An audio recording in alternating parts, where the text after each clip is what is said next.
enjoy if they go super serious is the vision game because it did get changed a lot and there's so many layers to it. So, but I think I'm one of the few people that actually really enjoys that. So, blue trinkets, man.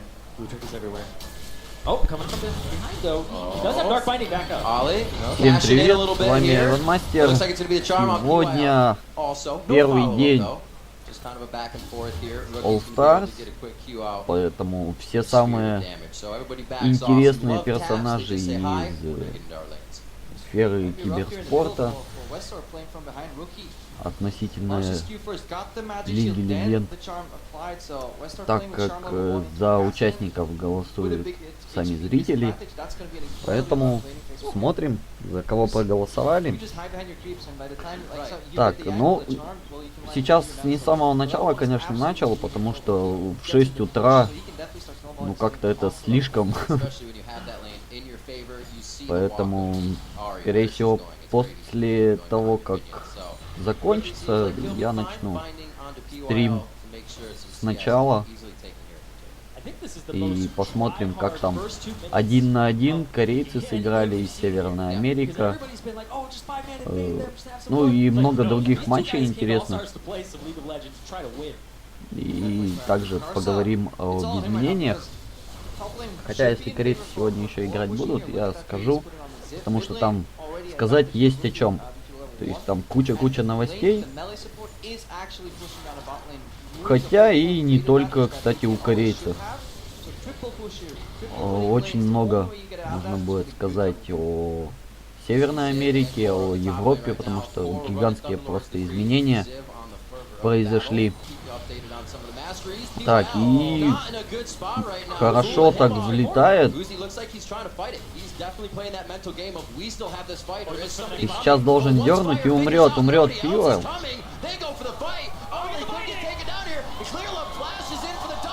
И выживет. Узи выжил. Молодец, Узи. Шикарно вообще. Но я очень рад, что от ЛПЛ Узи выступает. Так, ну и посмотрим Карса. Нет, ну Карса спалится, как только выйдет.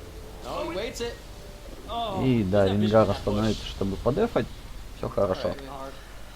Так вот, очень рад, что Узи попал, потому что как-то у него в новой команде не очень дела идут. В ОМГ вроде звездная команда должна была. И сейчас нам показывают повтор.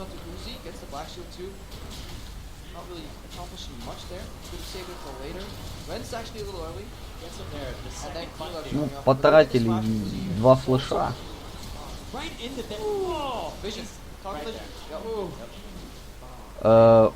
Как-то очень странно вард был, стоял. Что-то непонятно, почему пропал-то.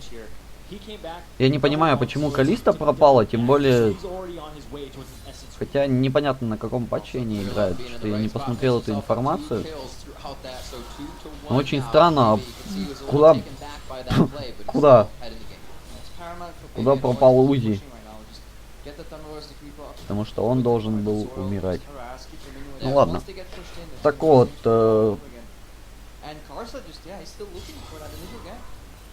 Калиста у нас представляет Бэйби из ЛМС. Ну, тоже, кстати, очень-очень крутой чувак. И, если я не ошибаюсь, у него тоже есть чемпионский титул в составе Taipei Assassins. Поэтому чувак тоже прикольный и один из тех, пожалуй, за кого я болею в ЛМСе. Так, ну и сейчас... Опа! Как удачно-то он проскочил.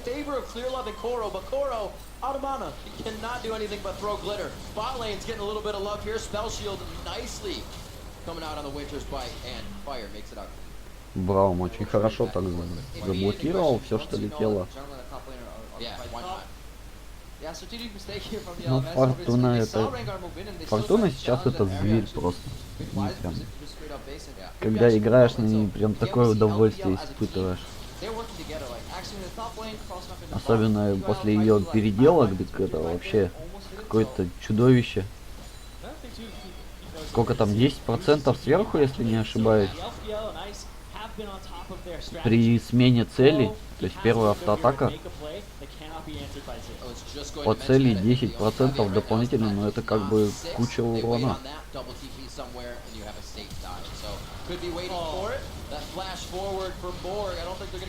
И как шикарно-то!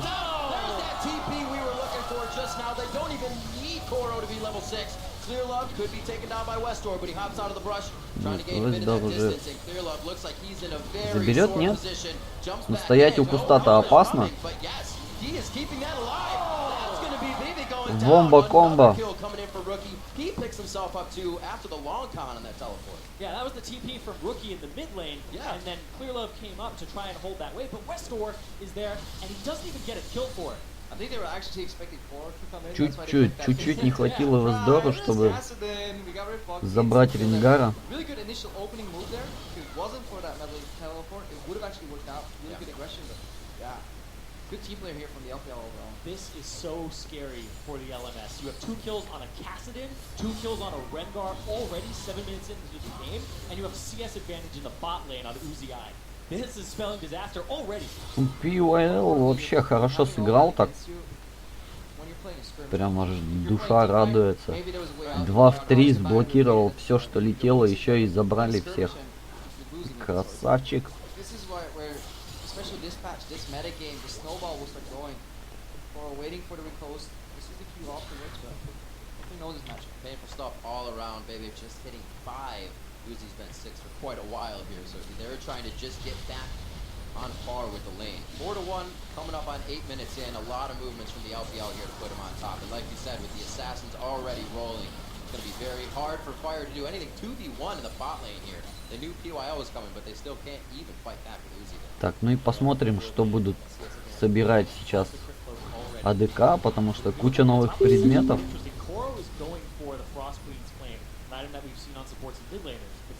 Поэтому довольно будет любопытно посмотреть сборки новые, как они их будут использовать. Имеется в виду, естественно, на профессиональной арене, потому что солока есть солока. Некоторые вещи все равно игроки припрятывают и не показывают. Ну и тем более в солоке и в командных играх делаются разные ставки. Поэтому и в том числе и итемы отличаются, и руны, и все.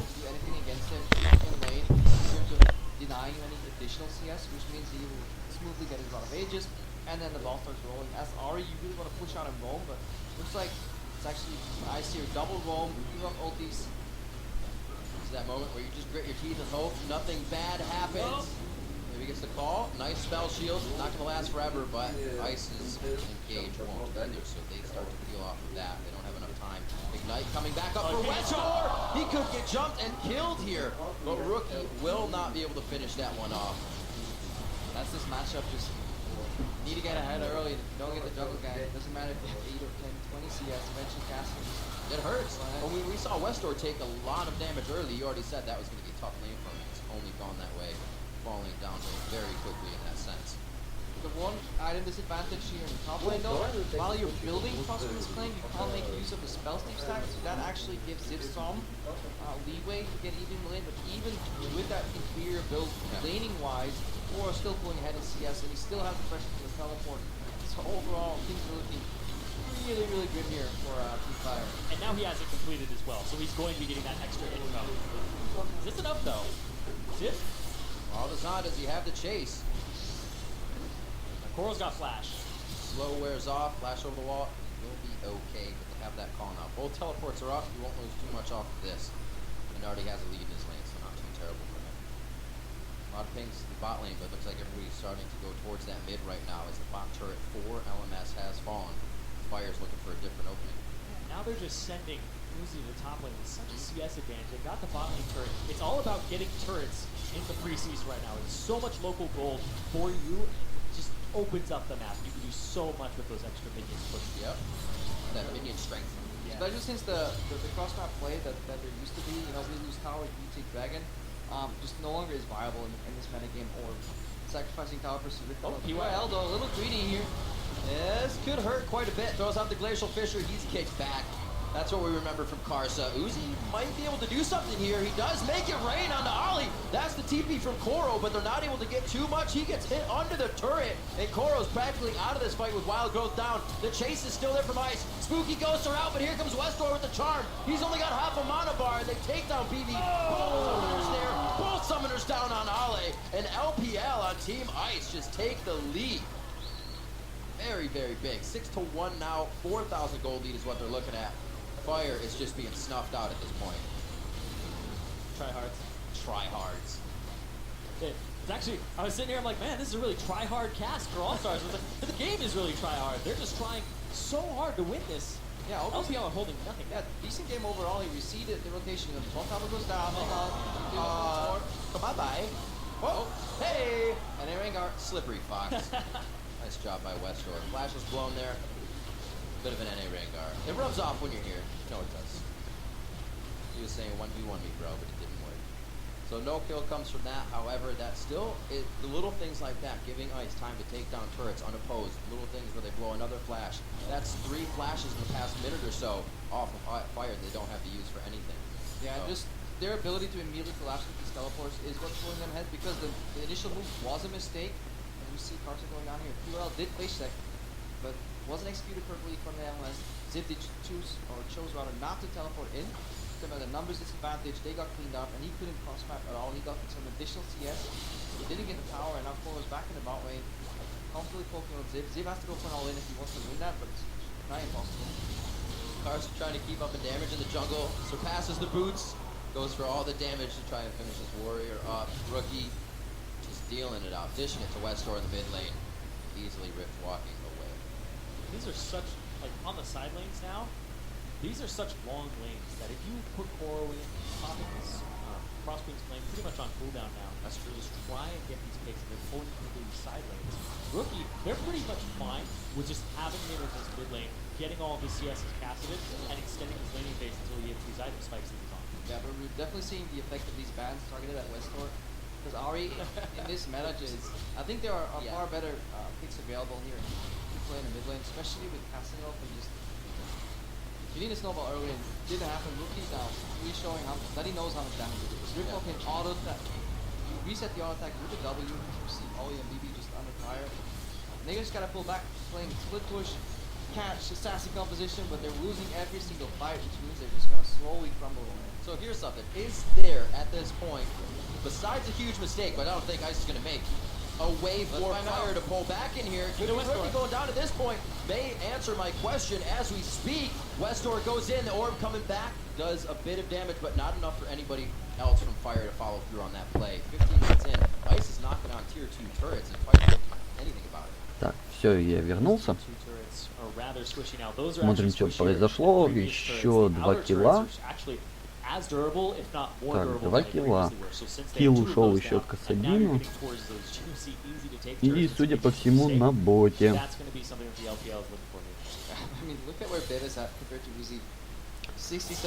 Так, ну и первый итем у Фортуны это клинок на КД. Уже сейчас, по-моему, не возвращает ману, зато может критовать. Оу.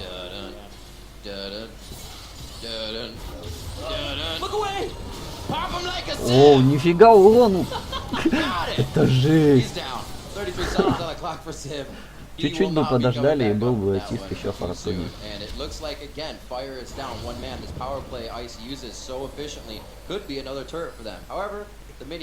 Ну, урон у Рингара это вообще что-то. Давно не видел Рингара просто.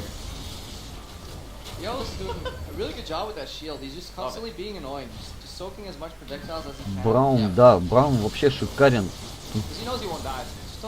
Столько всего ловит. столько у него полезностей. Прям шикарно. Идет телепорт от Фиоры. Смотрим, и кто-то должен умереть. Опа. И ушел, все ушли.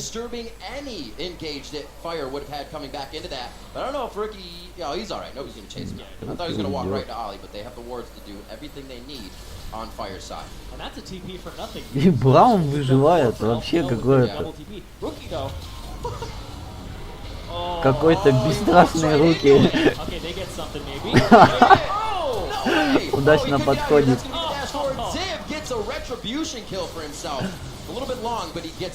Rookie gave Ollie too much credit. He wanted to jump out of the potential binding coming in, but Ollie didn't even know what was happening on. He probably wasn't looking at his own screen. He was like, oh, okay, just casting here. I'll just wait until we My screen blinked red. Why is this happening? Then lands the bind, flash used.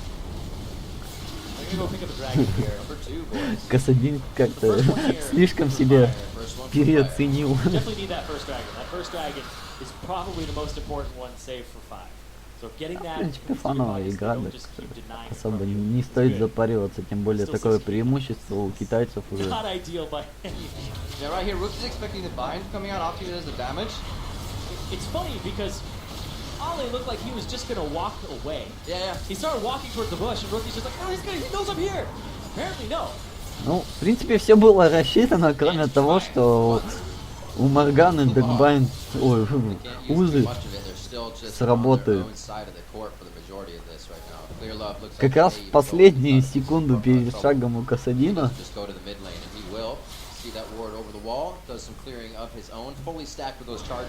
закончились узы у Морганы, и такая подстава небольшая для Касадина.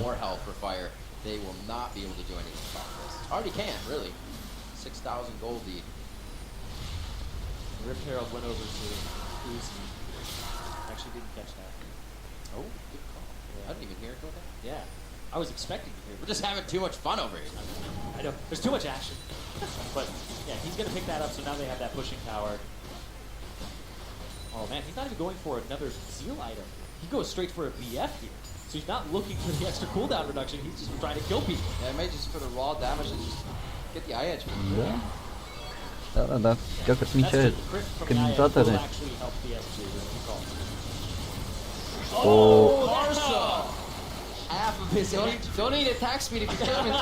Узи все равно нашел клетку.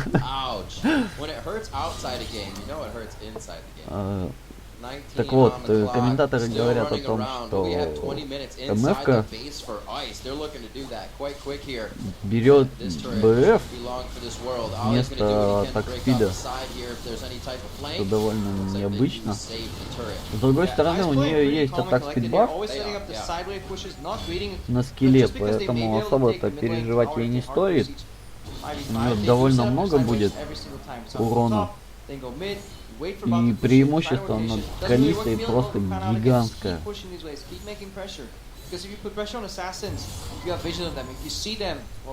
Что по крипам, что по счету, что по итемам. Просто гигантское. Ну,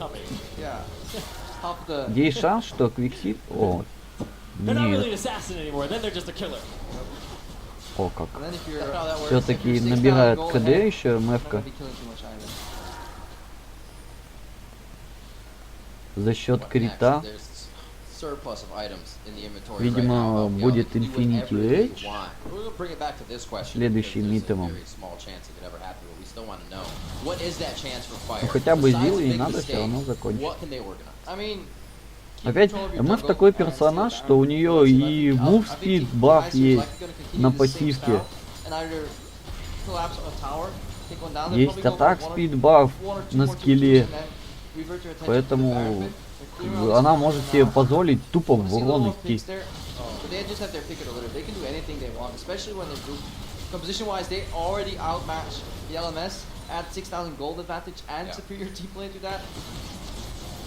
They have more options as well. You were talking about all the options they have. They have double TP too. Yep. So even if you do a 1-3-1, they can't really. Ну и проблема у ЛМСов, что у них вообще танков-то нету.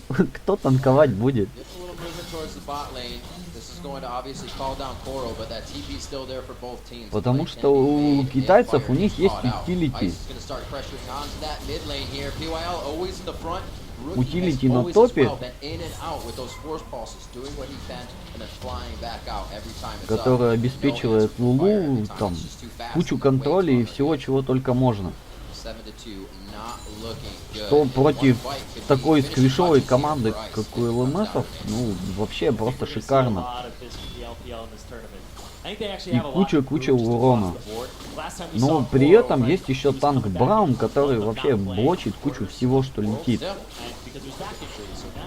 He's like, okay, well, I'm trying to show that I'm in top shape right now. I can take on anybody that's an all-star at this tournament. And then you also have everybody else who's like, oh, поэтому вероятность, что победят, ну, как бы вообще минимальна. Потому что там столько бёрстового урона у ЛПЛа, что ну не пережить будет.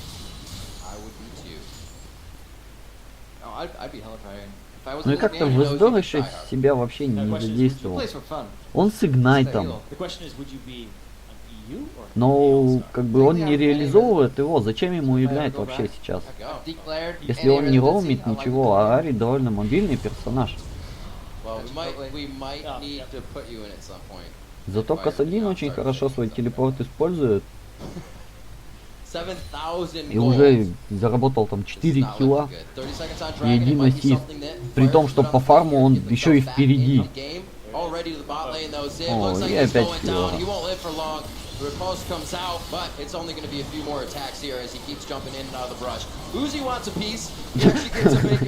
Да, в этот раз Узи успел вовремя. Ну, наконец-то что-то ЛМС начали делать, потому что ЛПЛ полностью всей командой носятся по всей карте.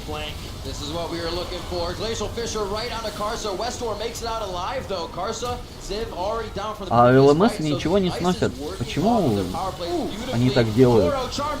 Вот, наконец-то Вездор получает первый скилл. And now Ice has 3 members in the mid lane and 3 members fire.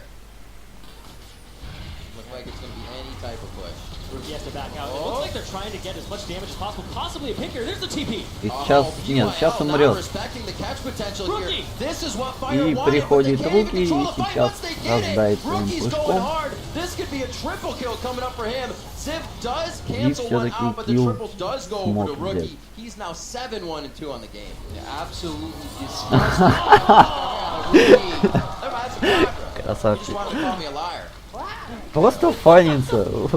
Тем более такое преимущество себе можно позволить. То есть для того, чтобы убить саппорта, тратить флэш, где это видно. Oh, let's just have a bloodthirsty game. No, this is calculated. I've actually been looking over at the Ice players, and they are communicating. They have 2 shot callers on their team, Clearlove and PYL, and they just seem to be moving around the map perfectly. Rookie, though. This was a great move if it wasn't for teleport, because they even had their teleport coming in from Band. Look at how far Ziv is. He's coming in from home guards right now. Ну, Касадин, конечно, тонну урона просто вносит. So again, little oversight here from Fire. If you enter a situation where you normally win, but you forget about teleport. Ну еще заметьте, как прокает мастерки, нанося дополнительный урон. О, опять попался. Кошак. Вездор все-таки начинает находить потихоньку шансы для того, чтобы получить киллы и вносить урон. Маленько поздновато, по-моему. 7000 разницы по голде. Ну это что-то. Для 25-й минуты это очень-очень много. AP items got nerfed because they cost more gold or give less AP, except for Rod of Ages and Lichbane now with the added CDR. So the 2 core items for Kassadin got buffed, so it just makes the life so much easier to play this champion. 2 итема на Касадине. Да у него еще чуть-чуть и уже закончено будет Жоня.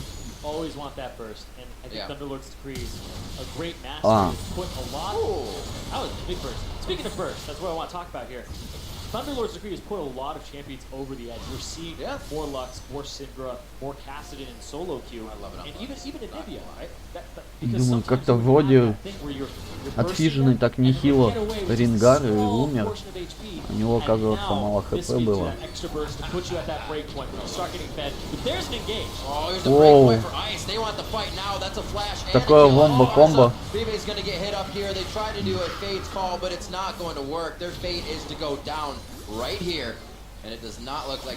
В общем, игра такая в одни ворота с периодическими огрызаниями.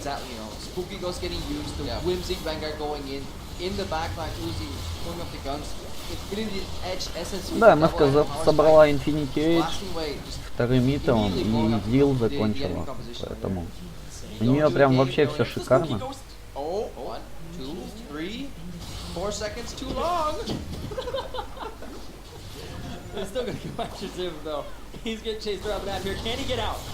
Да не. Хотя были шансы. Но вот в чем преимущество Фиоры? То, что она может умирать, но ей главное затягивать игру в глубокий лейт, когда она соберет все итемы, которые ей необходимы, и она просто уничтожать будет, независимо от того.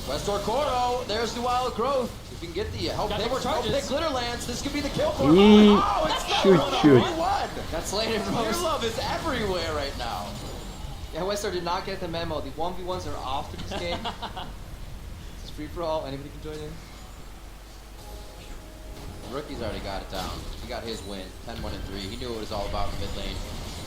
Let's see one of the final pushes here. Так, а я что-то нынче, видимо, пропустил. Потому что как-то две тени,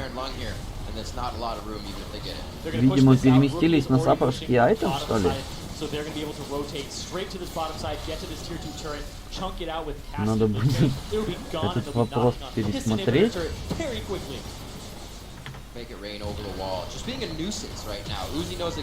А то я с этими постоянными проблемами с пингом что-то как-то решил не играть и не тратить себе нервы. Есть все шансы получить еще и банк к тому же какой-нибудь, ну или как минимум чат рестрикшн. 19-6 looks like Rookie's trying to do a bit more. He does have the vitals on him, so he doesn't want to get too close to Ziv. But Ziv's already on that back towards the base. He goes down with a flash. Ура, ура! И все-таки вышка зафокусила. Вышка вообще. Но здесь лучше всего сработала вышка, зафокусила Браун и убила его. Absolutely fantastic game. Another 100 points going to ice as the LPL takes down the LMS. A 30-minute game. Man, what tryhards. Fantastic play, though. All jokes aside, they picked the composition and used it perfectly. Right? Even coming out of Champ Select, you guys said, you're going to use it like this. Я хотел посмотреть. Я хотел посмотреть расписание на сегодня. Так. Смотрим. А, ну сейчас будут уже...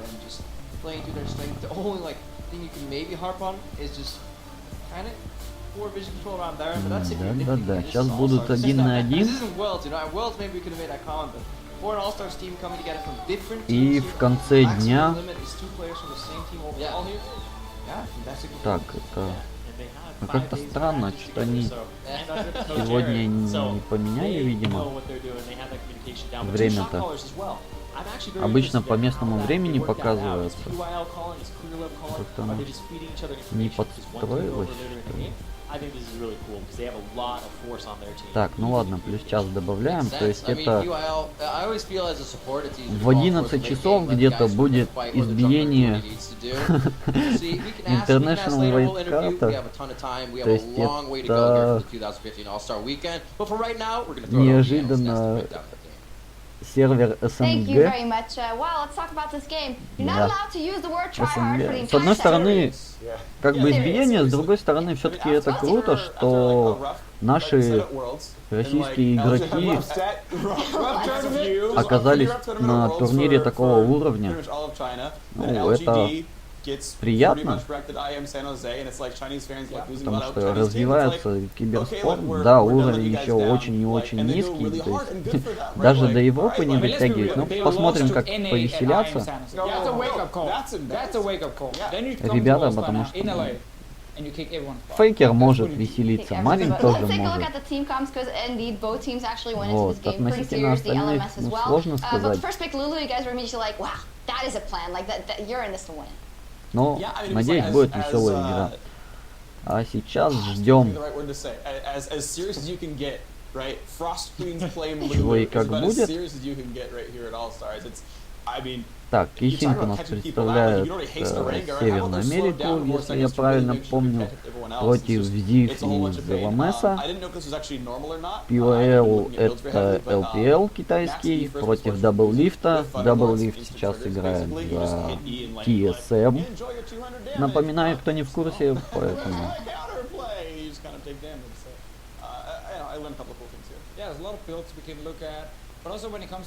Будет любопытно. Постепенно взаимодействие в команде вроде как возрастает, поэтому приятно становится смотреть за этой командой. Хотя TSM лично мне не очень нравятся, в принципе. Потому что, ну, Бьорксон, он все-таки не вызывает у меня симпатии. Да, он довольно сильный игрок, но не вызывающий каких-то положительных впечатлений о себе такой странный персонаж. If only we had a replay of the bottom lane anything. Oh, we do. Let's go. Так, ну и в очередной раз повтор замеса, когда вроде бы забрали. Lose the 2 versus 2, but they know their junglers in the river just killed the crab, so Clearlove is on the way with stacks of ferocity. He's gonna come in, clean up really easily here, and then Uz is also able to flash out of range there and survive it. Really perfect to land the slow flash with the other brush. There's just no Ну, странно, в общем, поведение вот этого Варда. Нам показали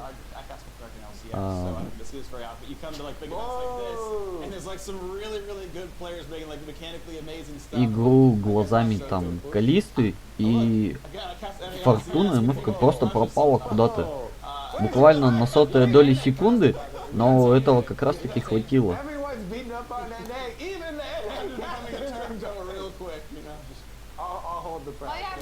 На границе куста просто МФК исчезла.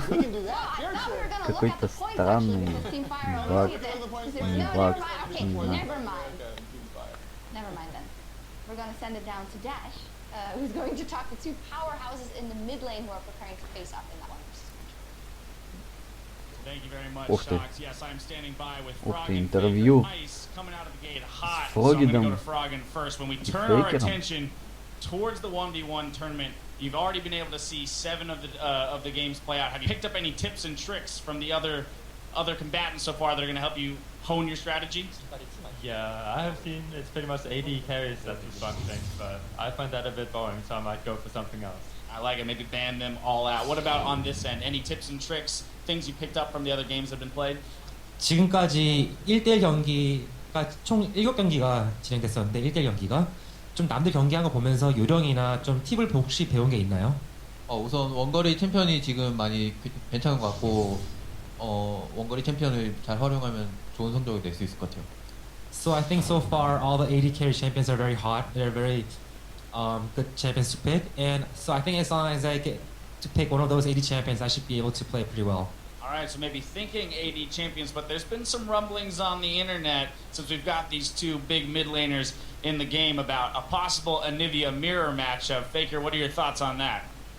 지금 뭐 비록 이제 원딜 챔피언들이 좋다고 얘기하셨지만 이제 인터넷 커뮤니티상에서는 좀 애니비아 미러 매치 같은 이런 경우에서도 되게 많이 화제되고 있는데 혹시 그거에 대해서 좀 미리 얘기된 게 있나요? 우선 저는 원거리 챔피언이 좋긴 하지만 프로겐 선수랑 애니비아 이런 매치를 한번 해보고 싶기 때문에 프로겐 선수가 해볼 의향이 있으시면 저도 애니비아를 기꺼이 할 생각이 있습니다.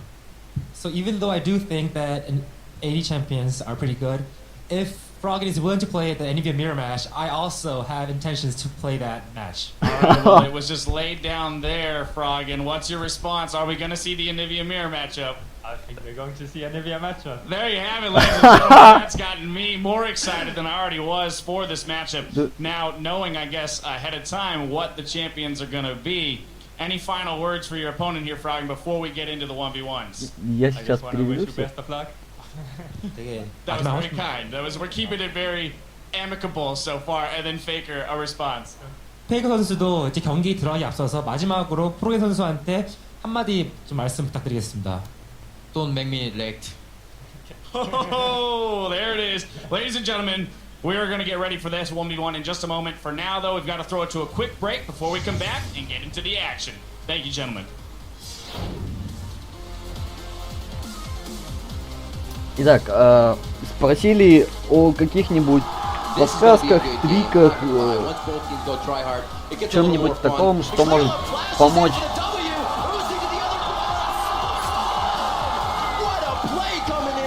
Только сейчас обратил внимание, что эта Калиста сама и ставила вар.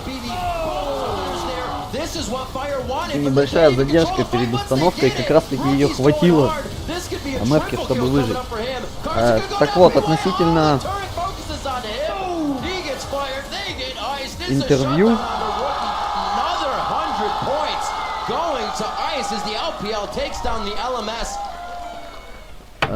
Спросили насчет каких-то подсказок и тому подобного.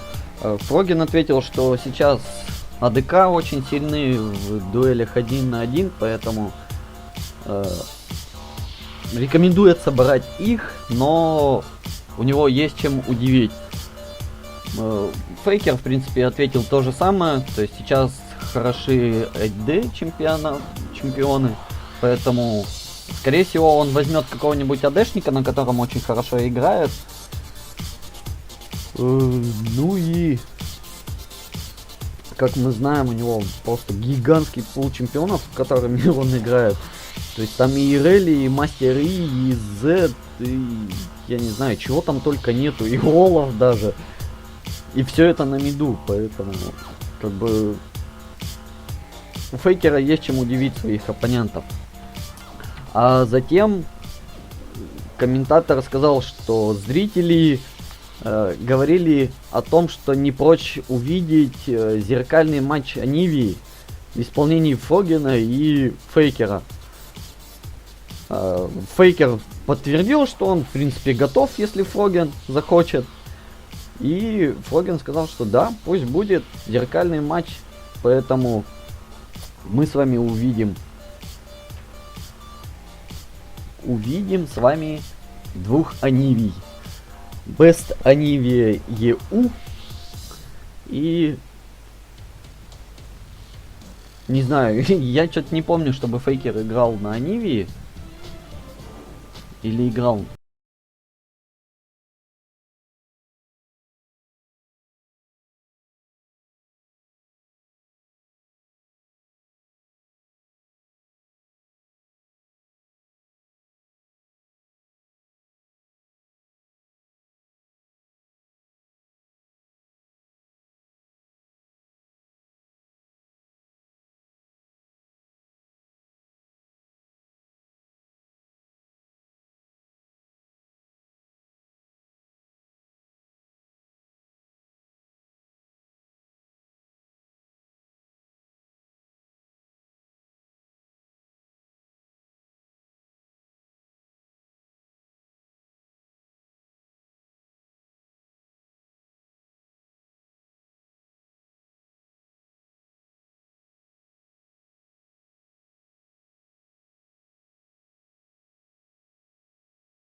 нас будет матч Кейсинг против Зива. Это саппорт Северной Америки против топ-лейна ЛМСа. Welcome back to our continuing coverage of the 2015 All-Star event right here in Los Angeles, California. As we continue to zero in on the one big play to rule them all, we will turn to China's LPL. And up first, it's Godby going toe-to-toe against Rookie, and spoiler alert, he comes out on top. Godby and Rookie, this will be a duel in the mid lane. Parallel convergence goes down. Timewinder hits in there as well. Godby needs to wait for the Chrono Brick, dodges the tornado. Rookie now going to dive back in, but Rookie's chasing with the face there. Godby coming through. Timewinder gets cancelled. Let's flash to Godby. Still out, still alive. Opti there from TBQ. Ridiculous. How do we even comment on this 1v1? Because it lasts so long. You can see 2 stacks on the tornado knocked up now by Yasuo. Actually dodges it with the ultimate. Turns back around, uses the dash to get in. The passive just ran out there from Echo though. Big factor in this 1v1. The wind wall stopping the second half of that Q. Massive save. Oh my god. But at the same time, the Rek'Sai knockup giving Yasuo the ultimate because his tornado missed. And next up, Def lives up to his name with a skillful pentakill near Baron. Now Mako's not here in depth, now peeled away, but Korra does so much work in the back line, but it might not be enough here. Pawn needs to find a kill to win, but he sets us out. Imp gets the kill. That's 2 kills. Deft goes back in, flushes aggressive. Pawn needs to kite away. Deft, what the hell? Gets a triple kill, gets the quadra, gets the pentakill. What on earth is going on? And finally, Rocky works like clockwork to pick up a ballsy double kill. No, he's not. I mean, he's been laughing a bit, but I think he's hiding a status. Whoa! Flat shockwave destroys Endless. Rookie wants to make the highlight reels today. Godby, you may not win the best Oriana award today because Rookie is impressing. So, to vote for your favorite play from China's LPL, vote on Twitter by sending your choice to @LOLesports with the corresponding hashtag, and we'll tally up the votes in just a bit. So, while you start casting your votes, we're going to send it over to Dash to introduce our commentators for our next round of 1v1. Alright, here we are back in the 1v1 arena, ladies and gentlemen. We got to get things rumbling again. Let's hear it. Come on! Так, сейчас я хочу посмотреть. Alright, well, you guys know the rules. 100 CS, a tower, a kill, whatever it takes to beat your opponent into submission. So let's not waste any time and meet our first 2 combatants here on the Howling Abyss. Ladies and gentlemen, on the blue side for Team Ice, trying to bring the Kissing effect to the Howling Abyss, it's Raymond Kissing Sing!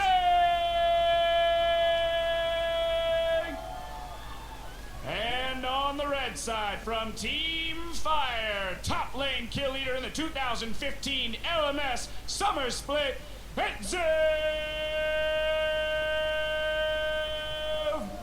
Alright, gentlemen, lock and load, because we're ready to go! I think it's absolutely appropriate that Kissing's on Team Ice this time. That guy is always cool as a cucumber. He is these days, didn't used to be. No. That's one thing you know better I know Raymond pretty well. I also know he's not exactly the greatest at 1v1s.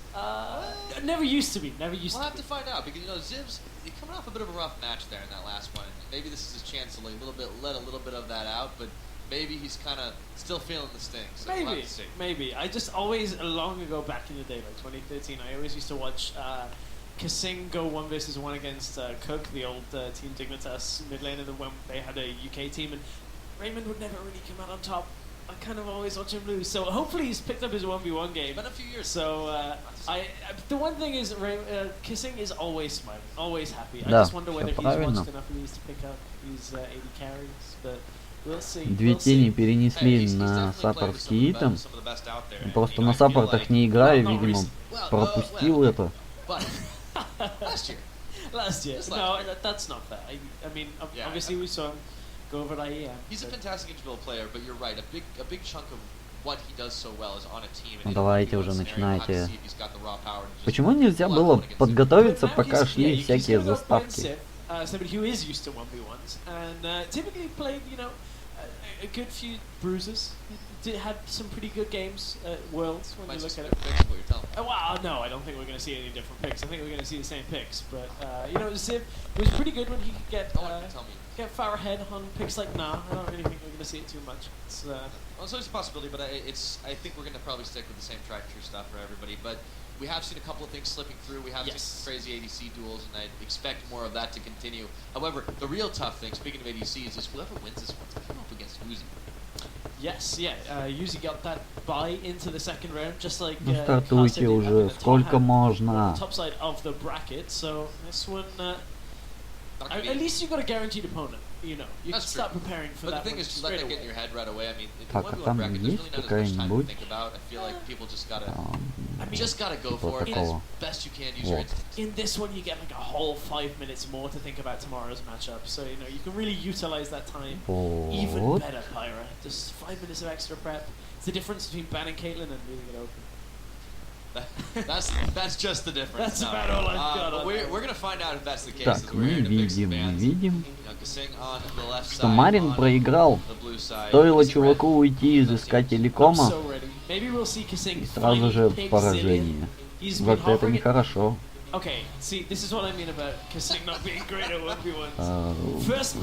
Кто не в курсе, Марин принял решение уйти из команды искателей ком. Очень странное, конечно, решение с точки зрения, допустим, меня как зрителя. Потому что чувак не так давно попал в команду, его сделали капитаном команды.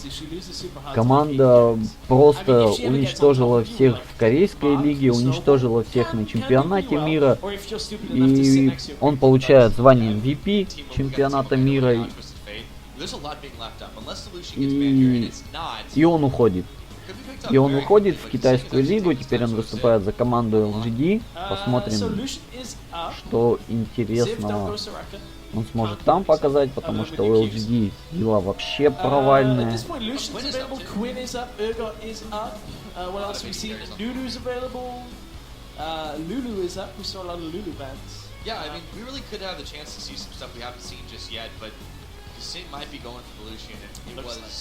A very, very hard fought battle last time we saw one of those out there, but with the Quint, так, ну-ка I think Sid посмотри. might be going for this one.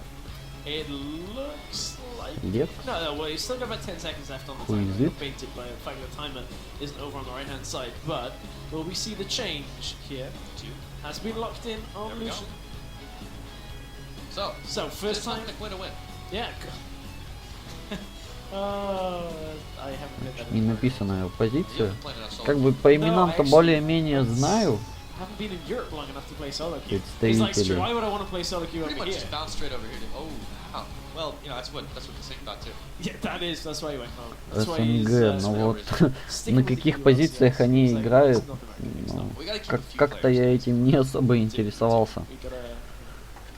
I'm not going to open that one, actually. That still kind of stings. But so, based on what we have here, with the Lucian versus Quint, this matchup, talk me through it a little bit. So, this is 523 Quint, which has the kind of almost blind, where it's very similar to like Graves' smoke screen, where within the area you have vision, but outside of it you don't. So, very different mechanic here.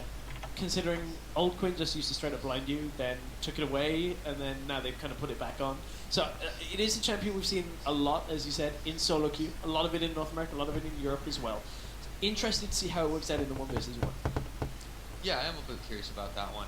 Up against Lucian too, because Lucian's a little bit more of a straightforward Квин против Люциана. He does, of course, have the barrier and the exhaust. He's going very defensive here. Ziv has traded the barrier Так, out for по Ignite. правилам дуэли либо до первого килла, либо до сноса вышки, либо 100 крипов. Кто будет отвечать одному из этих условий, тот победит.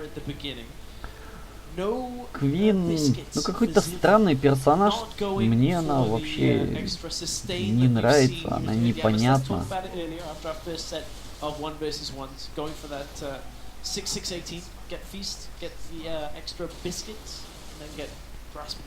Yeah, it's a slight advantage, but I feel like, well, they probably both go for Grasp of the Undying here. Makes perfect sense.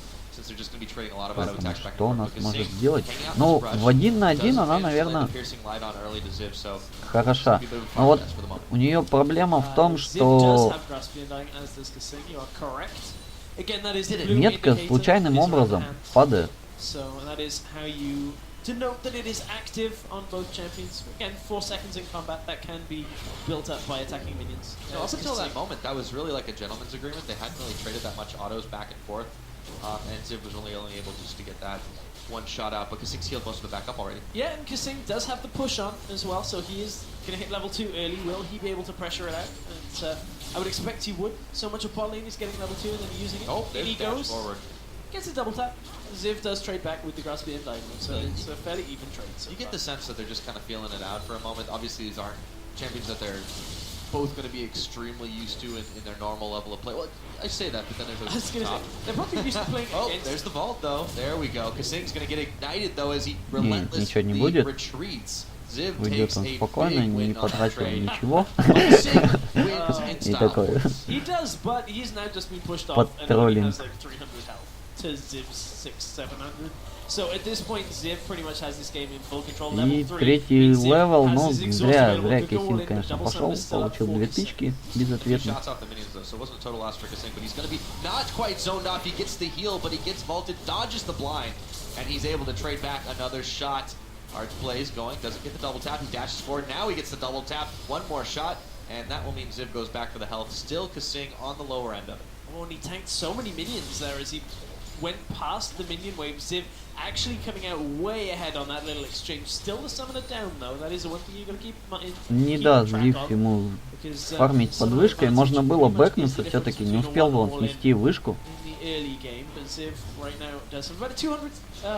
И пытаться убивать Зива, потому что шансов с таким хп что-то сделать еще и без маны, ну как бы для Люциана очень мало.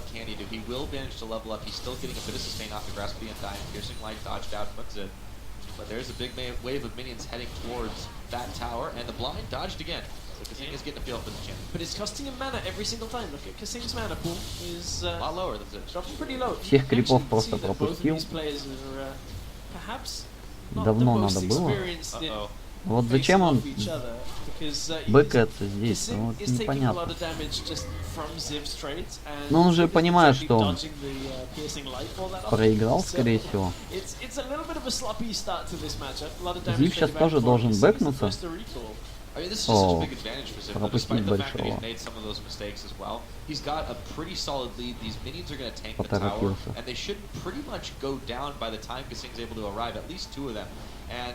That's going to be a third. He's going to get a grand total of 1 CS off of that. He got it, Pyre. He got the 1. Всех крипов потерял. Вот разница в том, привык ты фармить или нет. Supports have relic shield, okay? Like that's why that item exists. Support's not the best at last hitting. I mean, he's normally support. He could have built that. Oh, blinded. Oh, there's the vault. Ziv trying to beat him under tower. Not quite enough. He does actually trade very effectively as a blind. И Кисинг очень хорошо так разменивается.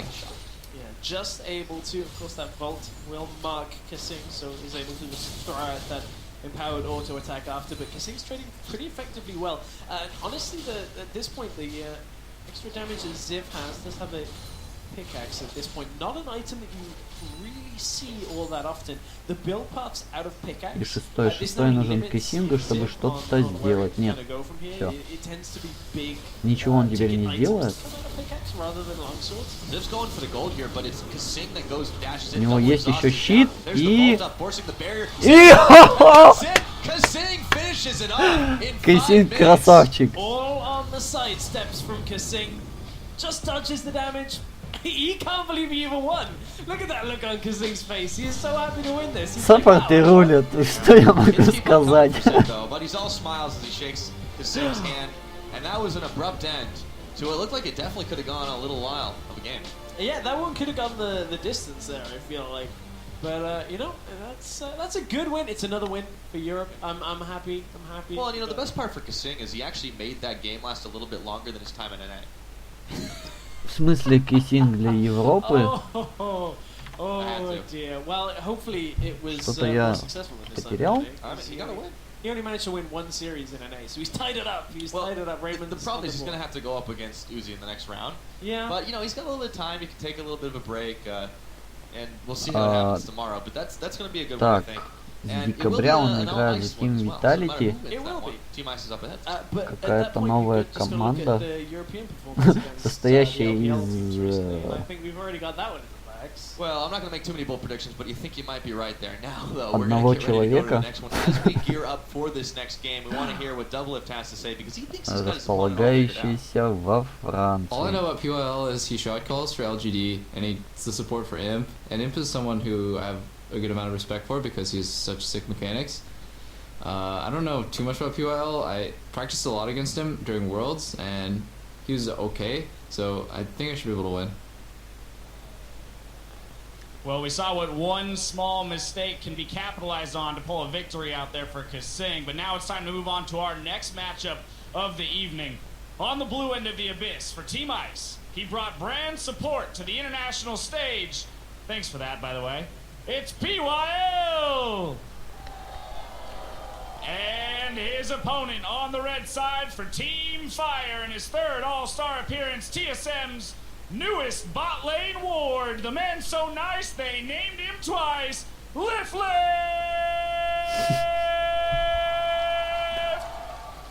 Let's have a good game, gentlemen. Народу вообще нету Is going to практически. be one to be favored in this one, but he might have to do some double lifting to get one over on PYL. Поэтому такие крики немного странно выглядят. Потому что трибуны не могут с той же силой поддержать игроков. Ну и сейчас будет POL против дабллифта, саппорт против АДК, ну и в мете, скажем так, дуэли 1 на 1 у дабллифта, конечно, преимущество.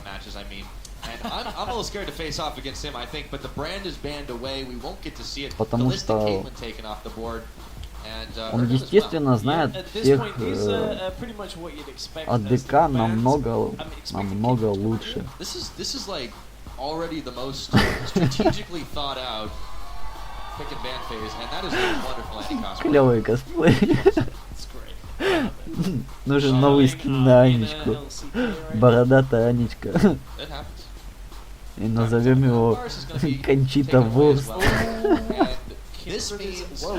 Ну и естественно, и очень предсказуемо дабллифт берет Люциана. This is the difference between these two. Instalock and PYL is just like, I'm going to take my time, think about what I want to do. This is a classic brains versus bronze matchup. Тут можно было, кстати, подобрать какого-то контр... О, МФК. МФК может ответить.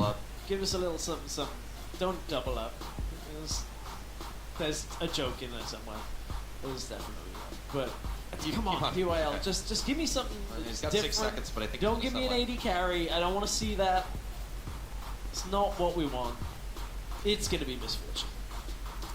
Misfortune versus Lucian. Well, let's put it this way. If PYL wins this matchup in an AD carry against an AD carry main in doublelift, long time AD carry main, this is going to be like a big win for Team. Well, he's at a disadvantage here. I mean, that really is. You're giving somebody the comfort level. Сложно, конечно, зарекаться, кто победит. Но я все-таки делаю ставку на дабллифта. Потому что он клевый чувак. Ну и не забываем, что он мейн AD керри против саппорта. С другой стороны, саппорты знают AD керри ничуть не хуже самих AD керри. Потому что им приходится против них играть как раз таки. И знать все сильные и слабые стороны.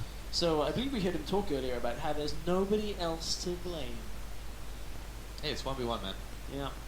This is the true primal test. You know, you can talk about how cerebral of a game League of Legends is, how much forethought goes into it, how much teamwork, but right now, right here, it just comes down to these two players, one lane, Ooh, one abyss.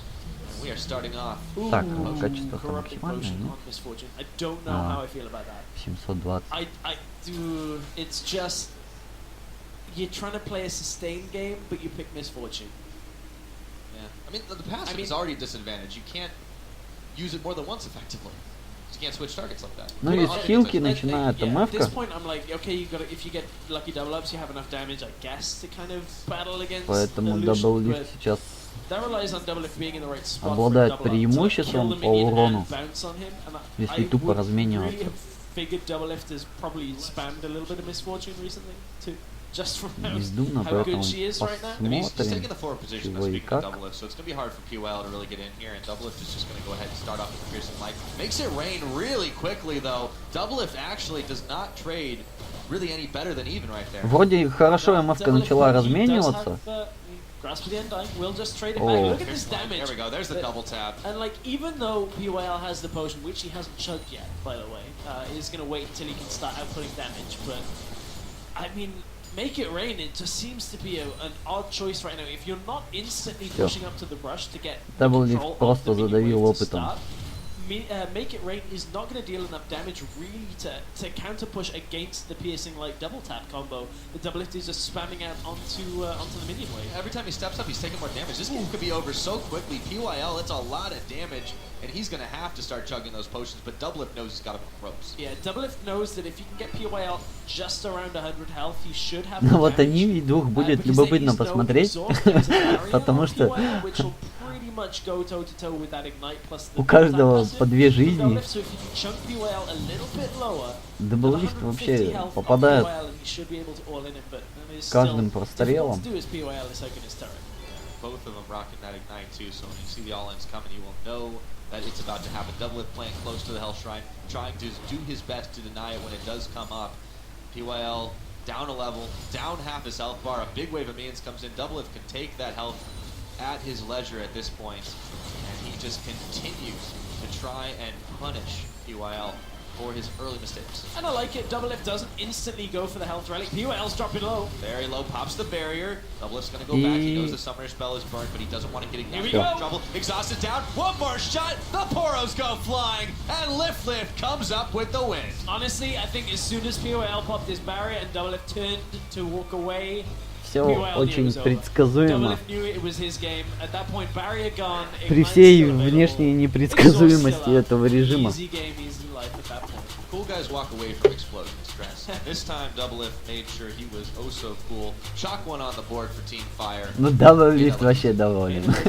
I wonder, has there been much 1v1 prep going on in the TSM house? I'd love to see. I don't know, man. That looked like it was all natural. It did look like it was all natural. I just love to see whether, you know, with this coaching stuff, TSM, they're like, let's win this 1v1. О, сейчас будет Рэклс. Посмотрим, насколько хорош Рэклс. Скоро он, по-моему, не сник. But I feel like Double Lift is definitely one of those people that's looking to go very deep in this tournament, in this 1v1, and a lot of people expect that. Oh, you have to feel that. In все 80 правильно. carry versus basically 80 carry meta, absolutely. Like Double Lift, if I was putting my money on anybody as an 80 carry in this situation, it would be him. Still put my money on Kieran, but that's just from knowing the meta. Поэтому... Ну, у Рэклза опять же преимущество в текущей мете. Но Скор сыграл, как показывает статистика на Дариусе, прошлую игру. And starting in the blue corner of the map for Team проиграл. Ice, it's reigning European KDA King and World semifinalist, Reckless. And his opponent in the red corner for Team Fire, hailing from Korea's LCK, the one, the only, the immortal, Score! Cue up, because it's time to leave it all right. Okay, I see the Caleb ban. Now things make sense again. And the Misfortune, but this leaves up Lucian, this leaves up Kindred. Lulu is still on the board, and there's a Kindred right now. I mean, this was the name of the game. He throws away 2 bans, knows that he can basically get one of the OP champions that he wants, and then play it. I like it. I like it, Reckless. It's good. I mean, it works in 5v5s. It can work in 1v1. Why not? Still don't agree with the Ezreal, but Score definitely seems to be setting his sights on Lucian. I don't want to see Ezreal. I don't want to see it. Saw it earlier, wasn't impressed. Mooney died to praise Calista. That was all she wrote back then. Okay, Kennen. And now, by the way, Reckless is definitely no stranger. Oh, Так, Reckless Use that to fantastic на effect. He has Кеннене. been Ну, banned out a lot today already in this он 1v1. кучу And looks like игр we're gonna be сыграл seeing it going up against Solution. So на at this Кеннене point, so Kennen и is практически very все strong in one выиграл. versus one, specifically into melee matchups because they find it very difficult to dodge the ability of Kennen just to get on top of you and then use the ultimate. AD carry is a little bit easier to back away from that slicing maelstrom Ну, once есть you еще hit и 6. стан The stun Кеннона is и problematic ускорение. for most champions in one versus If one. it lands. If it lands. Поэтому Stuns in one посмотрим, versus one are insanely strong, especially как anything like a получится. point and click or almost point and click like Brand. But the thing that seems to be the case with this 1v1 tournament so far has been a lot of it on the backs of comfort level. And if you have to pit that side by side, I've got to give this one to Reckless. He knows his champion. This is his role. I don't think the matchup is favored though. I think Kennen in Solution is at best 18. Score doing that himself. So a little bit forward vision. Took one shot. His Score saw it just in nick of time. And those very cool emotes coming out to start this one off. Having a good time here. Reckless is a bit more animated though. He is. I mean, at this point, he wishes he could throw up the Worlds Fnatic win, just to be like, look, we got pretty far in Worlds this year. We got it. But you know, at this point, you mentioned the Kennen that came out at Worlds was pretty impressive. I don't think he's going to get to the point where he can get a Runan's Hurricane. I think a lot else he has too. Oh, see, look, Reckless just taking that piercing light to start. And he can't actually push the wave super fast because you don't want to lightning rush into it when you actually have that. Так, He's a little behind, like one auto behind on this push, but that will even itself out. Score playing pretty far forward, very aggressive. See if he can maybe deny a minion. It's so hard to do, but it's possible. It looks like it's going to happen here. Reckless has to back away. И хорошо так Скор Still on the level one, so отзонил it's very early to Reckless. start this one off. Уже есть преимущество. Slow little advantages. Just not taking early deaths. Reckless, big shot there though. Graspy and Dying will give him a little bit back. However, Score is on the offensive. So it's Graspy and Dying for Score. I'm yet to see Grasp proc for... Ah, there it is, for Reckless. Okay, you haven't actually been in combat for 4 seconds. Кучу крипов вообще I was Reckless like, потерял. I was like, Reckless, what have you taken here? Apart from a lot of damage. That's all he's taken so far. I was glad it wasn't like Underlords at this point. Reckless, he's double tap, gets the exhaust, double exhaust is down. They are starting this one early. Ignite for Score. He wants to finish this up. The outplay! The Poros go flying! And Reckless picks one up for Team Ice. And that's the thing, is if you're on top of Kennen and he gets the stun off easily like that, that is when Kennen is very, very good in these matchups. Жесть. And Score plays right into his hands. Goes right into Это надо на повторе смотреть. Easy follow-up damage. Goodbye Score from this bracket. Well, the score right there is one Потому что that sets up a double if Reckless я вообще слабо понял, что там произошло. Вроде бы все хорошо было. I don't want to see that, but it could be. I think they're gonna ban it. I hope so. I hope so. That situation, but yeah, Reckless knows Kennen pretty much inside out. Showed it there. Knew he could get that stun off, get the damage out with his summoner. So pretty convincing win there for Reckless. Looked a little touch and go, but he knew exactly what was happening. Oh yeah. Well, with all that now, we're going to go ahead and check out the next one. Before, though, he hits the Abyss, the former world champion BB is already looking forward to taking on a few monsters of the mid lane. 基本上是不太会紧张，因为就很想赢，然后打完 call， 然后下面就是下一个对手就是佛根或是 Faker， 我觉得就是会很想要遇到就是每个很强的选手这样。Бэйби говорит, что после того, как он встретится с Карлом, следующий его оппонент будет либо Фейкер, либо Фроген, ну, в случае, если он победит. Поэтому...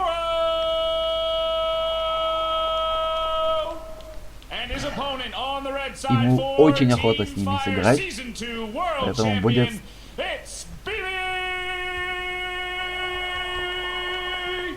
May the best man win, gentlemen.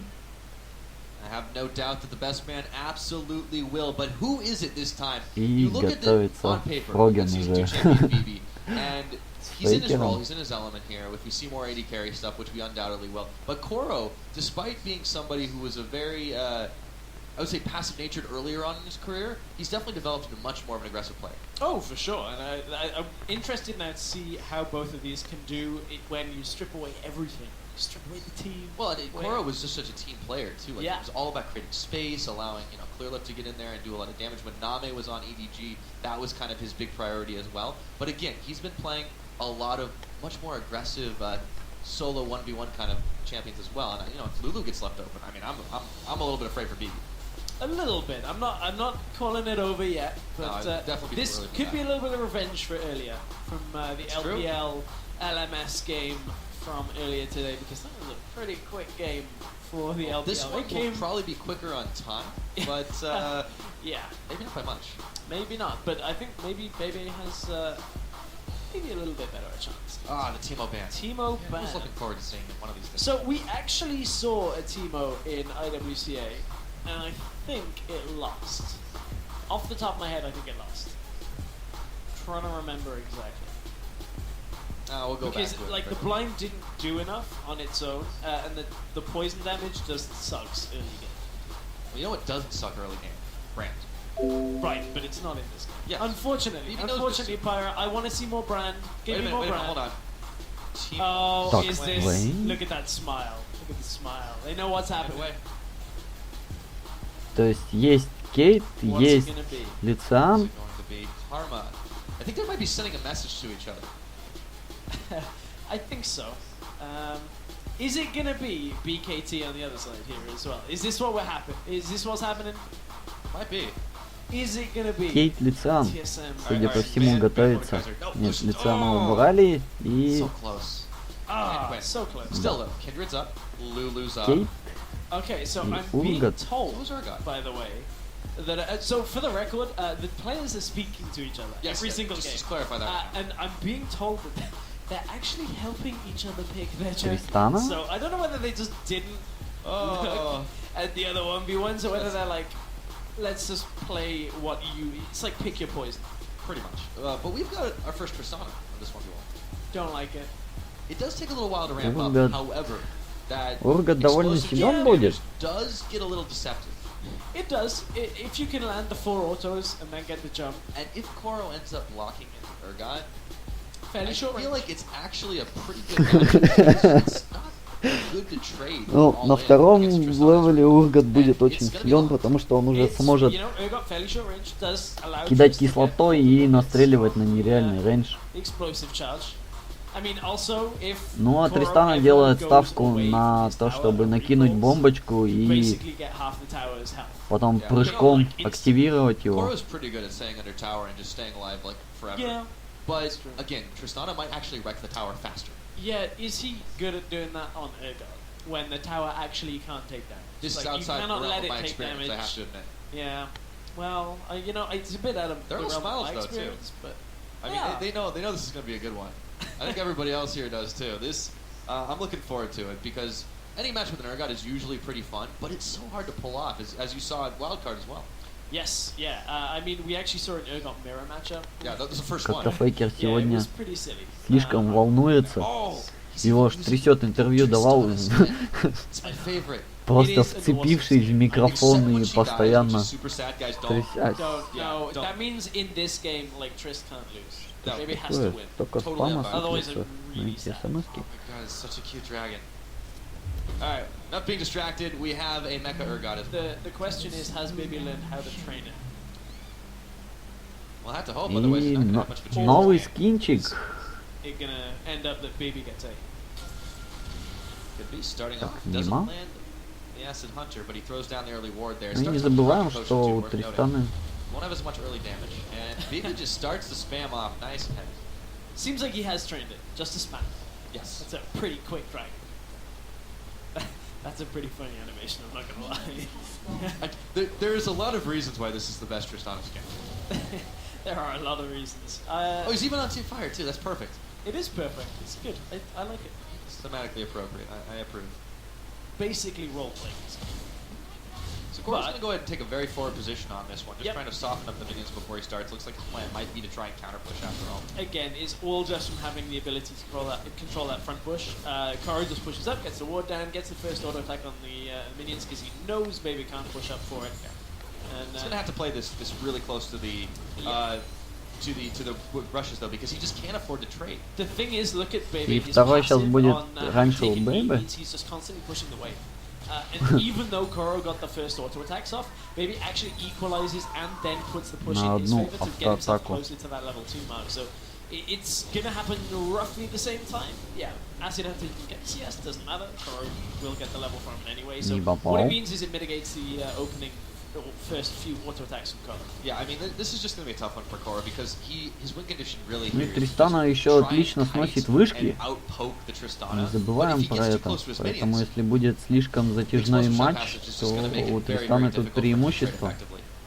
Тем более Ургата не собирают ни в какое-то большое количество АД, ни в атак спид. Поэтому ему очень тяжело будет сносить вышки. Поэтому у Тристана тут вообще гигантское просто преимущество. Но вот 1 на 1 издалека. Health pack, and again you can see the difference between the players that are prepared and the players that aren't too sure on the 1v1 map, just on when the relic spawns, just on when you can force people back. Tends to be the 80 carries too. Go figure on that one. Baby is going to be able to dodge. Вообще очень хорошо Бэйби доджит. Это просто такой залог успеха для него. But Baby just seems way more comfortable. Yeah, he does. It's looking like a pretty solid start here. Coro does read the turret damage under tower there. И... ну а по это что он... О, ну наконец-то он попал. И 2. 3. That's the combo he's looking for, and now he can continue to zone. However, don't get too close. Careful. The explosive charge hurts more than you think. That one didn't hurt too much. Coro had only managed to, get a little bit more resistance before that one exploded, but Coro right now Так, ну выберите Ургата, посмотреть его статистику. Какие у него характеристики? О, мимо. He wants to go all for it. Now exhaust is down. Baby's jumping. He's looking for it. Barrier is popped. He steals away the health pack. О, тавершот. Вот это вот не очень хорошо. И килл. Вот этот тавершот был вообще не к делу. Слишком хотел Бэйби выиграть. Биби, будем его называть Биби, потому что по идее его всегда Бэби называли. А теперь он Биби читает его. I think so. I'm gonna go with it. Benefit of the doubt, I appreciate it. But I mean, that was a very unexpected ending. It looked for more than a moment there that BB was going to be able to get some revenge for the LMS, but nothing doing. It's really this one always kind of like frustrates me. We had this at IWC обидно, once or twice where обидно. like, clearly in the А насколько обидно? like 2 pixels too You know what they call that? Throwing. Yes. Yeah. And nobody else to blame. Бэйби, это вообще. Nice. Yeah. I like it. There's no Baron in 1v1s like that. You can't. Wouldn't that be something? I don't even want to think about that. All right. So then enough of the banter here. As fate would have it, however, 2 of the tournament favorites are destined to meet in round number 1, and both of them have a few ideas on how this one could shake out.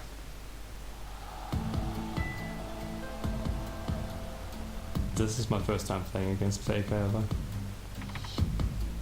한 번도 만나본 적이 없기 때문에 이때를 하면 어떤 느낌일지 궁금합니다. 뭐 팬분들이 볼 때도 재밌게 볼 수 있을 것 같아요. All the fans are looking forward to it as well, so I mean, hopefully we're gonna put up a good performance. 일단 저는 프로겐 선수가 굉장히 잘한다고 생각했고 또 인정하는 선수이기 때문에 A lot of the time you see players just wanting to be in the comfort zone and playing the picks they always play. But Faker is like just playing a lot of different champions, and I like that a lot. 일단 한 번도 안 해봤기 때문에 그냥 다 조심해야 될 것 같아요. 네. At the start of season 4, there was this Cartus versus LeBlanc matchup. I obviously went out and said that Cartus wins, and then everybody else disagreed with me until Faker actually agreed with me. 뭐 카서스 대 르블랑을 하면 저는 1대1로는 카서스가 이긴다고 생각했었는데 프로겐 선수도 같은 생각이었던 것 같고. We are kind of like two players with just this unpopular opinion of this champion beats the other champion. 프로겐 선수가 카서스를 많이 하시니까 좀 잘 아시는 것 같아요. Since I'm playing against Faker, I don't see the reason to do it since we both agree that Cartus wins. I mean, why would we put ourselves in a disadvantage? 뭐 르블랑 대 카서스도 재밌을 것 같긴 하지만 저는 개인적으로 애니비아 미러전 하는 게 더 재밌을 것 같아요. Ну и A couple of intense matchups that led up to this one, but ladies and gentlemen, it's time. скажем то, что Фроген с Фейкером еще ни разу вообще не встречались никогда ни на каком турнире. И говорилось о матче Лебланк против Картуса, Фроген на Картусе, и то, что все-таки Картус посильнее будет. И зеркальный матч Анивий намного более интересен будет. Ну и в принципе все одинаково.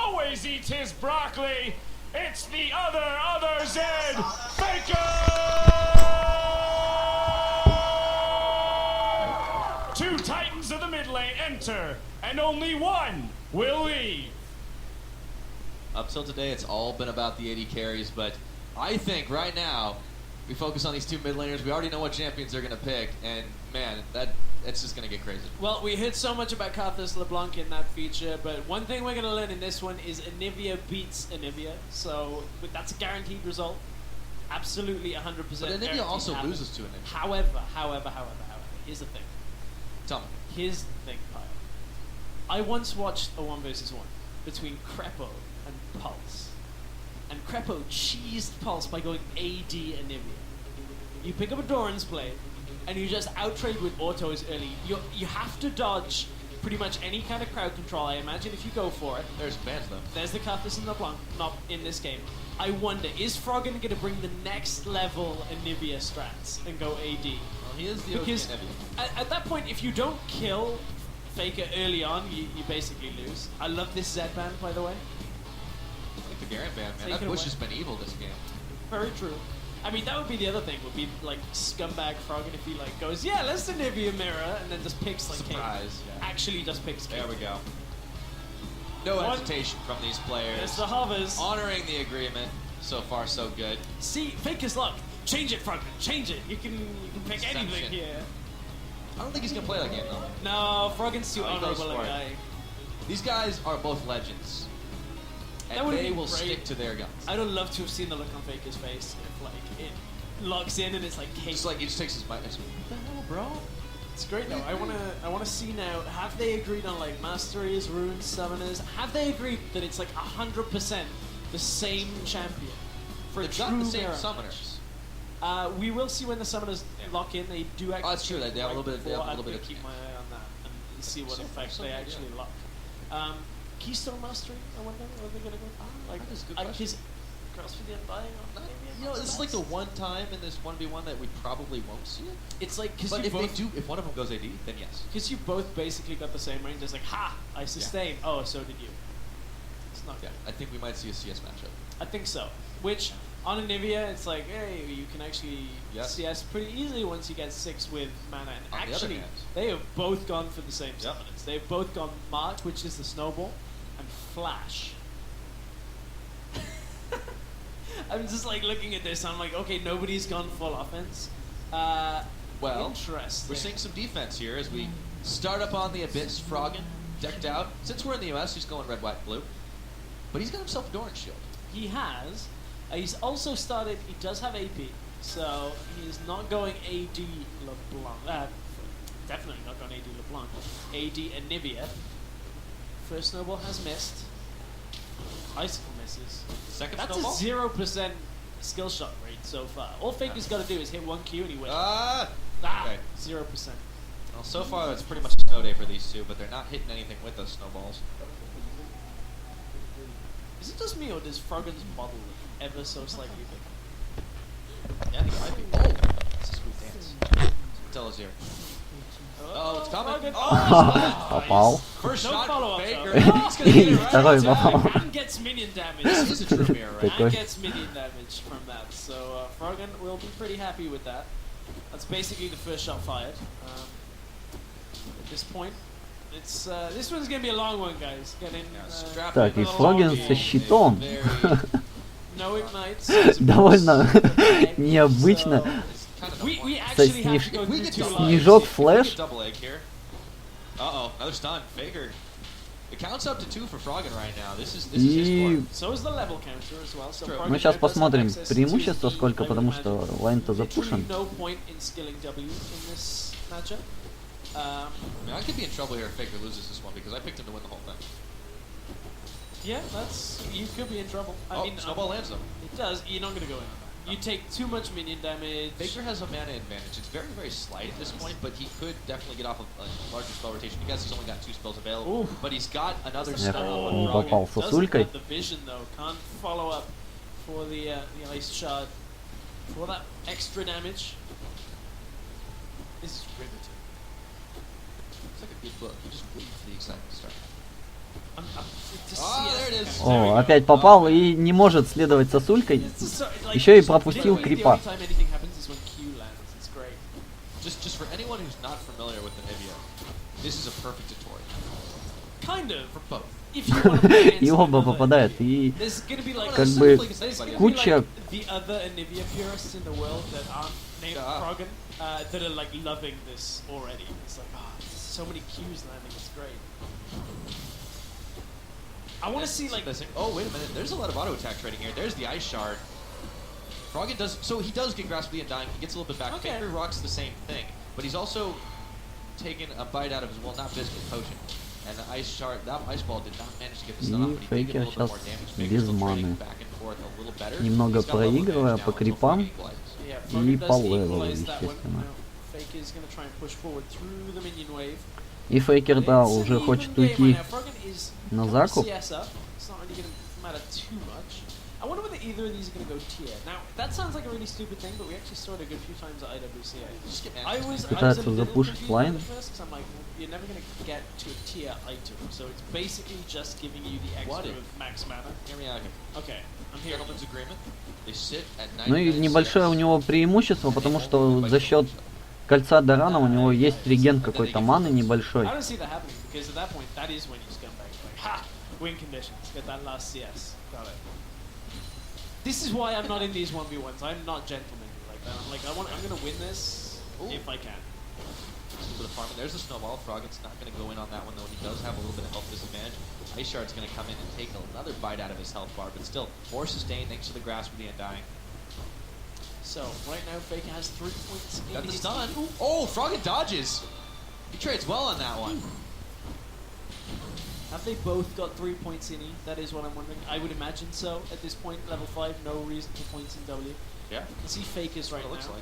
I'm assuming Froggen has exactly the same thing. Clearly, this is the optimal build. Yeah, I mean, there's not too many ways of building a Nivea this early onset that's all that different, but yeah. Faker wants to push back up onto Froggen, but now, what I really want to see is when people just start ice balling. И преимущество уже слишком большое, я бы сказал. When you have snowball and it is, but they got to take it eventually. Yeah, eventually you have to. They have to actually skill it at some point. Not next level, but soon. Soon, TM. At this point, Froggen. И сейчас еще 6-й левел, когда получит. Oh, but Faker goes in on this one, and he forces the flash. Wow. Yeah. Huh. Territory marked.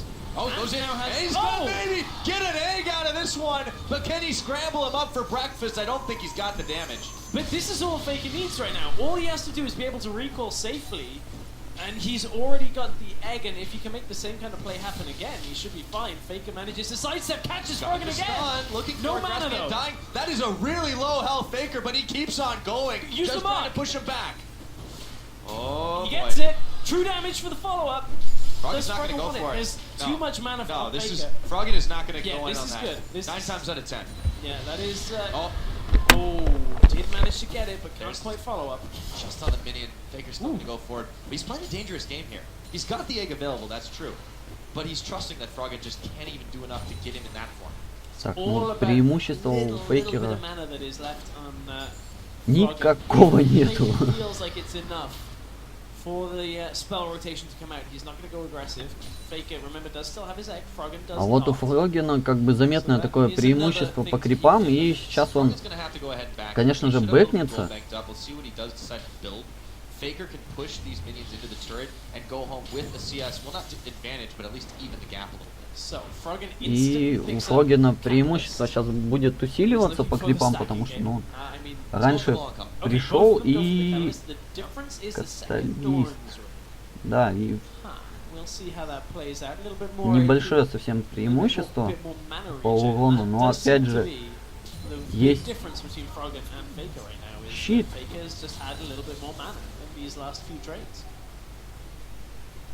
Yeah, that pretty much has been it. Ну да, у Фейкера, конечно, с маной чуть получше дела будут, но проблема как бы...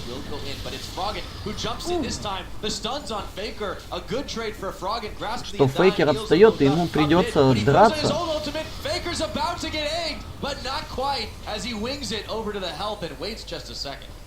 However, Faker now going to be able to collect a big set of minions in front of him, or would be able to if the fast hitting mechanic was the same as on Summoner's Rift.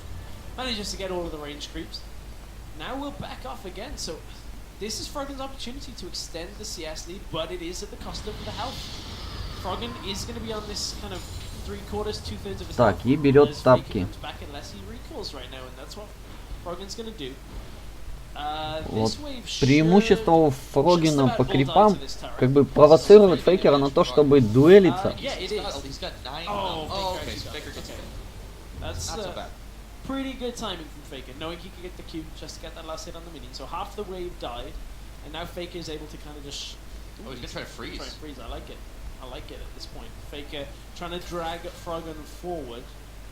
No magic mantle onto Froggen though, so he's going for that slightly more defensive build while ahead on CS. That is, honestly, that is normally the way to win. There's the ice, that's what I'm talking about, the wall right there. Makes Faker take a little bit more damage on the back half of that.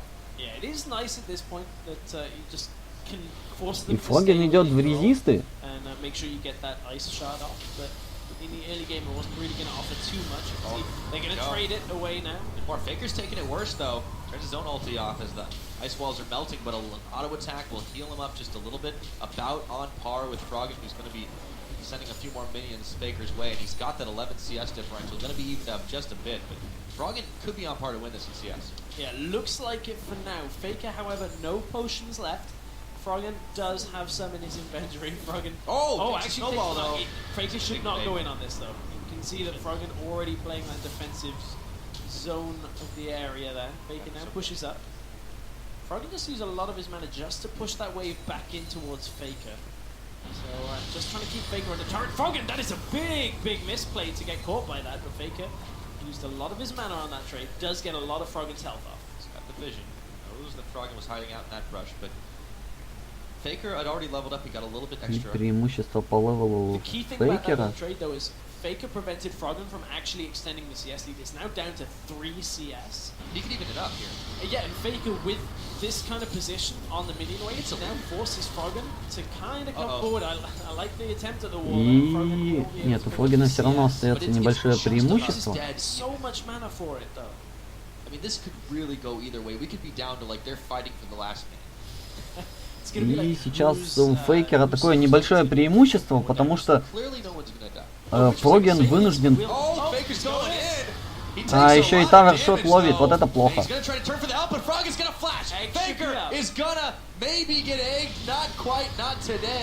И Фейкер сегодня проигрывает. Потому что 15, осталось всего 15 крипов.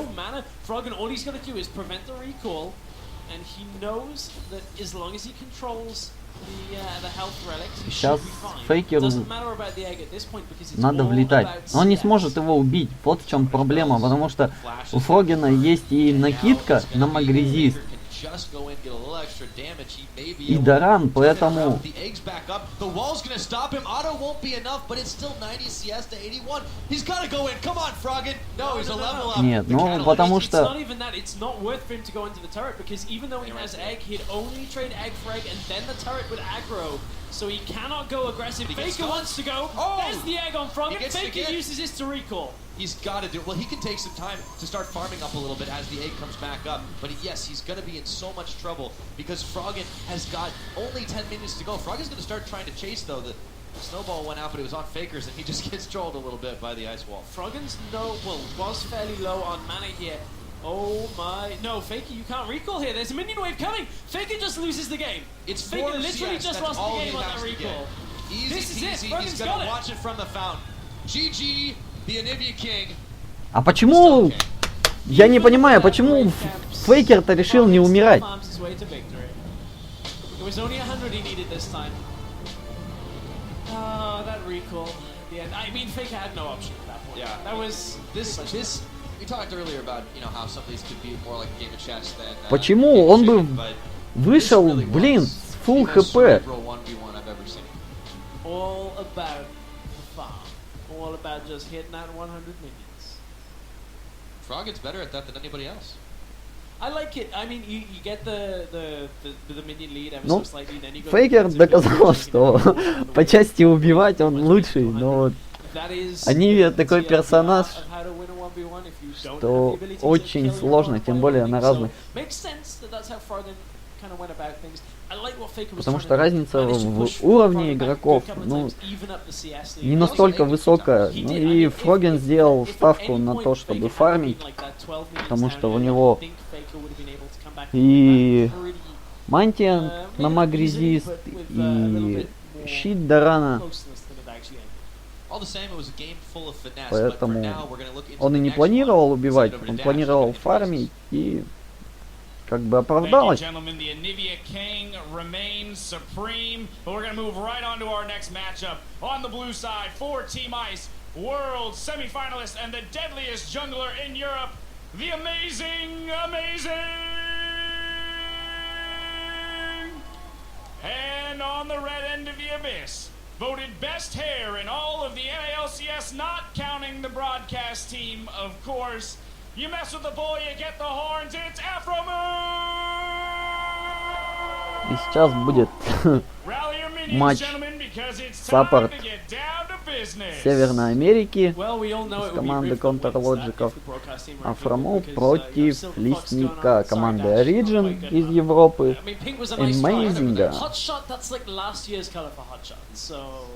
Amazing. Early bird catches the worm and Dash just got pink hair. So he's rocking it though, he's rocking it. Yeah, well he definitely is, but that's not what the real matchup is. That's not what's super important. What really is right now, Amazing and Afromoot, these two have played against each other, of course, in the past. Back when Amazing was in TSM over in NA, but I think they're going to know each other even more intimately than that. The Caitlyn is off the board, the Kindred, the Lucian. These are the bands we really expected, and we're probably going to come down to whatever optimally is still left. I just have a feeling that, like, Amazing is the kind of player that's been watching this and is like, I don't want to play 80 characters. What if we locked Elise? With the snowball. I don't think you would. But I just think, like, Amazing is the kind of player that's like, no, I don't want to do this. Just I want to pick something that's different. О, ну наконец-то. Что-то отличное от лица она будет. Remember, he did, used to play as an ADC, so he's going to have that experience. Oh yeah. And Gangplank's banned off, Kennan's banned away, but there's still a lot left up. There's also that Lulu. We keep talking about it. We haven't seen it as much though. Amazing. He's not picking the ball. No, but he just likes to. He does. He's not picking the ball. I mean, that would actually probably. Ну, почему бы нет? У него же есть пассивка волшебная. Тем более, ну опять без снежка Валибирд, зачем? Оу. League of Draven. So, Amazing, what do you got for us? What have you got? Don't be boring, Amazing. Wait. Is he actually letting that go? Is he actually doing this? Oh! It's locked. This is going to be a quick game. Prepare for the volleys. He's not got snowball yet either. I feel like he has to take that. See, Amazing's just sat there like, I don't even care whether I lose this game, I just didn't want to play an 80 carry. Avers, are you serious right now? Oh dear. Well, so seems like Amazing's going for the come close to my turret so I can fling you into it. On the other hand, so that is always a possibility, but there is no easy escapes for Draven. As in, doesn't have a dash ability, doesn't have a way to get out of the way. A lot of AD carries do. Не знаю, как сможет чего-нибудь сделать Валибир. No real reason. The crowd are hyped for this. Yeah, they are. Volleyball. I mean, if you had said to me this morning, I think we're going to see a Volley Bear in the 1-on-1, I would have just said nothing at all because I would have walked away slowly and thought you were crazy. Yeah. Yeah. But it happened. I've really got nothing to follow up on that. I was going to say, if you said that to me this morning, I'd have been jet lagged. Probably wouldn't have replied to you. It's been like, no. Yeah, but that's what you do anyways. Yeah, normally. But, you know, I like it. Doran's Shield Volley Bear, going for the completely no damage, no ability to farm champion. So the one thing he will have is, for sustain, his passive will kick in. That'll be great, once he takes enough damage for that. So, you know, Проблема в том, что пассивка-то, но она же один раз, прок нет. Get that name for nothing. Maybe he'll pull something out to surprise us, but for now, it's a non-aggression pact between these two. Before the minions hit the murder bridge, Afro's calling him out though. Man versus bear. Fight. TSM versus CLG, basically. Once upon a time. Yeah, well, you know. Hey man, he didn't make semifinals of Worlds on TSM. Well, at this point, you know, Amazing's had a pretty good year, actually. Let's see if he can top it off with a win against Aframu here. I think maybe he's just kind of resting on his laurels here, just enjoying the time. This is a pretty tough match. Well, you know, sometimes you like to hang a cat if you can take it. At this point, Amazing's just like, what minions are close to my bush that I can just run out and take? Range minions, probably not going to. He's doing a good job of utilizing the bush, but it's going to be so hard for him to farm against Afro here. And the moment those axes start to spin. The reason he can utilize this bush, is Amazing does manage to clear multiple minions with that, is the fact that Aframu used his board on the wrong bush.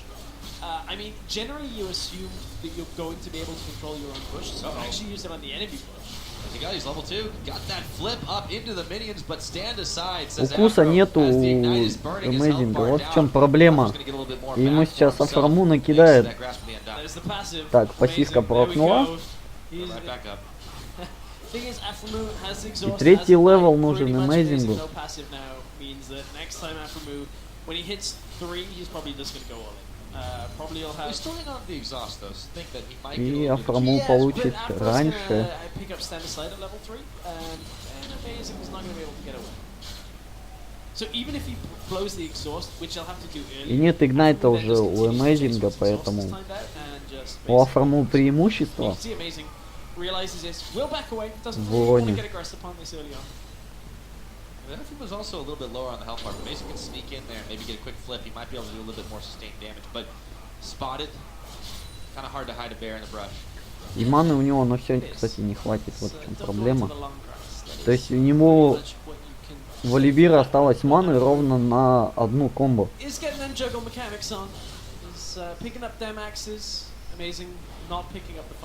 10 CS behind right now. Oh, this is not looking good for him early. He's forced under tower too.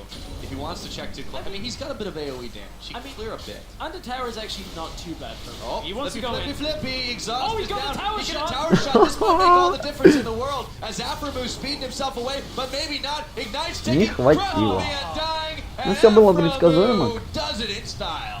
Oh, I like what. Слишком много условий должно было сойти для того, чтобы Валибир.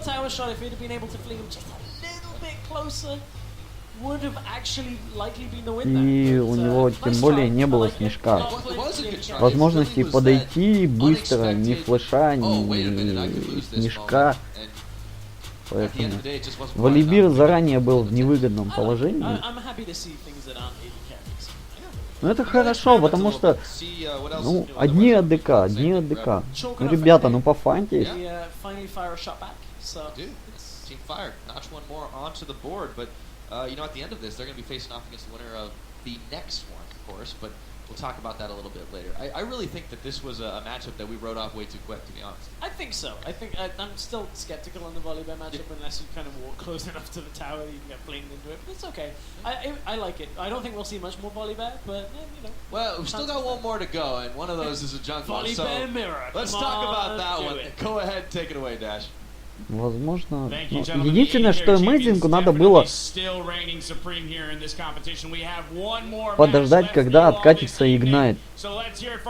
Вот чего.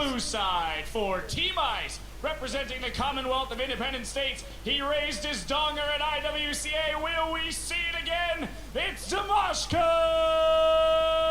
О, вот наши.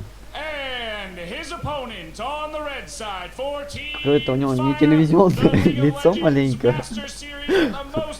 И народ просто разошелся. Все самое интересное они уже посмотрели, видимо. Now don't forget to feed the poros on your way to glory. Joke's on them, Dash. They didn't get those biscuits to feed them to. Very true. You can feed him wards. That's true. Is that count as cruelty? Probably. I'm gonna go with yes. To be fair though, when poros explode, they explode into more poros, so then it's just kind of happing us all around. Basically mitosis at that point. It's like boom, cell division. Got it. Yeah, at the highest level, but either that or you perfected close. Enough about the science of poros. We're going to talk a little bit about Dimashka versus Ali here. Grand is on the table. Come on, Heimerdinger. Give me a Heimerdinger matchup. Так, if I remember rightly, it was Dimashka's он Heimerdinger саппорт. into Carbon, and Carbon I think was playing Kennen, and Heimerdinger had to win. It was basically all said and done, and then he basically just lost because he got stunned by a Kennen. It was a really underwhelming end. Dimashka на... And they left Lucian up. It seems more likely. We might have yet another mirror, but Ollie, for whatever reason, decides Morgana is something to hover. No, don't go more. Ну, смысла нету Зикса брать. Потому что по мане просядешь, ну, просто мгновенно. Not in the early levels. You really have to get a good amount of AP to actually make that push. So you have to basically go flat AP from your runes and then just take as much damage as you can, and then you can push. Against Solution, it actually doesn't matter because he's going to be like, great, use your pool on your minions, goodbye half your damage. Well, the problem with trying to play the CS game is, you know, it gives away the strategy, it limits your options because the opponent knows you're not going to try and kill him. The one thing Morg will have, and it looks like we will get a Morgana in here, is a lot of crowd control. So once you get past 6, you do have the damage. И со флешом. Это очень грамотное решение, потому что на 6-м уровне Димашке будет не уйти уже. Not only that, but it's going to be so hard to nail him with those skill shots. We've been seeing it time and time again whenever Lucian's come out on Howling Abyss, that he dashes, he dips, he dives, he dodges away from. Но Моргане каким-то образом необходимо будет попасть к бэндам. Ну, попасть клеткой сквозь крипов это не самая легкая задача будет. То есть, если начинать только ультой, тогда есть шансы.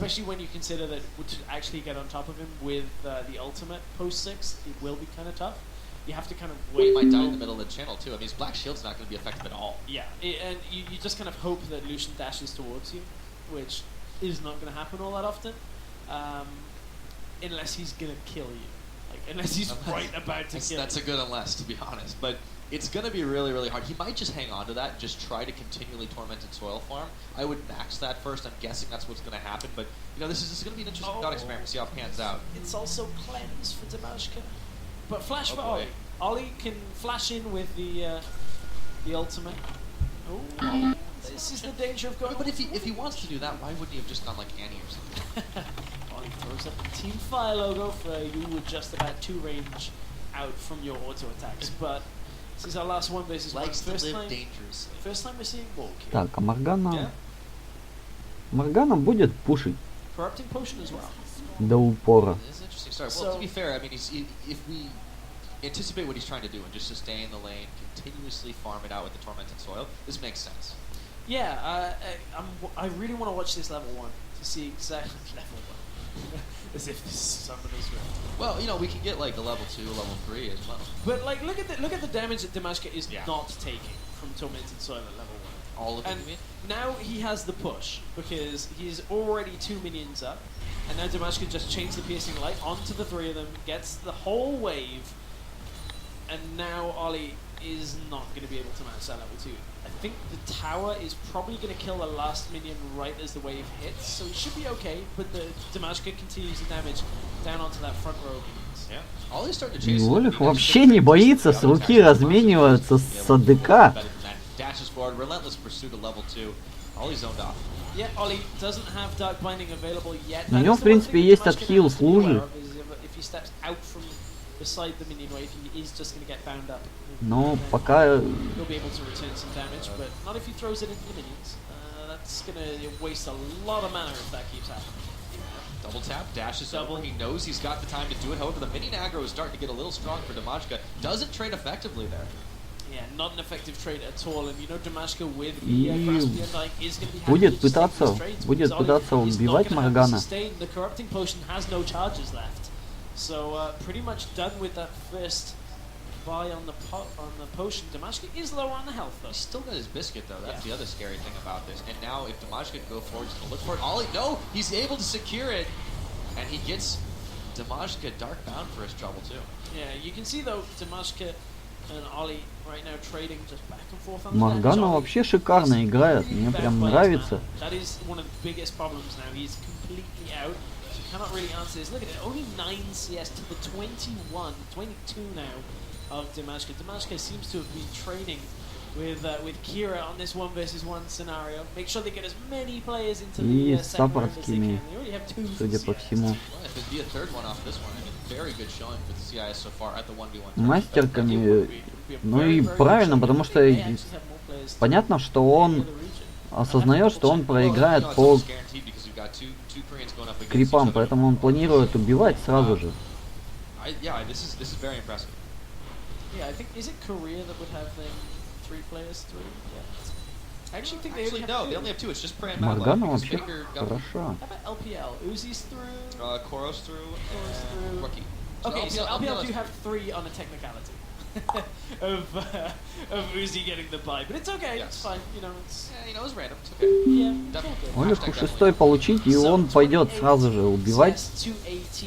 Now we're seeing Ollie with a little bit of AP in that Doran's ring. And he's able to get a bit back because of his free farm right now. But Damashka still has this massive CS lead.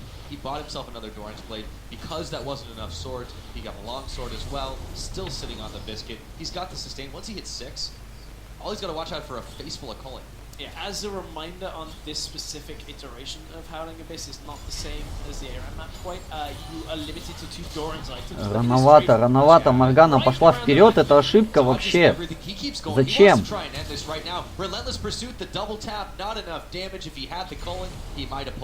Это большая ошибка. The reason Damashka put himself in that position is he was forcing the flash from Ollie. He knows that Ollie cannot walk away because he'll just take too many autos, so he has to force И him to walk есть теперь все шансы. as far as possible rather than just allowing him to walk backwards. So Damashka now has both of his summoners still available, still has the cleanse and the exhaust, and the flash is now not available for Morgana. She cannot engage. Задоджить ульту Морганы, потому что очень быстро она уже не подойдет. Ну, Олег, блин, такую ошибку допустить. Все хорошо, в принципе, продумано. That's how confident he is that he is completely safe. Yeah, he's got biscuits, got Graspy Undying, has the double Dorans as well, so he knows he's fine. Health Relic, I believe, is due back up. И он уже даже лужи не боится, просто. So at this point, Damashka is trying to beat Ollie to his own, but forces Ollie to actually take that full health. So what it's going to do is give him a little bit of mana back. Вот, видите, то есть Димашка уже не боится. Только Моргана начинает подходить. Вот, о чем я и говорил, то есть спокойненько уходит пешком из ульты Морганы. Блин, такую стратегию Олег одной ошибкой единственной испортил.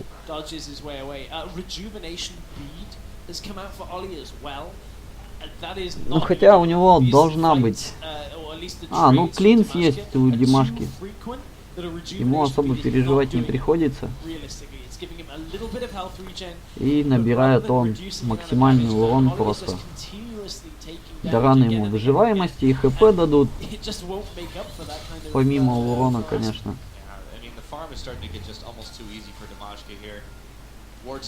Вот. Ну а Дараны просто эффективные. Низкоуровневые предметы. This is just Damashka knowing what he has to do in this situation. Again, all he's going to do, play slightly defensively with the null magic mantle, looking for the hex drinker, then just out farm. At this point, he's managed to manipulate the wave by keeping those creeps alive, that it's now continuing to push in towards him. He won't use any spells here. It is just going to farm the wave out. It is ever so slightly pushing still in towards Damashka. Did, however, auto, so he has to kind of answer the tormented soil, otherwise it will push the wave back into Ollie's favor. More damage pushed on Ollie, who has to take his health relic once again, but huge CS lead continues here.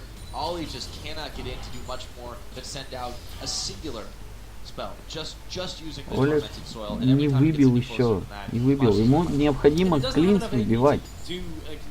Тогда какие-то шансы появляются. Скоро у Морганы откатывается ульта и последний шанс. Оу.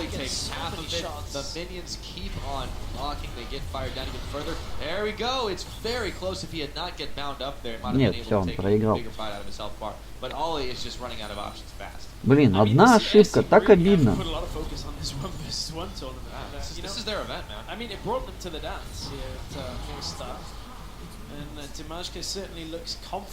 This kind of matchup. Very confident, throws a Team Ice banner again. Really haven't been using that quite a lot. But 26 CS, he's got that lead. He's never been any real. Он вообще, он не боится, смотрите, он троллит его, стоит просто в луже в наглую. Really hasn't been too much of a problem for him. Ollie's got a little bit of a health advantage now. He's just going to try to force him off with a few autos, but he just don't do enough. Dark Binding is going to hit. No cleanse still. Ollie's going in. Exhaust is on. He's going to go ahead and cleanse the chains. Yeah, there's the double summoners. Will completely reduce what Ollie was trying to do there. But that was a good amount of damage. Лужа! Где лужа? Already been used. Oh, that's so painful. That actually would have been it from Ollie. One misplay out of Damashka. It's not enough to turn the matchup around, unfortunately, for Ollie, as now Damashka was able to back and has picked up the Hex Drinker as well. No potions with it. I believe he's waiting. Actually goes back. Димашка набрал на выживаемость предметов. Have the life steal coming from it. Ollie on the other side, still just under 20 CS down in this matchup. А Оли набирает какой-то ерунды. Ну потому что вряд ли он... Не успеет откатиться. No, he doesn't need to anymore. He only needs 17 CS, but if he gets an opening, he might just do it. Goes on forward. He's standing in the soil. He doesn't care at all. Ollie takes a ton of damage off the back of the culling. Minions keep on falling down. Damashka knows he's got this one in the bag. It's all about cashing it at the bank. However, one binding now that Cleanse is down means flash into the Morgana ultimate for the Soul Shackles. And всего 9 крипов осталось. Не успевает откатиться ульта. Обидно. Обидно. Все было продумано.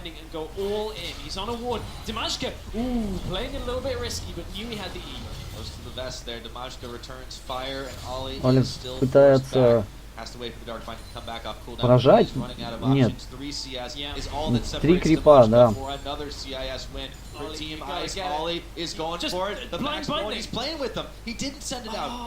Есть ульта, есть же ульта. Сейчас будет.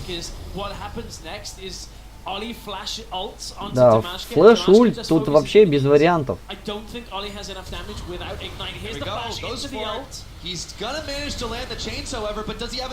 И дагвайндом промазал.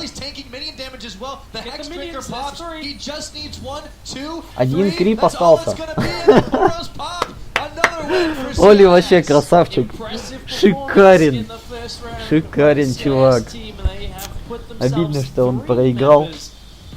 For Team Ice through to the round of 16 just from the CIS region. 1v1. The wild cards are definitely not the weakest link this time around. We already know now what's moving on to the next round. This is going to be a fantastic 1v1 tournament already.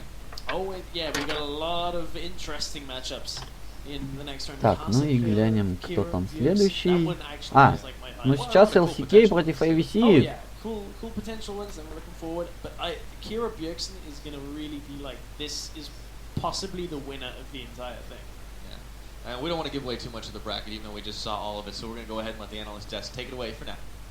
And CIS. Yes, and we're back, Frigard. Yeah, just talking about. I'm just going over the stats, man. Sorry, go ahead. On and off. Go ahead. Yeah, so I got all the stats for how the regions are doing. NA's 3-2, Europe's 3-2, China's 3-1, Korea's 2-3, LMS 0-4. Really hurting us here in Team Fire. And CIS, right? Like the international wildcard's 3-2. Like just like how they got here in the first place with Kira crushing 1-1, winning record for the wildcards. Definitely. And with that, a lot of victories for ICE. Today, Так, in that last slide of 1v1 victories, there was one we'd like to highlight, though. It was in the matchup of Reckless versus Score, Cannon versus Lucian. Так, таблица вот заполнена, и... Так, завтра тоже 1 на 1, наверное, будут. Да, завтра 1 на 1 будут. Следующий этап. He's one of the guys we're really expecting to go really far in this one. Yeah. He really wants to win. So I was getting disappointed already at the start when he was playing. Так, ладно. Поехали в корзину. И... Так. Карса против Клеолава. Ну, Клеолав должен побеждать. Кира против Бьорксона. Ну вот здесь, кстати, я не знаю. Потому что, насколько мне известно, Кира затащил СНГ на вот этот чемпионат своими победами. Поэтому чувак 1 на 1 умеет играть и биться. Другое дело, что Бьорксон-то вообще не подарок. И тоже обладатель гигантского просто опыта игр 1 на 1. Тем более одного из VC он уже выкинул. Он выкинул Смурфа. Так, затем Прей против Медлайфа. Медлайф тоже выкинул одного из VC. Димонка. Так, Прей против Медлайфа. Ну, сложно сказать, Медлайф вроде саппорт, но, блин, он настолько крутой чувак нереально, что за ним просто приятно смотреть. О, Прей разделал Хуни. Пожалуй, надо бы посмотреть все сначала, как оно там происходило. Так, Руги против Лекса, ну, Лекс... О, Лекс выкинул... А, ну да, мы же смотрели. Лекс выкинул Вездора. Да,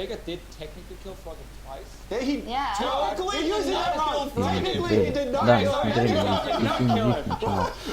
Так, ну, Руки должен побеждать. Потому что... Ну, вообще. Мини-фейкер, как его зовут. Так, Узи против Кейсинга ставлю на Узи. Дабл лифт Реклс. Тут все сложно. Все-таки, не знаю, по крайней мере, я буду просто чисто для себя болеть за дабл лифта. Потому что он крутой. Так, Карл Фроген. Ну, Фроген должен побежать. Так, и Афаму Димашка. Так, Димашка сейчас играл. We learned a lot about the Bird versus Bird matchup, and there are still 100 points on the line today. Good for Team Fire, at least when we return. Korea is going to take on the players from the CIS interregional matchup. Keep it tuned right here. Потому что из себя представляют наши игроки, ну, я вообще не знаю. Sing that goes and dashes it. Double exhaust is down. There's the vault up, forcing the barrier. Sim is low, and that's it. But he doesn't want to get it down. Here we go. Trouble. Exhaust is down. One more shot, and Lift comes up with the win. He wants to finish this up. Can he start? The stun! The outplay! А, вот что там произошло. Стан. Koro takes the win. The snowball thing, like you throw and then you like jump to them. No. That's so true. So he's got a tower shot. This might make all the difference in the world as Aframu speeding himself away. Фейкер заговорил по-английски, что ли? Just needs 1, 2, 3. That's Я немного не понимаю. Koro's pop. Another win for CIS.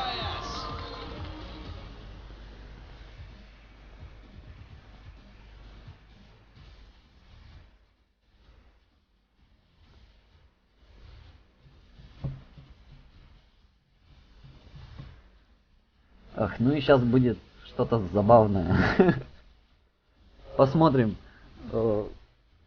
так ли получится, как я думаю. То есть это, в принципе, это должно быть избиение. Но при этом должна быть куча фана. Потому что корейцы умеют фаниться и играть, правда. Потом они говорят, ну ладно, хватит, и сносят команду соперников. Поэтому матч предстоит как минимум интересный.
물론 이미 이제 롤드컵이 끝나고 좀 올스타는 약간 예전 올스타는 좀 안 그랬던 것 같은데 이번 올스타 같은 경우에는 좀 재밌는 모드도 많고 그래서 즐기는 올스타인 것 같아서 일단 최대한 즐기면서 하되 좀 이길 수 있으면 꼭 이기고 싶네요.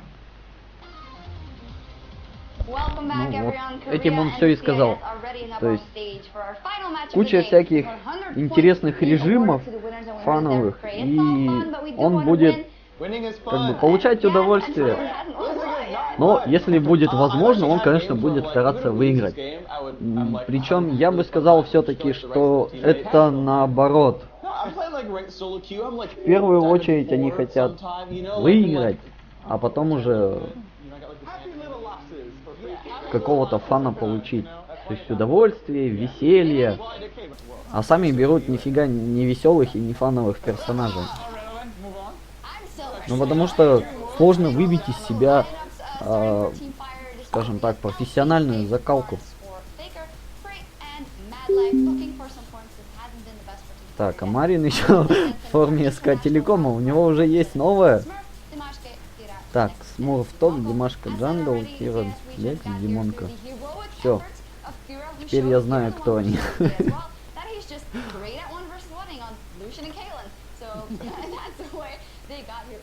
Kind of shaky in the 5-on-5 though.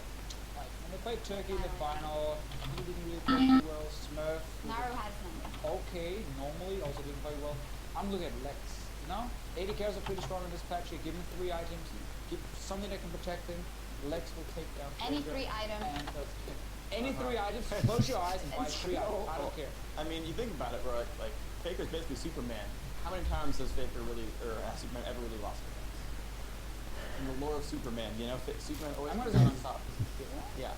So okay, it's already been a story told. How are you counting losses? Lex has definitely won several times versus Superman. Yeah, I mean, he's never killed him, but he never won. Is this like the thing all over again? It's the first time in the history of winning. Anyway, before we get into the game, we heard the players already. LCK squad, of course, they got a comp given to them, chosen by the fans before, so I think they might be out for revenge. Yeah, and as much as Freak wants to convince you that losing is fun, losing is five melee champions versus Azir, Anivia, Ashe, that's not fun. No. Tell us how you really feel. I think the LCK would like to have yeah, I think they do as well, and I do hear that the players are ready, so to see how this match will play out, let's pass it over to our casters.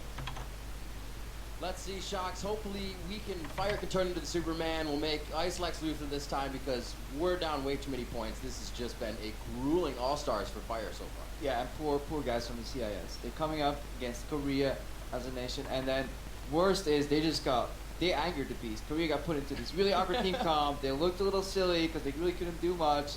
Right now they want revenge, and CIS is like, guys, I just want to play some League of Legends, and we were like, no!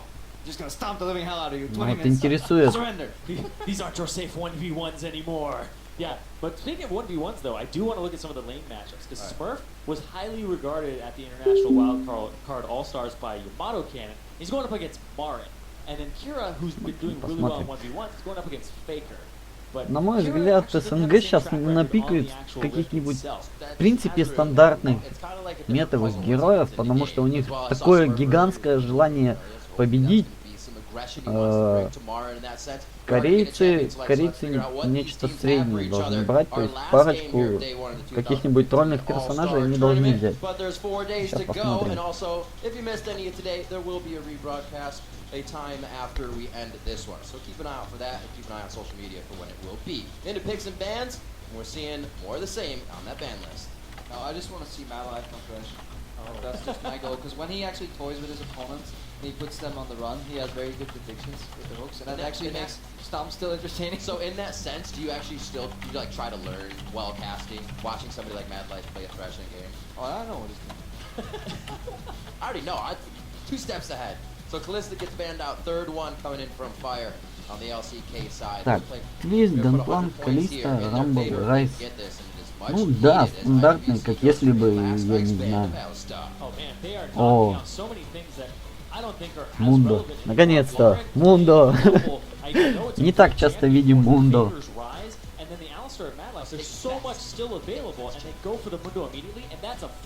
Ну вот. О чем я и говорю, AVC берут просто метовых героев. Ну, Лулу против Мундо на топе, ну, как бы сначала-то хорошо, а потом что сделает Лулу Мундо? Ничего. А если он попадет топором, он ей потом этих топоров и накидает.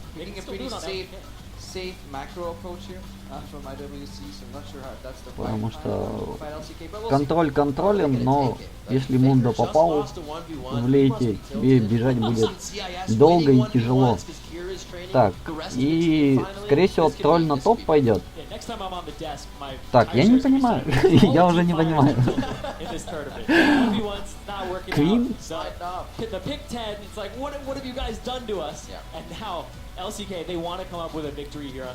Для меня Квин это такой Персонаж, которого реально можно взять пофаниться, потому что такая хрень, на мой взгляд. Вообще, какой-то довольно бесполезный персонаж, даже на араме хрен ничего сделаешь. А в тимфайтах вообще, ну что ей делать? Сейчас заодно хоть покажут, что ей можно делать, особенно если она в лесу будет.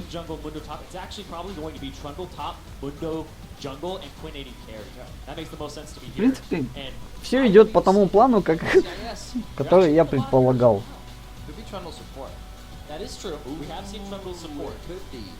I would like that. I also like Quinn in a solo lane, so it would make me really sad if they use her at AD carry because I want to see the potential.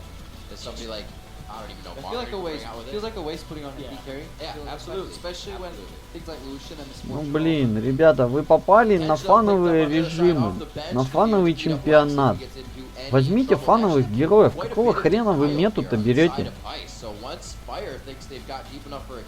Ну не выиграть вам корейцев, ну смиритесь с этим.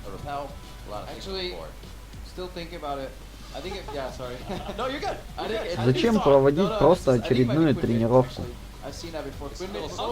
Понятно, что не каждый день они играют против корейцев, а точнее никогда не играют против корейцев.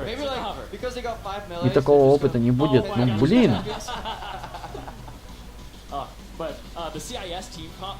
Отбирайтесь через International White Cup на чемпионат мира и там играйте. Что, ну что это?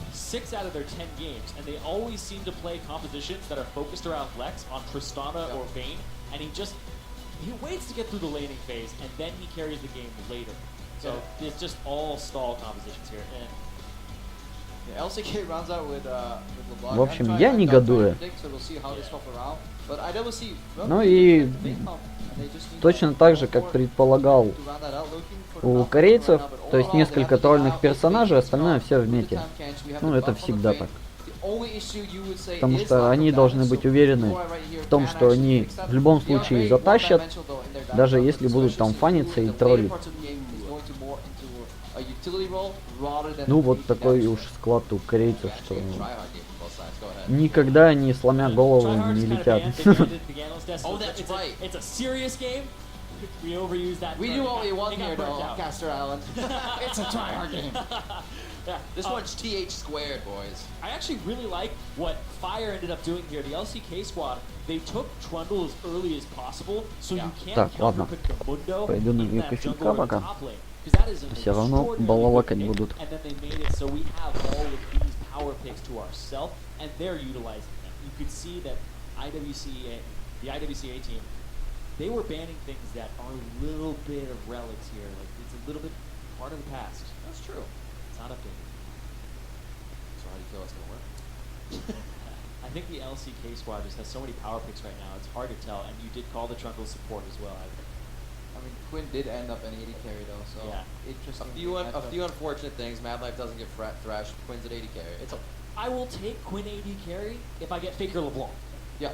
All right. That's the trade I will make here. It's one of like the 10 commandments of League. Don't give Faker LeBlanc. It's going to be a bad situation for you. I guess unless you're running Morgana in the mid lane, your name's Pawn. But we are going to be heading into our final regional match of the day, a 5v5 between the LCK and the IWC.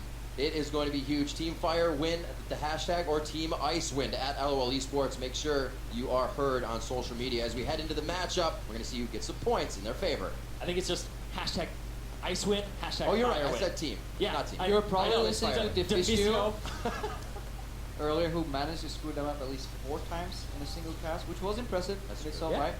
But yeah, overall, thematically though, the Quinn 80 carry does make sense into a protective Vayne composition, because that blind is going to really pay dividends when Vayne can't even see who she's attacking, and the entire team relies on Vayne carrying in these fights. Yeah, and when somebody gets hit with the blinding assault, you basically are an 80 carry with 300 range at that point. Doesn't matter if you're Tristana or anything like that. And it's a 1,000 range skill shot. So you can hit any 80 carry, beat them, even being out of their range.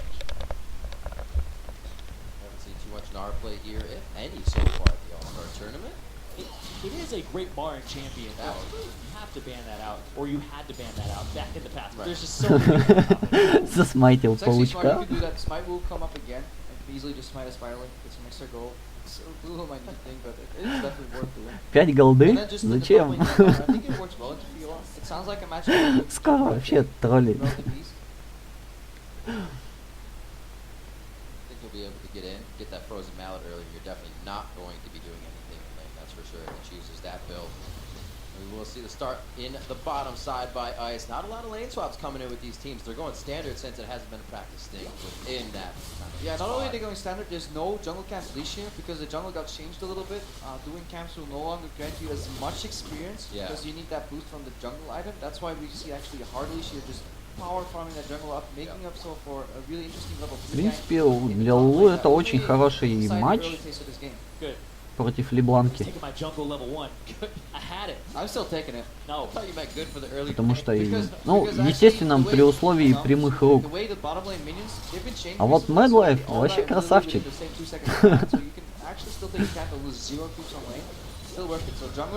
О, выбил пассивку уже вторым левелом. Вот о чем я и говорил, что при прямых руках Лулу как бы очень хорошо надамаживает. Вот. Oh, okay, the vault onto him to slow him down. It actually doesn't hit the Q though. Good trade, definitely a win in the health department.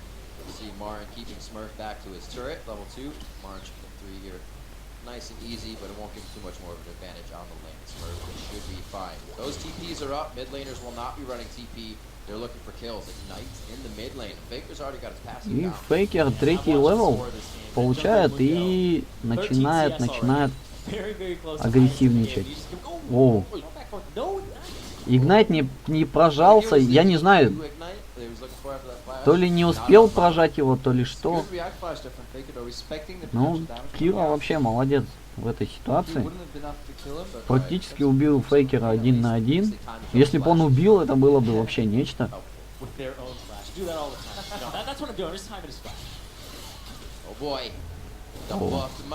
И нет, не попал. Надо было либо раньше кидать, либо... О, ну вот теперь Кира под ударом. Потому что если комбой попадет, это будет...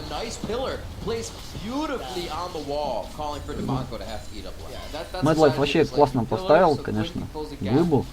Но там не дремлет. Скоро пошел убивать. Да поменяй форму, чтобы не дать голды. И убрать паучков. И... Ну, ФБ забрал Фейкер.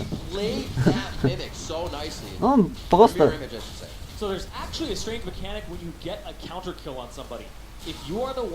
Who dies first, but you get an ignite counter kill. If it's a solo kill, you don't get experience. If there's an assist on it, you do get experience.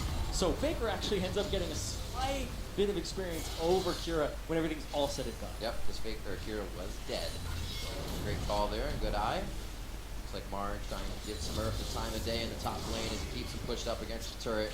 Only 1-1 so far, so muscles have been flexed on both sides. No real advantage gained. This bot lane though, trying to get their shots in when they can, but Lex has to be careful he doesn't get vaulted and queued. That blind put him in a sore spot. He's pretty much relying on Demonco to save him.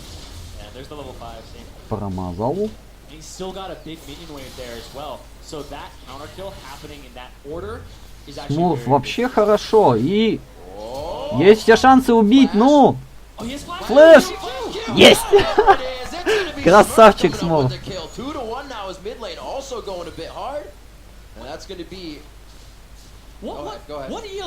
Но вот это сейчас...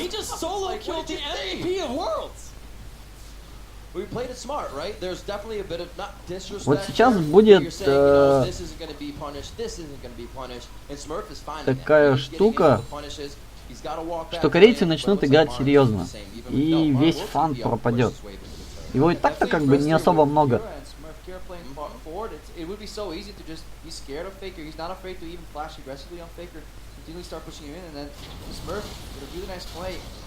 И как-то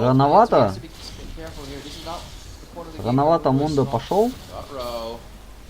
Oh, it looked like Kira turned away there for a second, actually, but still good damage to be dealt. They could group mid and actually siege this tower because Faker's out of mana. So if they actually moved in here in mid lane with both Kira and Dimashke, I think they could have done a lot of damage and pressure on that tower, kept Faker down. Looks like Dimashke is going to go for utility build here too. He has the warding smite. Даже просто... Что делает Марин, я вообще не понимаю. The rinse and repeats, you know the teleport is down, you're going to make the guy have a long walk. Faker's going to have to take that walk as well, and Ice take the control of the map here. Man, they make an advantage out of it though. Hey, you have to be kidding me! Faker! Kira gets a kill onto Faker. Doesn't even have Жесть! Dreams to that wild growth interrupting the distortion, not allowing the damage up in the top. Ну, понятно, что здесь есть доля везения достать самым кончиком, но... Но, блин! Он же достал. He was never a target to be killed. Just chunk down the lane. Again, advantage them for Smurf later on. So IWC team here playing extremely well. Шикарно, шикарно. Also flip-flopped Ammo's top teleport, so we could see a player from Smurf if he gets control of that lane again and the team wants to do something in this bot lane. Prey and Mad Life have been quite aggressive, so a ward behind them could be detrimental. Monko and Lex still farming it up, 55 to 65 in this lane, so Prey is seeing a bit of a lead. Now when these champions hit level 6, Faker can start roaming, Prey can actually start roaming. If they continuously have the lane push, right now they can't capitalize on that because Lex and Monko are still farming. But a level 6 Gwyn can simply roam to the mid lane. Kira right now in trouble. Сейчас умрет. Wild Growth is not there. Very nicely played. Pinked out by Score. Faker as well coming around from the side.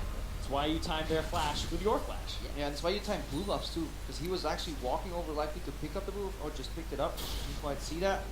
But on the way back, he just insta-give, and this is the 7 minutes 45. If you know the jungler starts blue, you know that buff will be up. He will likely move there. It's a really good game read here. Going outside from too. Score and Faker.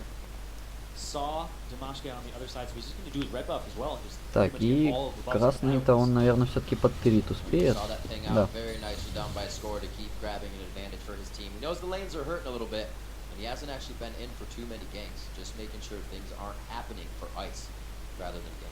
Really greedy there from Kira to walk back the unsafe path to mid lane without knowing where the jungle is, and look what Score did. Так, и сейчас получит топором в лицо. Оу! Quick blue switch choose by Dimashke, stepping out of that one. Knows though, they have an idea of where Score is, and here's a bit of a rotation for wards in the bot lane. Prey putting some down to make sure they can go a little bit aggressive. Oh, sure, lock for more, but Mad Life, of course. River vision is incredibly important if you're running Trinity pair as well, because you push up and then the threat in the middle lane. Faker all he needs to do is connect the chains, because the damage will come from whoever joins that party, whether it's Mad Life here, whether it's Score, whether it's both of them, or everybody. И нет, Димонка очень классно подошел. Шикарная игра. Димонка вовремя оказался там, где надо. Увидел, что Mad Life ушел. Блин, ребята, вообще начинают радовать. Если они еще и на стадии тимфайтов будут себя так же хорошо держать, то это...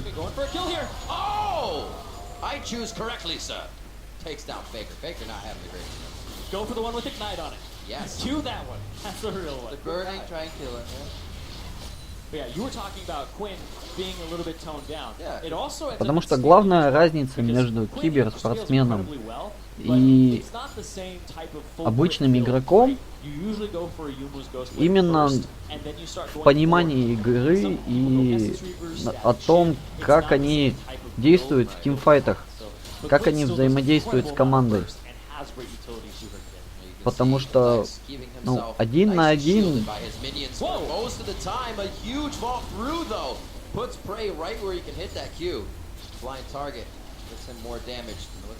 Можно выиграть любого. И, как показывает практика, во всех лигах, в принципе, то есть у всех есть шанс. Так, сейчас будет дайв на боте, но там подходит паук. Так, и у Марина вообще проблемы. В очередной раз Смурф выбивает из него. Так, и это была ошибка не в ту сторону. Ушел, и Димонка как-то появился прямо в центре. И в очередной раз...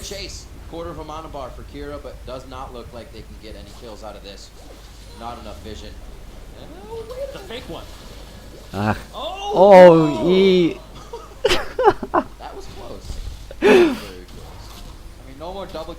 Фейкер фанится, вот. То есть, смотрите, у него 3 смерти, и он все равно опережает по фарму.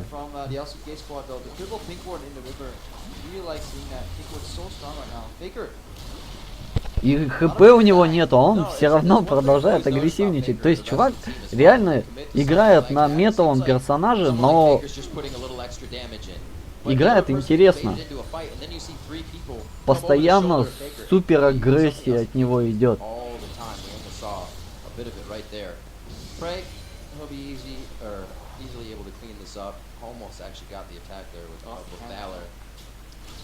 It's okay. It's okay. Shame on you. That's his way of saying I'm not tryhard. His support wasn't there to kill it for him. Так, и Квин первым митром собирает клинок Емому. Так, а Вейн новый прокающий итем. Getting so much attention here for Smurf. But Smurf, in terms of keystones, he actually took Grasp of the Undying, the one that does percent HP and also heals you. Теперь уходить надо Фейкеру. И чуть-чуть, нет, не хватит, нет, не хватит. И Димонку очень хорошо так прижали. Медлайф вообще шикарен. Просто невероятно шикарен. Посмотрите, как он глыбой своей закрыл вход в единственный.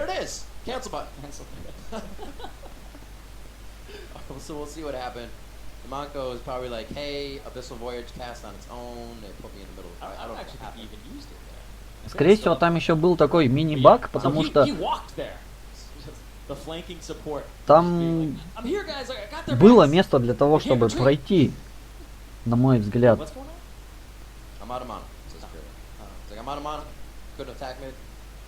Но там стояли крипы, и, видимо, в крипах запутался.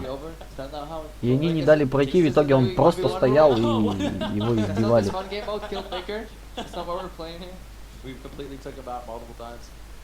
А Кира жалуется, что он больше не может убить Фейкера, видимо.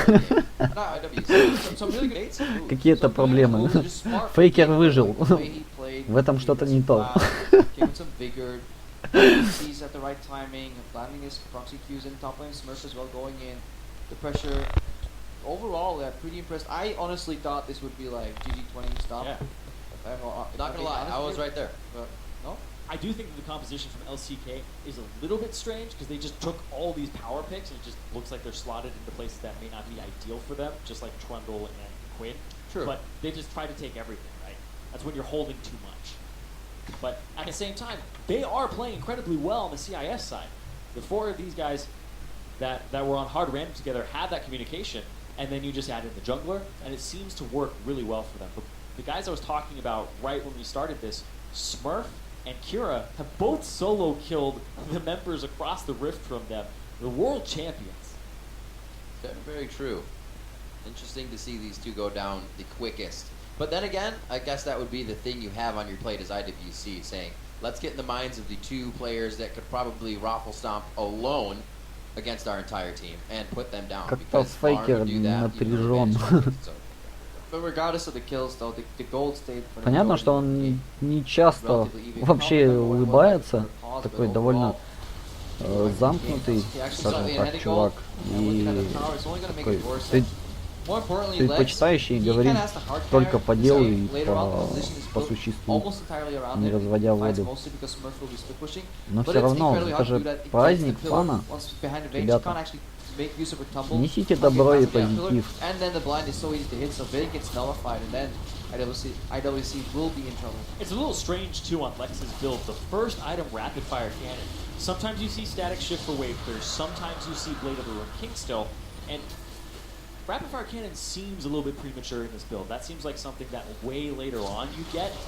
And even then, you trade it off for like a Phantom Dancer, which is still very good on Vayne, despite the current state of Phantom Dancer. If you were to put two things in front of me and call it rapid fire or static shift, though, I would definitely buy a rapid fire cannon. So I'm with Lex. Gotta go with Lex on this one. Then again, that's why I'm play-by-play. 15 minutes coming up with the game. You're like, it's a pretty red color. Let's buy it. It gives me this circle at one point that's longer than my actual range. I appreciate your analysis, though. 4-4. Let's see what they can do here, if any kills are going to come from this. There was a bit of movement down in the bot lane by Score, but it looks like he's just going to hold off. They commit to this. Lex takes a lot. Yeah, Score definitely wants this now. Level 9 jungler coming in as well. And this could be bad. Demonco on gray health now. Lex is the target. They're both a target. Usually you just go for one, but they want the full plate and dessert. Lex under the turret. Score's going Скоро просто танкует. И сейчас где-то Фейкер должен подойти. Нет, ему не оставили ничего.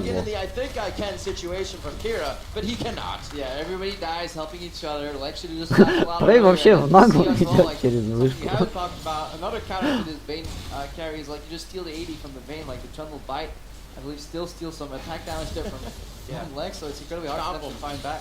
Как раз бывает все очень предсказуемо.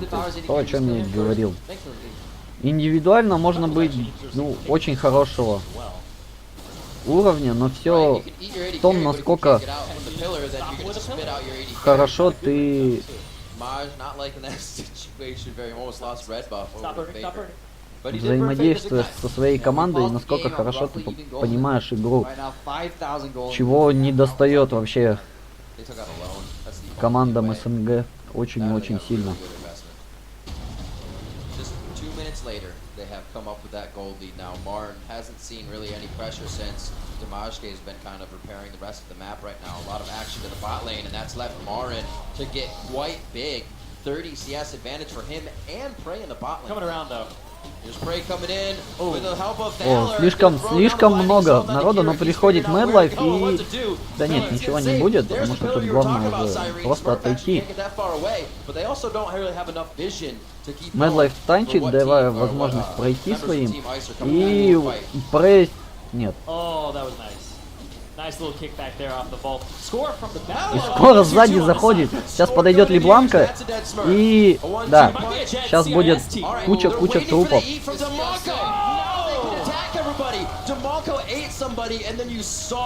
Faker's eyes light up to go in for the kill. That's the worst, when the enemy like plans out to play for you. It's like, this is exactly what we're gonna do. You're all bunched up. We know it's gonna happen. 3, 2, 1, Faker, ну вот, о чем я и говорил, что корейцы включили уже режим бога.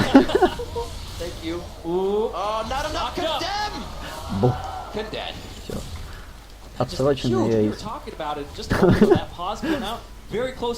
Так вот, корейцы включили режим бога и заиграли уже по-серьезному. То есть они сначала были настроены поиграть весело,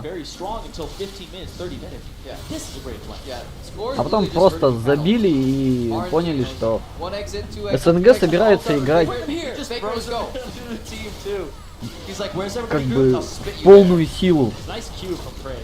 И, ну, неприятно, естественно, и заиграли тоже.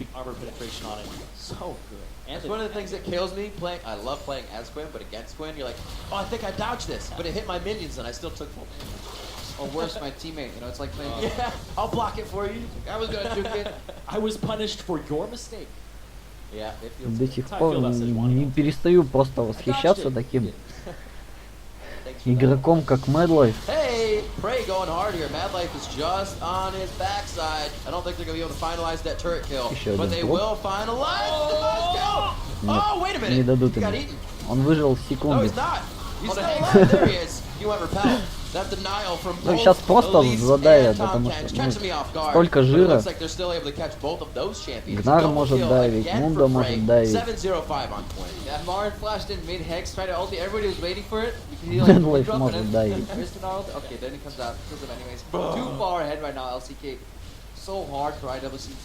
Просто запушивают.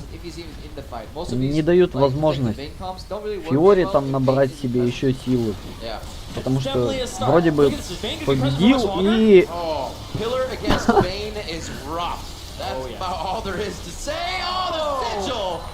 It counts. It hits. Faker gets another kill from himself. A double there. They just came off another double that Frey had. They're just going through the batting order of IWC right now. Они решили на 20-й минуте закончить.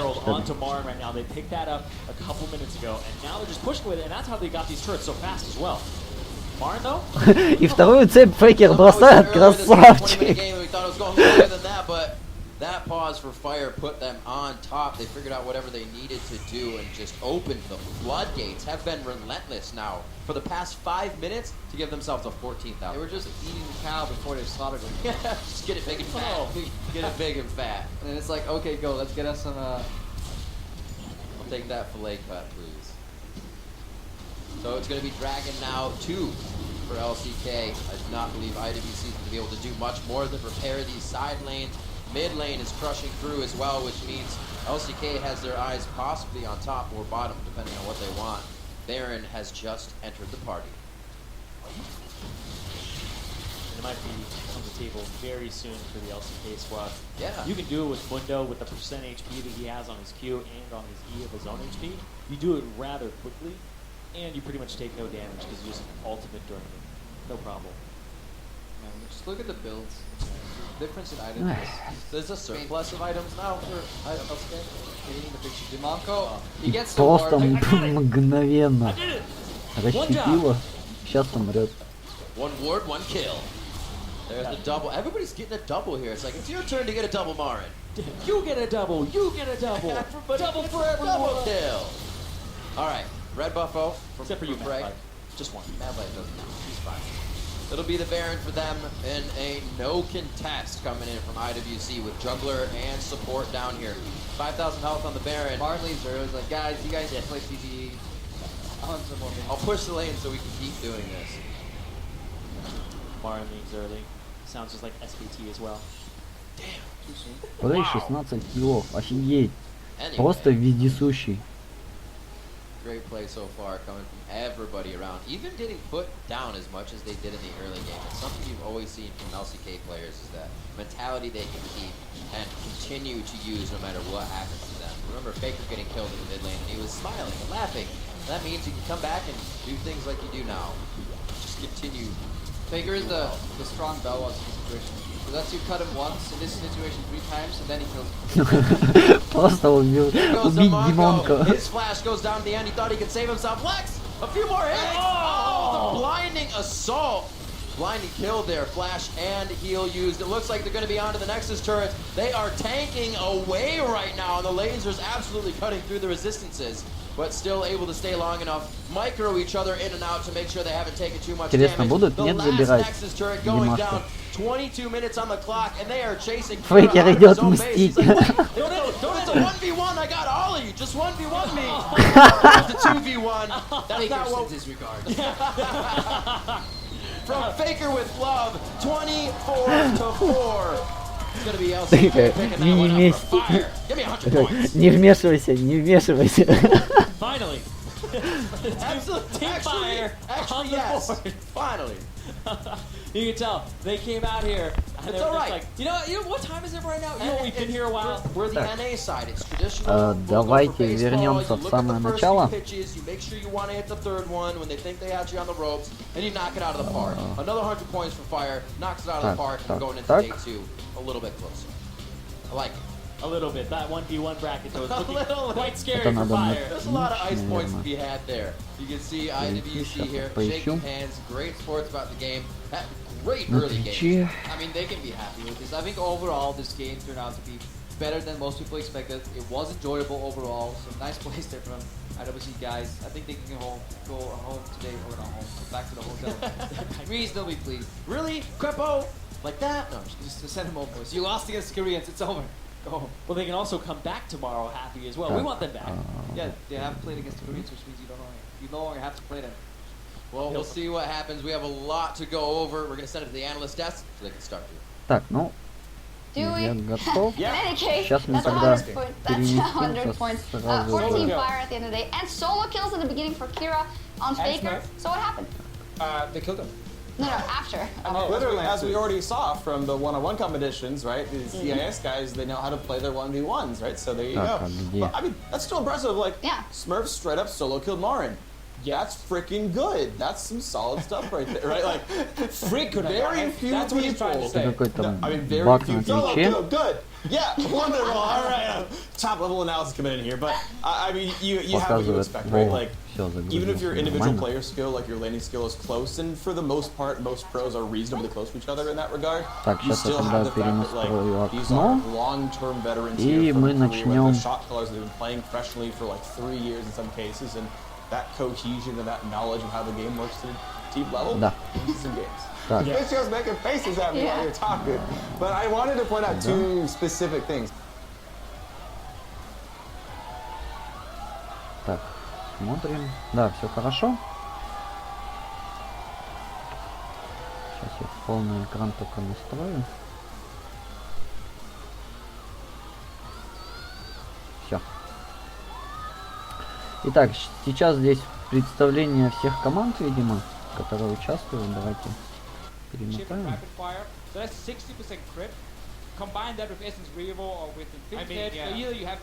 Фуни Реклс — это Европа против Северной Америки. Is he gonna do it? Is he gonna do it? I'm watching Froggen's screen. He's not hovering over the lock yet. Is it too easy for him? Так, давайте A lot of success in смотрим. North America. Range, so he gets the early level too. Hooney's in trouble. Come on, Darius, chase him. Дайрос, ух ты, Дайрос на... Фу, на Синжите. Шикарно. Бат Бьорксон на Синдре, Фроген на Ниве. Ну, как бы, то, чего от него ожидают. Ну и Метеус на сопле. Вот это очень приятно.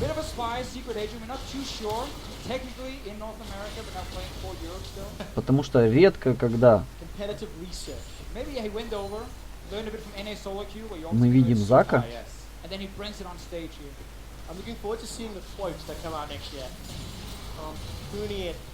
Madrid was saying he just wants to prove EU's better at MSI, and then now playing in NA. And he did. Interesting. And he did. Amazing. Trying to camp bottom lane here.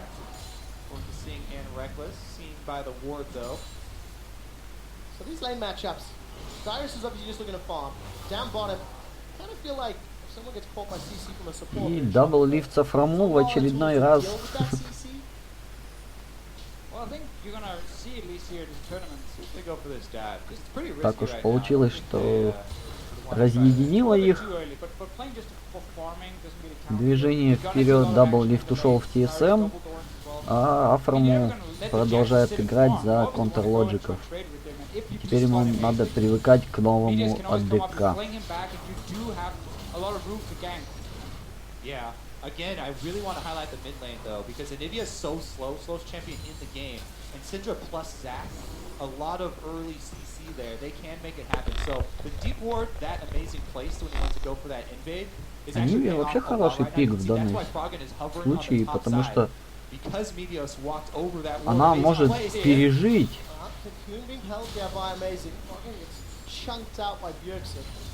И Amazing очень хорошо так поражал Метеоса. Другое дело, что Синдра Фрогена тоже очень хорошо так поражала.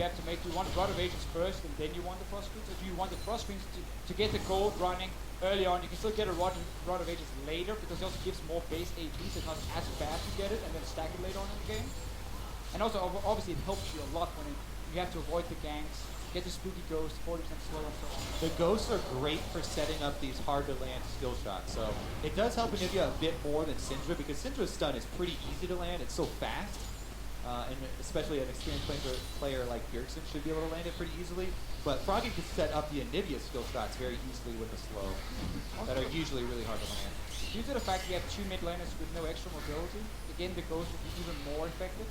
You time it, meteors flying in or Mason, it's so easy to land on 40% slow, and then you basically win that one-on-one or 2v2 very, very easily.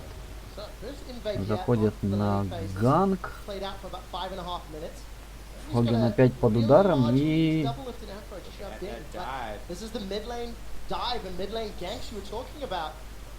Но Анивию опасно давить. Максимум выбьете, тем более лайн запушен. И нет, промазали.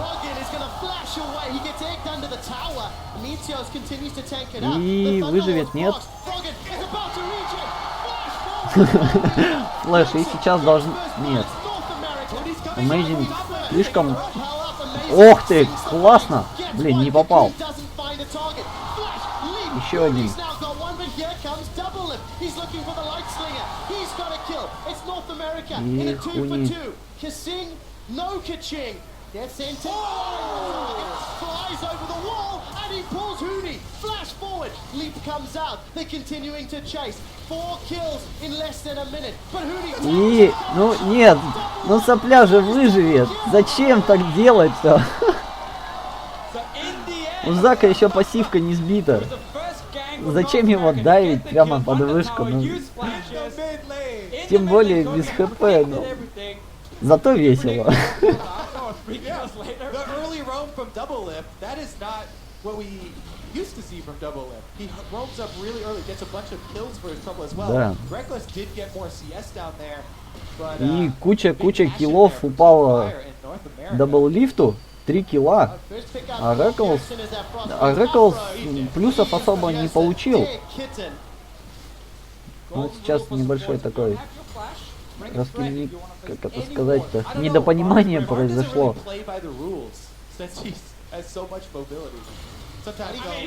Потому что можно было оставить. Вот здесь вот вслепую вообще поймал.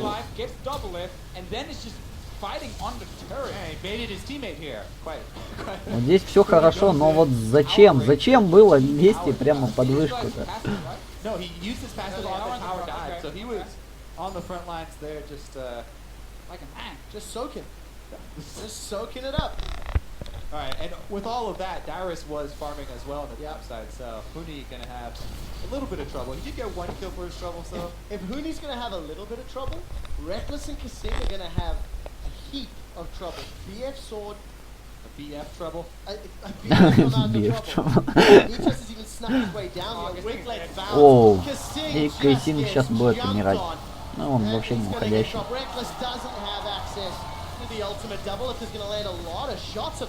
Офигеть, вообще дабллифт почти всю ульту положил в Реклза. Шикарно. Так вот, о недопонимании, которое произошло между Эмейзингом и Фрогеном, это то, что килл-то надо было отдать все-таки Фрогену.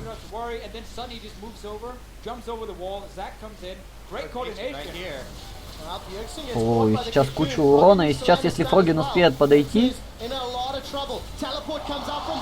И... Нет. Так, и сейчас Дайрос будет на... Оу! Есть все шансы умереть. Да, размен в 1 в 1, и...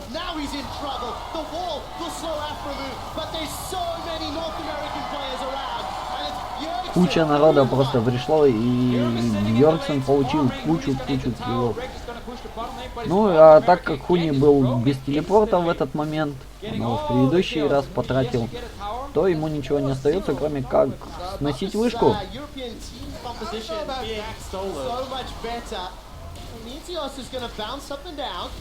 Нитиус просто, чтобы отдефать вышку, активировать ульту. И да, сохранил. Ну, Синжит там уже подойдет, конечно, в это время, и вышка, в принципе, задефана. Like, look at the map. They got even you got excuses. Yeah, you were saying that North America was I'm slow. praising North America here. They practiced yesterday, clearly paid off. Look at the defensive pingboards in the river, the coordination we have seen, the communication. So much backpedaling here. I'm getting busy. We are in North America. Europe is sleeping right now. We might as well jump on that one. Oh, wow. A little bit of pie on your face and feeling sensitive there, Fisher. Wow, Bjergsen gonna get ganked here once again. You can see if the stun can find either amazing or Frogger. И Бьерксон собрал первым итемом саппортский предмет.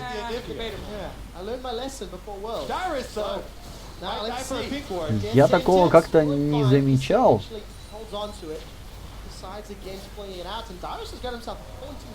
Довольно интересный такой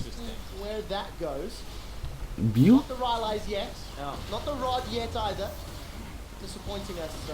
Ну-ка, надо посмотреть на этот предмет повнимательней.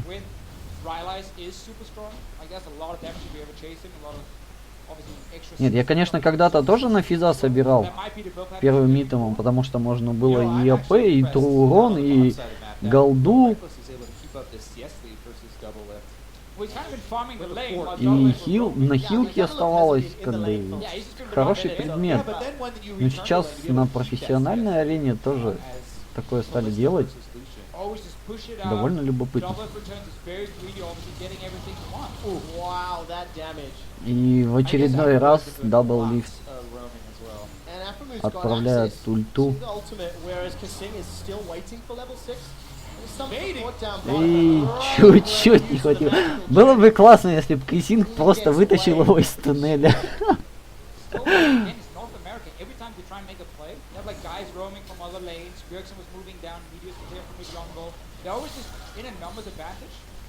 And you're just trying their luck, okay, pull the trigger, see if we can get something, and then suddenly North America's there like 4 guys. So Dragon number 1. Так, и да, первый дракон должен идти Америке. And I want to see now also, with some of the new changes to vision, obviously Sidestone is only now recharging something. Мелочь, а приятно. How do teams use it properly? Because if you want to ward your lane, you suddenly only have like 1 or maybe 2 wards you can place in the enemy jungle, so suddenly that is a big decision you have to make. А вышка стоит. То есть откатить голду в Европу пока не получается.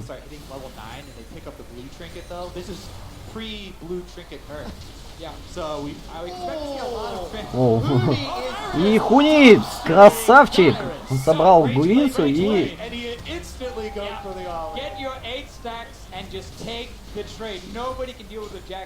You need to CC him, you need to kite him around and then burst him down. Hooney's just gonna split push all day long. Now look at the bottom lane though. We did see Bjergsen roaming. They take the tower down bottom and steal away a red buff. So North Americans for Team Fire cement control of the bottom half of the map.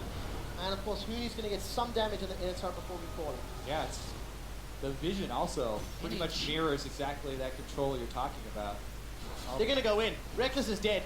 Reckless is dead. Can we see a good bar ultimate though? Let's find out. Отфлешился, это единственный шанс. И идет Дариус. Нет, отменил он. Ну это правильно. И опять, смотрите, сколько дабллифт вообще. Все ульты у него идут в Реклза. Шикарно просто играет дабллифт. Так, и Гарольд бездны, если не ошибаюсь, Геральт бездны.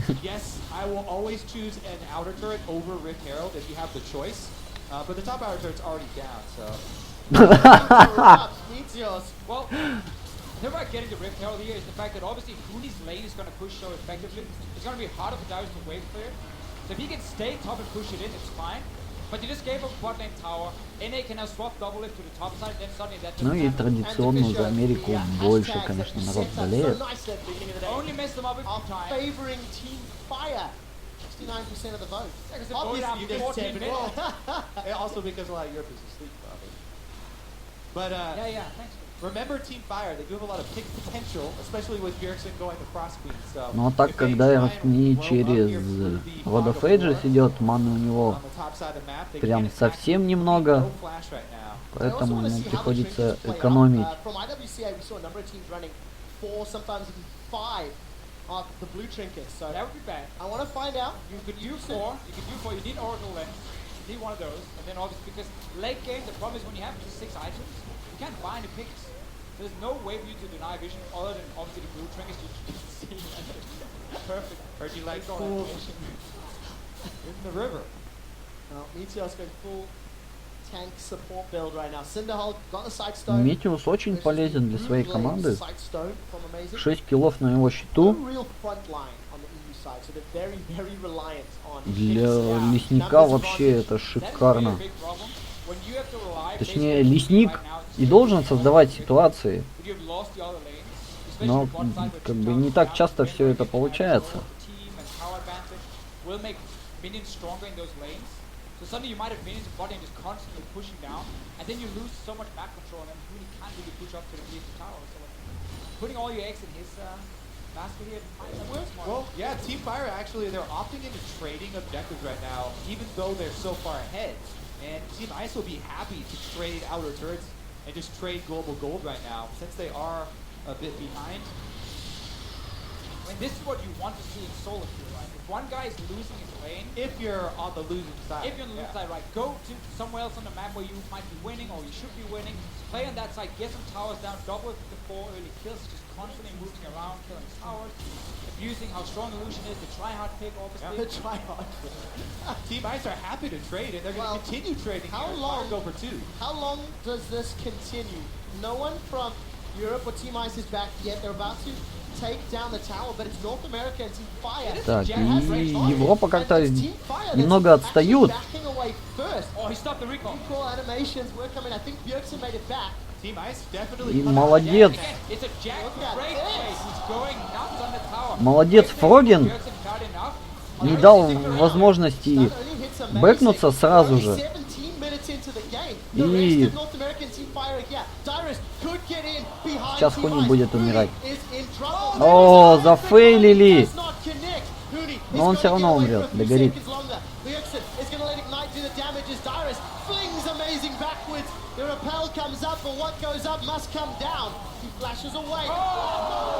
Красиво сыграл Метеус. Ожидал он кокона и успел среагировать. EU open up the base of North America, but they lose another outer turret and 3 in the process. Yeah, Frogen will be slow to rotate over here towards mid lane. Fire can keep up the pressure as they call in Meteos as well.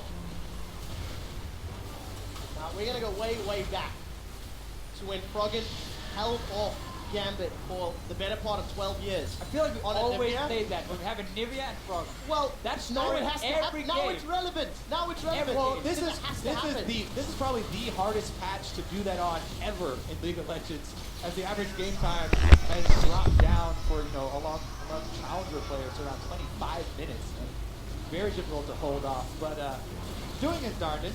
Team Fire though they'll easily take that sense. Death timers have been increased during this period. 18 minutes in, they'll be able to get the second dragon pretty easily.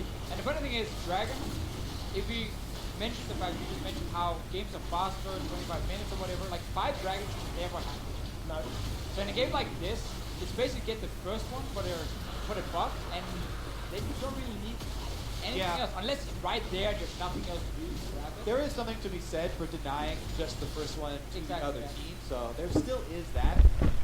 But you definitely have to be a bit more Просто какой-то день телефонных звонков. Dragon 2 and 3. But if you're North America now, you're only 19 minutes in. We have so many towers down. Надо было команде Европы любой ценой брать ингибитор, потому что хотя бы тогда смерти не напрасно были, там оставалось там часов здоровья. By going this Frost Queens right into Void Staff build, it's a really, really early spiking build, so Bjergsen's also going to have a lot of early power here on Syndra. And it really is one of the There's the first part of the pick, and he sidesteps, so Kasink dodged actually, I'll have you know. He was slowed, so So he don't. I give. It's like time goes to the runner. I give the credit there. Well, we're just gonna find out. Oh, this is bad for Rooney. And amazing. So rounded. The rest of Team Fire not following up on this. Yeah, look at the middle. I think Reckless may be in trouble this time around. Bjergsen is going to find the stun. He unleashes his and that's a kill. Красавчик. The wall from Dyrus. Stun still hits Bjergsen, as does the И Афраму попадает. in trouble. I think he's got egg. If it gets popped, Dyrus will get Dyrus. caught by the cocoon and Froggen throws out one more flash cross. The culling eggs him. Body block comes up from Kissing and Hooney. И задефали все-таки Фрогена командой. Now he died. Again though, North America is playing so well around the pit wars. They always have a few down on the map. They know where to be with them. Bjergsen sitting hiding in the bush. Ну и с Вардингом-то, конечно, проблемы команды Европы. Бросили, просто Фрогена бросили. И молодец, красавчик Фроген. Один в пятерых и... Ну, ладно, в четверых. И все-таки берет он килл. Не просто так умер. Главная команда его просто бросила, не пробовала даже как-то задефать. Еще что-то.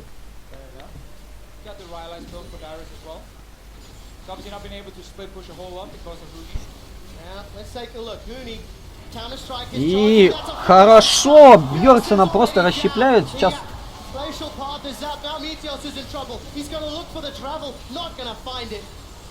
распался. И сейчас его кому отдают? Реклзу килл.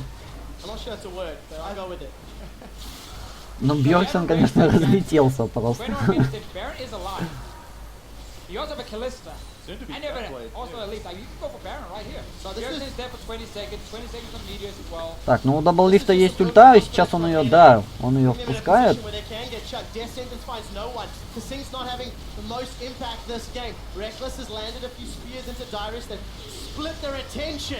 There goes the 10-bit fate. Afromu has stalled out the Baron. I think enough to reset the spears from Kalista. Нет, все-таки заберут. Baron secured by Amazing as Froggen is playing. Фроген зазонил всех. And all of a sudden, Europe closed the goal gap. Yeah, right now, Fire are just trying to delay them to get more damage on the bottom turret because there's a huge wave from Team Fire taking that out of it. Hooney does get off the Baron with powered recall to go clean up a lot of that money. It is at half though. So about these team comes back. There we see it. There we see it. No, that was a play call right there. It was. That was North America. А вот теперь Дайрусу нельзя позволять вылетать. Ну вот это вообще шикарнейший, конечно, стан был.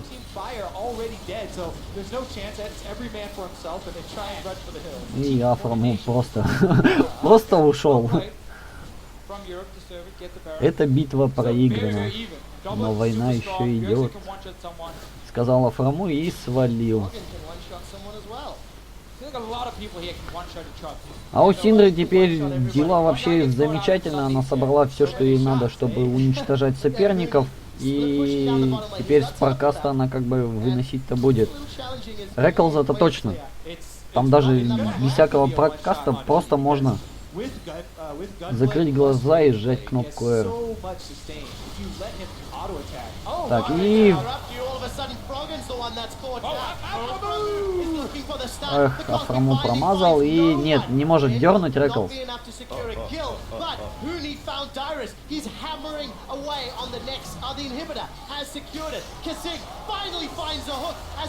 И выживает!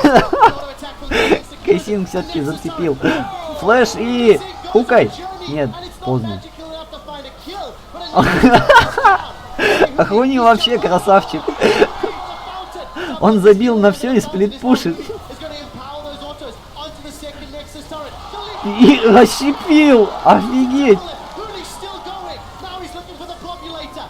Ждет еще одного. И... Ну вот это правильное решение было, то есть до упора продолжать пушить. Понятно, что он умирал, но нанес еще там 1-2 удара вышки. И в следующий раз уже он просто может по прямой идти туда или с телепортом прийти. И пару тавершотов затанковать.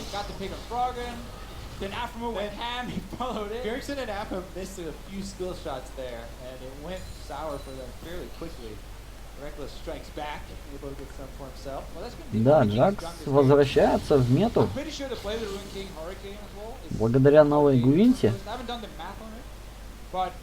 The fact that you get the crit now, even if you had, I don't know if I trust your math. Are you sure? If I go to Frigg and say 2 math for me, and then I get all the numbers and I can say it. Yeah, oh. That's the range blade, gun blade combo. Obviously no flash or anything. Так, их экстековый штык. Gyro's picking the scenes for the fans. Not really working out as this game was played out. The biggest difference was the mid-game shotgun. No. America had a giant lead. That's another one. Well, also double lift going face to face with multiple EU carries. Yeah, that can be a bit of a problem. True. Can be a problem. And we are seeing NA. 4 blue trinkets in red. Something we're seeing. Сейчас вот можно Oh, the Guardian Angel. попробовать вытянуть команду Северной Америки, и Джакс с телепортом просто вот... Нет, варп закончился. Но сейчас стандартная тактика растягивания, то есть по лайну сносит один лайн и потом противоположный. В этом случае команде соперников придется выбирать, либо они защищают живой лайн, либо отпушивают. Ну, Хуни вообще красавчик.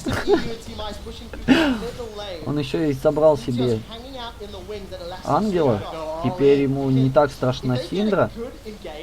There is still hope here for North America. Again, they can one-shot with Bjergsen. Double lift. I mean, yeah, you can take someone down pretty quick as well.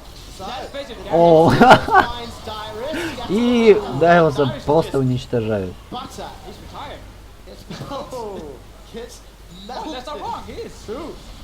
И Фроги надзанивают.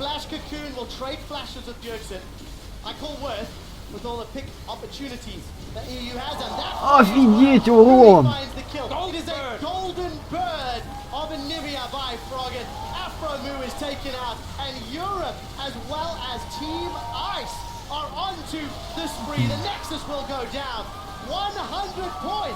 Жесть!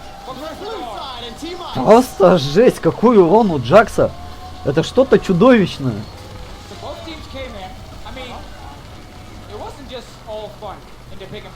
Два итема, и он с одного прыжка сносит больше половины хп сопернику. Да, надо задуматься над тем, чтобы начинать майнить Джакса.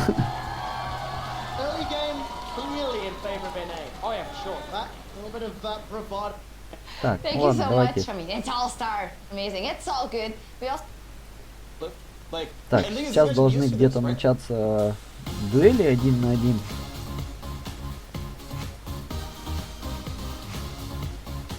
А, ну вот. All Star. Теперь посмотрим, что нам выбирали. Командам придется играть и жить с тем, что зрители выбрали для них. Я не понимаю, почему Поппи не выбрали. И как-то для корейцев вообще не запасли АДК. Вообще не завезли. И это как-то печально для них. Зато китайцам дали и Азира, и 2 АДК. Ну, главная проблема для корейцев — жить можно.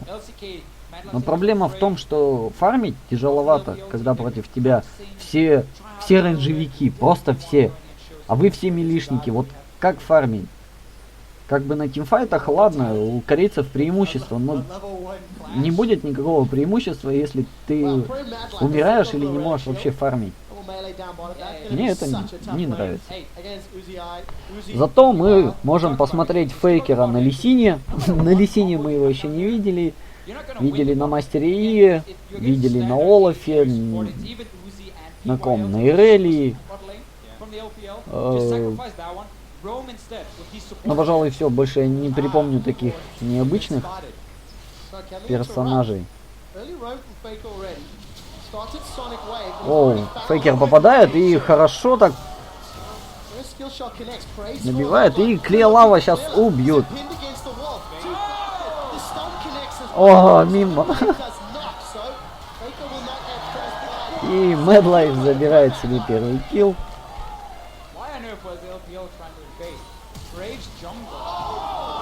И сразу же экзост идет.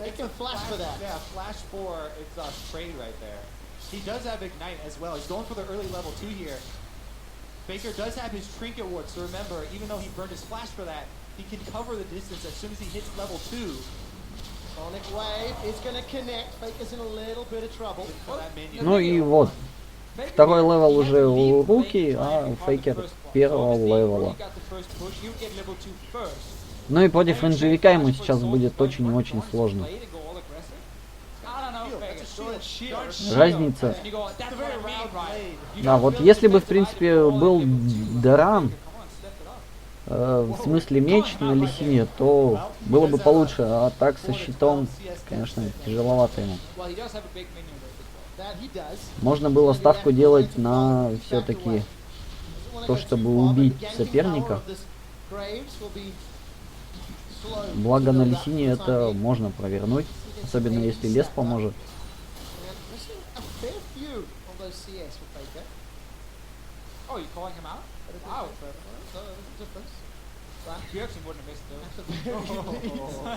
At the very least, gotta put out there very early. Faker's gonna get some free time to play. Now these relic shields gonna have to do a whole lot of work.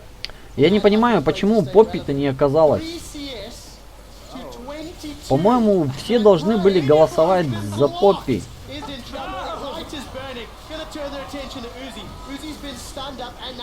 И Узи умрет. Да нет, ну он просто кровотечением.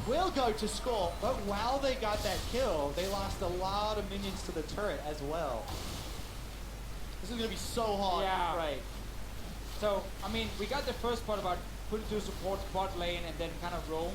Obviously, you need a few levels. That probably I didn't touch. And that's really what SDK got punished. Well, the other thing is Uzi didn't use his Не замечал, что Грейв откидывает. Yeah, and the wave is pushing back to him as well now. Because the tower cleared him out. The wave is pushing to him in the bot lane. Prey is only level 2 at this point. Faker, that item build and the decision making early is putting him a little behind.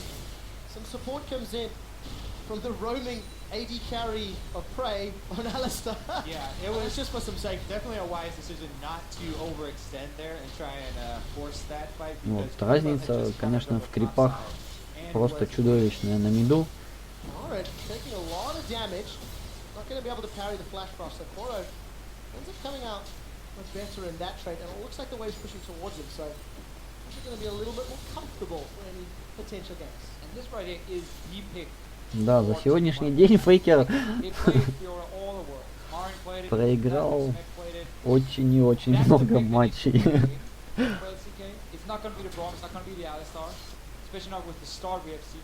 first blood Braum, thank you very much. Very true. Look at the first game changing. Absolutely game changing. Uh-oh. The zoning is gonna. This is horrible. Level a lot 4 on PYL. I mean, the Prey's level 2. This is the problem. First of all the way back to level 1. Faker obviously going down into some experience solution to push for level 2 and then wasting his flash as well. So suddenly he had to just constantly have to wave push down to his tower.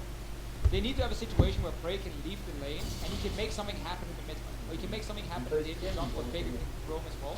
But then he needs to push the wave. He's in a really, really tough situation. He's level 6, maybe trying to go for an all-in. Or have that Darius come in with the gang, you have flash, pull in Rookie, try and get something going. Rookie's giving Faker a lot of respect, backing away as Faker steps forward. First one to level 6, or also already recalled that Death Sentence finds Prey. Play pulls him into a couple autos from Uzi, and Uzi is now charged up. Soft auto attacking Prey and Madlife. Once again, going to be under the tower. Once again, just playing for some CS. It's going to be difficult for them. Living the Madlock to get any of this. Разница по левелам, конечно, вообще гигантская. Третий против пятого. На боте. First time О, вот это. Все-таки успел птеродактиль отфлешиться. О, ну нет, шестого еще нету, и там тем более идет Клева. Сейчас Медлайф умрет. И нет, он выжил, но... И сейчас... Нет, ничего не будет. Быка все-таки забодали.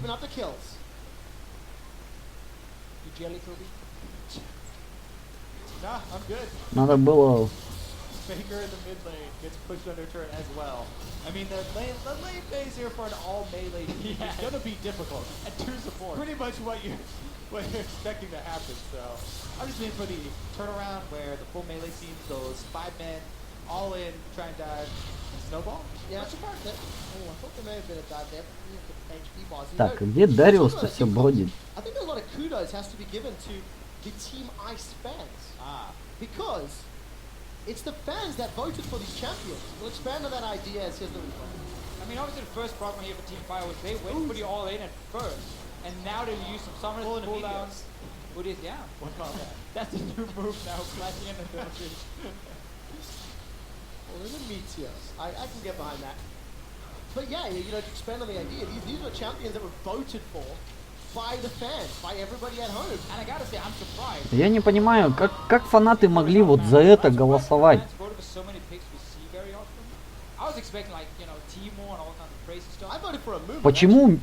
Почему нету Тимо? Throws out a grand challenge, 1 vital down, 2 vitals down, flashes for the 3rd, the 4th, for the heal. Koro's in trouble, he finds the stun. Где Тимо, где Поппи? Особенно после реворка, ну, я не понимаю. Что это за зрители такие, блин, которые вот этого, извиняюсь за выражение, говна понапикали?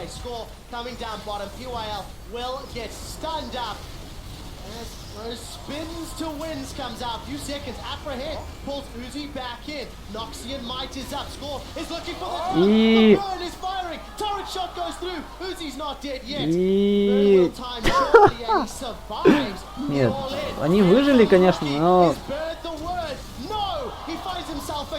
Вот сейчас Руки может умереть, просто все шансы имеет. Нет. Хил.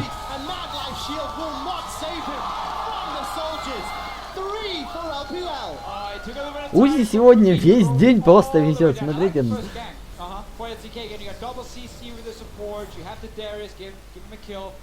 Yeah, it's a melee. The all melee team has to go all in like that and try and bring multiple people there to go for it. But Rookie with the timely roam is able to make it happen. Martin this time around probably won't be able to bust. И Марин. Because the Q animation, Martin's just waiting for it, and then he's gonna block it, and then he also blocks the stun, and then you can just keep trading with Coral. It's so hard to wall someone who's right. Марин, конечно, шикарен. Melee range to wall, it's very difficult to use. Yeah, I really did like that skirmish on bottom lane though, because the faith there, Rookie had faith that Uzi would stick around. О, еще и Руки и красный баф. Ну это вообще, это последнее, чего сейчас не хватало Фейкеру. Ой. В общем, я не знаю.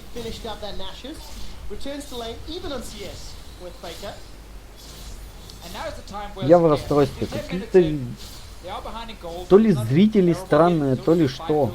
Вот какой фан вообще смотреть, как избивают. Настолько все неравно. Не знаю, дайте 5 АДК обеим командам. Дайте 5 саппортов, но вот так-то зачем? Такой дисбаланс просто делать.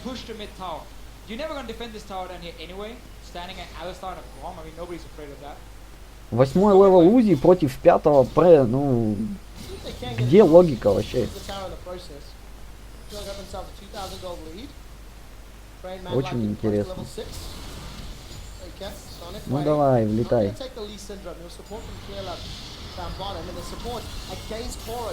О, и Корл умрет. У него шансов нету не умирать.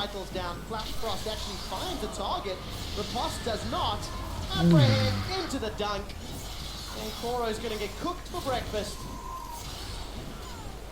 Good kill. Yep, gets to go over to Martin there. Try and get your split push going. So, down bottom, their sentence again finds a И... target. Нет, они все 5-го левела, они все умрут. Все умрут. И сейчас прострел будет. Gray is the next target. The arrow sends him to his grave. LPL's bottom lane, 5-1-1. You gotta leave that lane, man. You do nothing. You're just standing under the turret. Ладно, что хоть относится к этому весело. Wasn't gets tower, gets kills. Faker still struggling in the lane. Faker? He's even in farm. He's even in farm. What? He's even on He's been pushed down to his tower like all game long. He has the summoner lead right now. He's okay. Fair enough. Fair enough. I'll give it that one. He's also even in farm, so he's farming well, but his tower's down to 50%. And he's not been able to do anything as recent early. Dare you talk bad about Faker. I'm sorry, I won't do it again. Let's see what he can do with the mechanics, because Dragon number 1 will get secured by Team Ice. One or two more hits, not taken yet. Clara finally does. Now Faker and Rookie, they're going all in. Rookie will win the trade. And he won a 1v2. We need to see how that played out. Yeah, alright, now you can talk. I just want to say also Ну, это как-то совсем не весело. Everyone's gonna try. PYL has hit every single skill shot. Совсем не весело. А, ну вот, как раз таки. Начало 1 на 1. And on the red side, representing Team Ice and China's LPL, he made a quarterfinal appearance at Worlds. I love him. You love him. It's Clear Love. Well, gentlemen, it's time to go. Топ-лейнер против топ-лейнера. Have fun. You're gonna need it. Oh, what's hotter right Или... now? These two players. Или нет? Ну все-таки, по-моему, Лев топ-лейнер. I thought you were going to say, or his hair, his hot pink hair. Oh, and that's fantastic too, but we'll get into it a little bit later. We can talk about the Dash Chromas all we want, but this matchup right now, this is a world champion, an MVP of this world, versus the MSI champion, China's favorite jungler. This is Clear Love, man. It may be a disadvantage for him, but he's got a lot going for him. Yeah, a lot of people are saying, you know, Clear Love can do well, Clear Love can do well. Marin got MVP at Worlds by wrecking nerds. 1 versus 1, sometimes 1 versus 2 in the top lane. It was like, Smeb, who's that? Crush him in the top lane. 1 versus 1.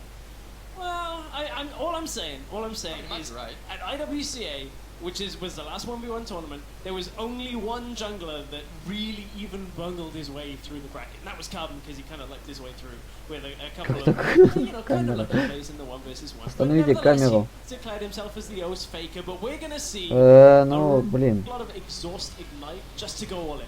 All the used here as well. So Marin, even though he now has a level advantage, can a lot of exhaust ignite just to go all in. All those enabled. Nice for the true damage that you get from it and added functionality. Да блин, on Champions почему не перематывается? Так, just shuts the pure 24-25. ignite while the opponent uses both summoners. You have a massive advantage in that 1 versus 1 situation.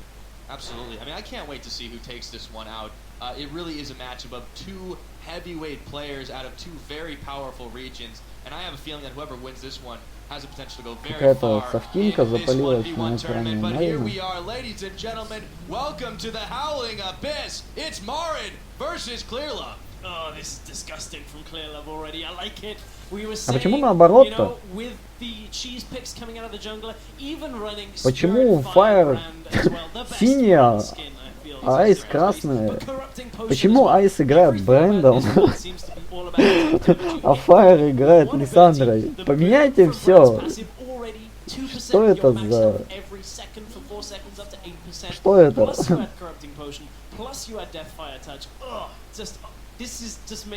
Ну и у Клеолава преимущество за счет просто за счет пассивки. И ну и рейндж у него, конечно, намного больше, плюс поджог от Sidestep already out of Marin. Dancing shoes are on. The other key thing here is we're on Howling Abyss, but wards are actually enabled from the trinket slot.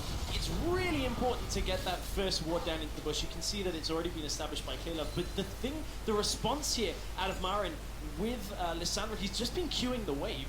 Clearlove's been trying to land the Pillar of Flame, and the experience difference between the 2 champions early on is going to potentially punish Clearlove, but Marin is taking a few pillars here, and it is starting to chunk through his health. It is. However, as you mentioned, there is that CS differential going for Marin right now. It's very, very slight, but of course, that is one of your win conditions, getting first to 100. He's already healed back up. Close has come in handy early, but he does take a little bit more damage. The Ice Claw comes out. Love's just out of range, though, and he's dodging away. Oh, Marin also just judging the tower distance as well, making sure he didn't get hit. Another key thing for anybody that, you know, this is their first time watching a 1 versus 1. Marin is И дополнительная сила поджога. He's got to be very careful here. Clearlove does not take nearly as much in return, a bit lower on the mana scale. But he's very low on Столб пламени наносит повышенный урон по горящей цели. So Marin, even though he now has a level advantage, cannot really trade with Clearlove. Recall is enabled. And the other really key thing as minions push up to a tower, Marin gets hit О, and стан. Ignite! Exhaust is И Марин умрет. Да.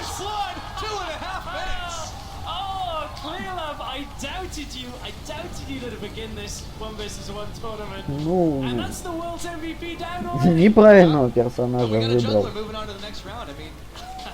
We didn't always expect that was going to happen, but Марин. smile on Clearlove's И face. Клеолав красавчик. Chalk it on the board.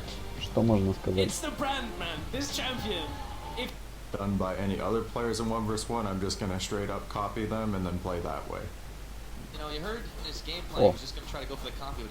Кира на Кейт. О, оставили Кейт Кире. Кейт против Кейт. Мальзахар. Зачем? Зачем Мальзахар это? Ну, понятно, что почти наверняка будет АДшный Мальзахар. Точнее, такой гибридный. АПД. Мальзахар. Но все равно.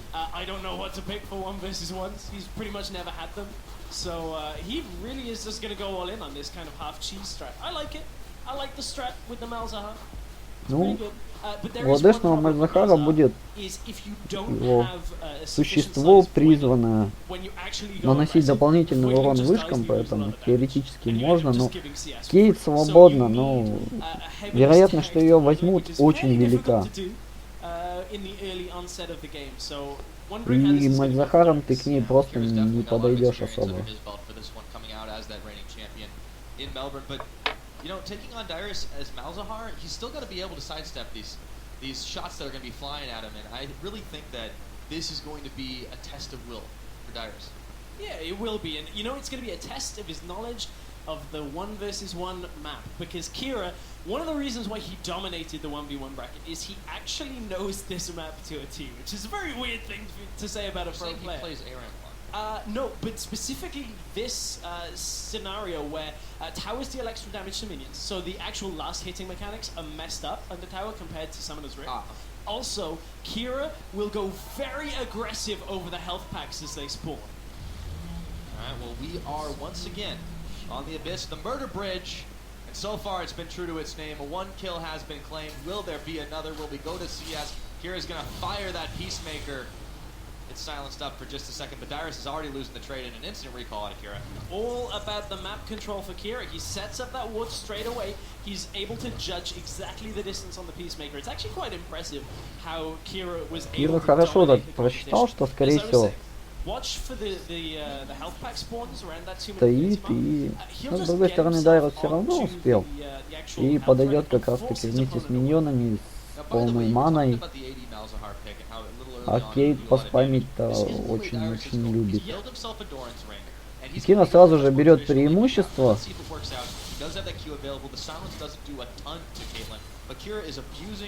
The ability on his passive to get more headshot stacks in the brush. Yes, and again, this is another thing that we saw Kira consistently do is utilize the brush, make sure he's stacking up that passive. Правильно отмечается, что Кира, стоя в кустах, получает дополнительно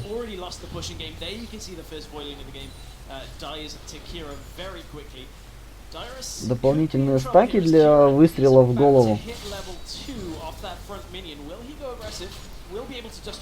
Чем он и пользуется.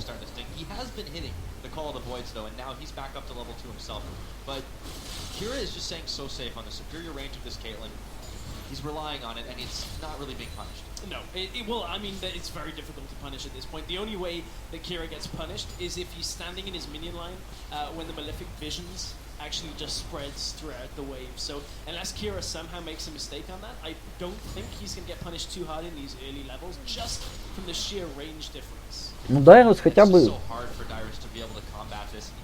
фанится сегодня. То есть он и на Синжиде поиграл, и Мальзахаром сейчас. Ну, это как Amazing. То есть он не делает все, чтобы выиграть, потому что это фановый режим. И доказывать, что ты там крутой или не крутой игрок в 1 на 1, ну, зачем это кому-то доказывать, я вообще не понимаю. Ты можешь доказывать всем, что ты крутой соло-игрок и сидеть в нижней части таблицы. But Dyrus actually has a level advantage here for just a moment. We'll see if he goes a little farther forward with the Grasp of the Undyings flying back and forth, but I feel like Kira is able to just come a little bit further ahead on it. Поэтому я приветствую то, что игроки берут каких-то нестандартных и непопулярных персонажей. Я вообще это приветствую, не только в фановых режимах, но he knows that the minion wave is coming. He has to shove this in the next 10 seconds and force Dyrus back. Because then there's no way for Dyrus to do anything. He forces the recall and is gonna get turret damage чуть-чуть не хватило. Safely here. А вот по фейкеру ему повезло, и он смог его убить. Steps up, gets the health relic. Yes, he burns it away on a shot from the tower, but Dyrus is just zoned out of this farm. It is 30-16, and he is not looking too healthy. The Void Link's going to go down. Kira's still just trying to keep the minions within tower range so he can just keep on firing it down, and Dyrus has got nothing to do. And this is the kind of situation that a big timer goes on to Dyrus now. He has to all-in Kira before he gets to 100 CS. There's a lot of time left here, and we'll see what Dyrus actually manages to pick up when he goes back, but Kira is going to win this at 100 CS. There is almost no way for Dyrus without a massive all-in, using the Ignite, using that barrier, and getting the ultimate down, for Dyrus actually to come back into this CS game. Caitlyn is just too punishing when it comes to having a lead on CS. This is exactly what he's got to do. If he can ding 6 in time, he's going to get back to lane before Kira can. If he can manage to get up to that, land the Nether Grasp, finish the channel, and go Ignite, it's the only chance he's got, because otherwise Kira's just going to net away and keep kiting. And the key thing is that, people are saying, oh, just build damage, that's all you need, you're an AD carry, you'll win the trade, it's great. Kira knows he doesn't need it. He's got a Dawn Shield, he's got himself a Null Magic. All he needs to do is not die in this matchup, and he wins this game. And that is what made him so difficult to deal with in IWCA, because nobody seemed to ban both of the AD carries away from him, and Kira would just play for the late game. And if you made a mistake, he'd punish you before. Dyrus did manage to use other health relic there. He is going to land the Q. He does get Malefic Visions on, but more CS traded over to Kira. And that's an ace in the hole. Dyrus takes a little bit more, throws down the null zone as well. And he's not 6 yet. He can't get another grasp. He does get some serious damage, and Kira's got to be careful playing with fire there against the Team Fire top laner. Yeah, that was messy out of Kira. Dyrus actually just getting a lot of free damage off the Вот, кстати, нет. Oh, А маны-то нету у Дайруса. Вот в чем проблема. Сейчас он мог бы, конечно, Киру забрать, но мана. He has to back away. Dyrus even used his ultimate in that engage, and Kira was just able to get himself basically taking no damage during the entire thing, and that means that Kira is just able to consistently farm this up. Dyrus now has to rethink his strategy. Oh no, he's Зачем он это делает? Headshots, vision, Kira just keeps trading back, and he gets the health back. On that last trade too, Dyrus, he canceled his ultimate. It really was an inopportune moment for him, but he had the chance, he just didn't quite get it. Now Kira's just going to keep on stacking the CS. 54-31. Dyrus is staying alive, but this game could be over. Еще один. This game is pretty difficult for Dyrus. Goes for the head, picks it up. Dyrus just can't get there in time, and he takes a Peacemaker to the back of the head. Again, it's just all about control over those relics. No potions for Dyrus. There's potions for Kira, so all he has to do, take the relic, chug a pot. The actual effective health he gains from that just outweighs everything Dyrus can throw at him. The one thing to keep in mind, Exhaust is on cooldown for Kira. Dyrus has his Ignite, has his barrier, and the ultimate is going to be up before exhaust is available once again. So Kira has to respect that, because Dyrus can look to go for an all-in. It just is going to have to be a very well-placed all-in, because he's going to need probably a little bit of help from minions as well in order to take down Kira. Kira's going to back here. He's got almost no mana. He's standing on the Hell Shrine, but Dyrus is going straight for him. Throws down the Null Sphere to stop that, and takes a little bit of minion damage, but he might look to go all in here. No, has to back away. A lot of damage from the cable. Yeah, it's because he doesn't have his ultimate. If Dyrus had his ult, I think he may have gone all in there. Although he will pretty much need his full rotation to be able to do that. Not The quite. boiling is starting to charge up, but he's losing a lot of the potency. Ну пробуй, влетать-то, ну. It is, it's a decent trade, but remember Kira's А, ульта на КД. Kira's just gonna sustain up here. Ooh, takes a lot of damage there. However, Dyrus still wants to trade back. He's going to throw down the barrier. Kira wants to try and push him further back, but Dyrus has got his ultimate up and available. Ace in the whole barrier is also popped on him. And he decides to go for it. All of this is Kira buying time for his exhaust. That's really everything that Kira is doing here, is just throwing as much at Dyrus to force him not to engage. And as soon as that exhaust is back up, Kira knows that the game is done. It's really just like a game of chess at this point. Dyrus, unfortunately, doesn't have as many winning moves. The other thing here is Kira can recall very freely. The CS lead he has built up here, 72 to 47, means that Kira is never going to miss more than a wave and a half. Кира, да, он решил выиграть просто по фарму. Победа есть победа, и неважно, по какому критерию. Поэтому он не переживает, он билдит дальше, и в том числе текст для защиты. Ну, и просто фармит за счет рейнджа и пассивки. И у Дайруса, ну, ему сейчас надо каким-то образом влетать. У него нет ни флеша, ни снежка, ничего.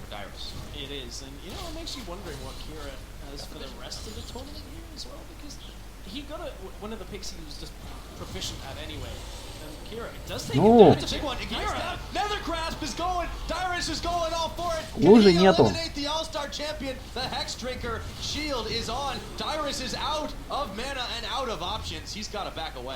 Ooh, Kira playing that a little bit greedy. Couldn't get the exhaust off to begin, but he knows that Dyrus doesn't have the damage right now, and that may very well have been Dyrus' last hurrah in this 1v1 tournament, because up to 87 CS now is Kira. It means all he's got to do is get 2 waves and 1 more creep, and that will be the end of the game. Dyrus actually may just lose. No, the minions, there's not enough minions there for him to take the turret down here.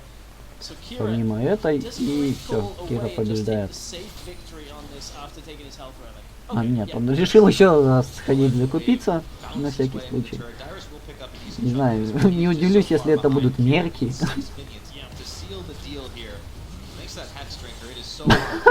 Ну о чем я и говорю, на мерки не хватило, ну ладно. Хоть накидку куплю.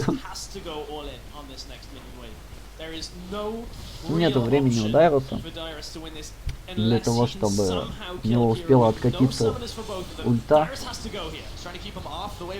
Тем более он пошел через каталист. Это тоже такая не самая лучшая.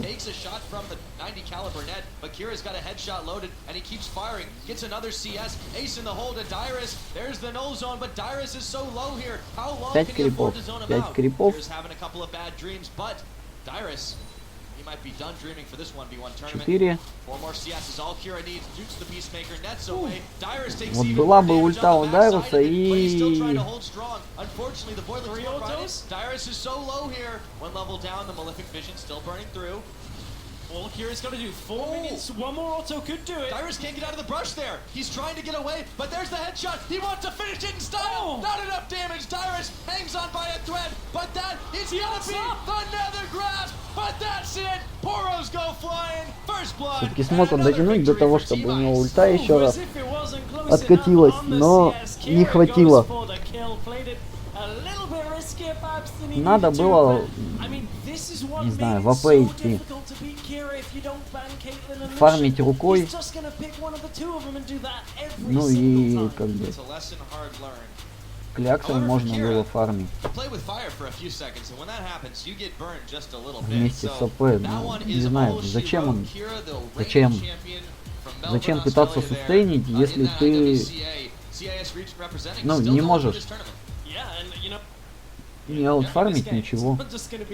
Well, nobody actually has to give anything up for it. That's the best part. But we're in picks and bans already. Так, ну и смотрим сейчас Бьорксон против Смурфа. Мидлейн Северной Америки против топ-лейна СНГ. Смурф показал, что он 1 на 1-то вообще неплохо играет. Смог даже Марина задуэлить. Setup. So if that Draven gets locked in, if that is Draven locked in против for Bjergsen, that was a pick that we saw BRTT pull out when he needed to.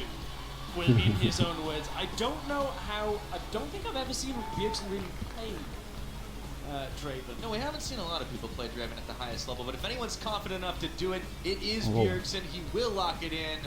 Maybe that's what he was getting whispered to earlier. But Smurf's going to be picking up Misfortune, and since she's been retooled, definitely a force to be reckoned with. Yes, double up damage is insane.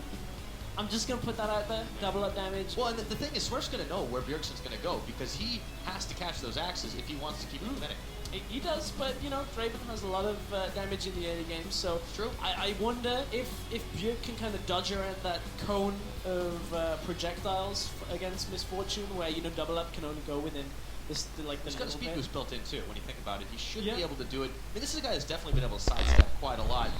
I think the fans are ready for this one. They need a Team Fire win on the board. So far in this 1v1 tournament, it's 2 to ice. We're going to be freezing out here if it's not going to change anytime soon. I like weather puns. I'm giving you an ice cold reception. Yeah, I know. Well, we'll see what happens in this one. Is Smurf going to keep things cool? I don't know. Just stop it. Stop it, Pirates. I really do have a lot of them, but I've been spending a little bit too much time with Freak. Oh, dear. Let's see what happens. You bring us all over here, just Freak's puns start infecting our Почему они сидят в дождевиках? Can we not, like, take the puns back Это in exchange for флешмоб new или players? I'm completely что? fine on taking puns in North America. They're a dime a dozen. What isn't right now? Или просто дождь? Bjergsen's axe is spinning away. Smurf goes ahead and throws down the ward early on. Both of them rocking identical builds. Biscuits and the Doran's Blade. No surprise there with the pair of 80 carries. But I wonder if anybody's running Grasp. Бьорга урона побольше за счет топора, который можно ловить. Особенно если несколько раз поймать, то прям вообще хорошо. Плюс есть контроль за счет сбивания. То есть если что, он и ульту у МФ-ки может бить и затормозить ее. There's always somebody watching, that's definitely the case. Starting off, Bjergsen will be hitting up those minions as Smurf steps a little bit outside the range of the axes, but Bjergsen's going forward, gets one, does have Grasp the Undying, and he gets a first take of it already. Yeah, makes a lot of sense. You can actually see Grasp the Undying when it's active by the kind of blue, ghostly, wispy... Смурф решил размениваться с Дрейвеном. Тем более, когда он ловит топоры.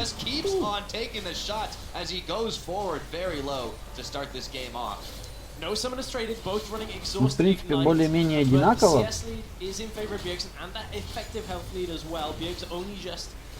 Но вообще, сам факт размениваться с Дрейвеном, зачем?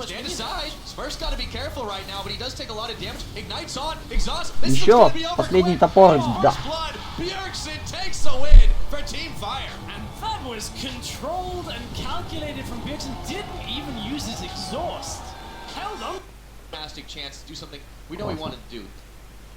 So it's a really interesting thing. We actually talking to Rusty Классно и быстро так. Спрей АДК против топ-лейна. Сейчас посмотрим, как Хуни сыграет. Кейс сам убран, Дрейвен тоже, в принципе, бренд свободен был. Как-то его не спешат брать. On one champion, even though she only has 2 abilities. Yeah, I completely agree with you. Now, on the other hand, though, with the Ezreal locked in, I think this says one of 2 things. Well, 2 things. 1, I'm very, very confident. 2, I know I'm going to put myself at a disadvantage. I feel like this is not an optimal pick in this situation. No, and I don't like Ezreal in 1 versus 1 because the minion wave manipulation is what 1 versus 1 is all about. So Huni now really isn't going to be able to hit a whole lot of Mystic shots. I mean, that's just going to bounce off the minion wave and, you know, oh, you did a little bit of damage. There is an all about the trading. What if he goes AP and just shoots Essence Flux through the waves? No, I don't want to see that. Full harass. Come on. See that. Come on. Do it, honey. If you were going to go something like that on AP, just pick Cassiopeia. Well, he almost did. But yeah. This is farm. That's not a Huni way to win, man. True, that isn't a Huni way to win. And as I said, he could just pick anything and be fine with it. But now he's going up against Praise Callista. I mean, this would actually be an upset. Like, this actually is an upset if Huni wins this, as Ezreal. Well, it wouldn't be the first time he's done something like that. However, he's going to stay frosty as we take to the Howling Abyss. Prey on Callista this time around. При всем желании он не сможет запушить лайн очень быстро. Калиста тоже не самый такой мощный пушер, пока не соберет руна. Но сейчас тем более рунан изменили туда, и крит прикрутили, и урона добавили. So in any of these early trades, if it goes all in, Prey should theoretically win this. Just pop the barrier in exchange for the ignite, and he should be fine. I think he's going to take a forward position here in this rush and hope to catch Prey with a straight Q, but Prey's sticking behind the mid line just barely, so he's not going to have a chance to do it. It's all he's got to do. There we go. Oh, yeah, there we go. Yeah, but he trades back against Callista. Yeah. I mean, Prey, you know, could easily just look to Rend at level 2 here if he can just continue building the stacks, but will be a lot of time. Oh, actually takes Rend at level 1 in this situation. I do like that just in case you end up kind of face checking into each other. And you can see Prey just taking the advantage already. Ezreal is such a difficult pick to make work on this match, especially against a Callista, because Prey is just going to dodge around every Mystic shot. To be fair, I didn't know Prey was going to pick Callista, but at the same time, it's so hard to land the skill shots. It's so hard to be able to trade effectively. It's so hard to farm. Huni has just got so many things going against him this time around, and Prey just keeps behind the minions. Has himself not too much of a CS advantage, but he does have a health bar one, and Huni will be able to land a Mystic shot. Yeah, he will, but it's, you know, trade it back. It's one of these situations I really don't know. Oh, that's early. Huni's going all in. There's the barrier. There's the exhaust. Huni's exhausted as well, and he's just going to keep going for it. The minions keep attacking. That's it. Prey takes it. GG at 2 minutes. I mean, there's the confidence in just running the barrier as well. Like, you know, all you have to do is outlast the ignite. And good sportsmanship between the two. I mean, you know, Huni banned away the Draven from Prey. Похоже, даже внешне похоже. Just making sure he puts him on his new main, but Callista. Support play. It's Demonko. Так, саппорт СНГ. Gentlemen, start your clients.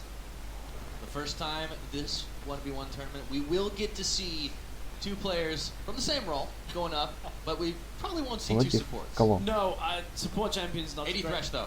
Could happen. 80. It's Mad Life, man. I can dream. Again, skill shot champions. Not so Против amazing. Mad Life. Especially like poke champions. Mad Life, Mad Life, Mad Life.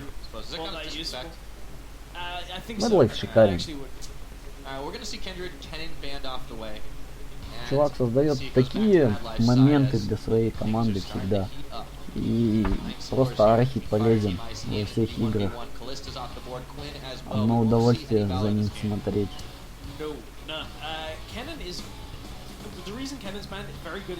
Пожалуй, самое крутое дуо это Mad Life и Double Lift.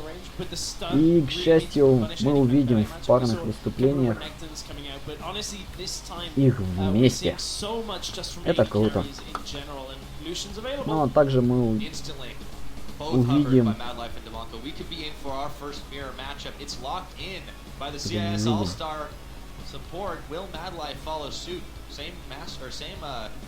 pickups on the summoner spell so far too. Now they will have some chance to change it, but I think this is what exactly what they want. Oh yeah, I think this is exactly Два as you said, what Люциана. these 2 supports want. Lucian support. Every support. Как говорится, игроки отличаются одной вещью, Throw it in there. First buy. Yeah, just get it as a first что они buy. ставят Who needs one? Just на fight D и на F. That definitely has a lot of meaning in this particular game. Since the Давайте. changes have gone in with those items, and Начинайте. Lucian has just become such a bully. This is why he's so popular. So he slips through the cracks in the band, and he's instantly picked up between these 2. In 1 versus 1, it's all to do with the piercing light, clipping it through a minion, making sure you hit the enemy, plus then following it up with the double tap passive.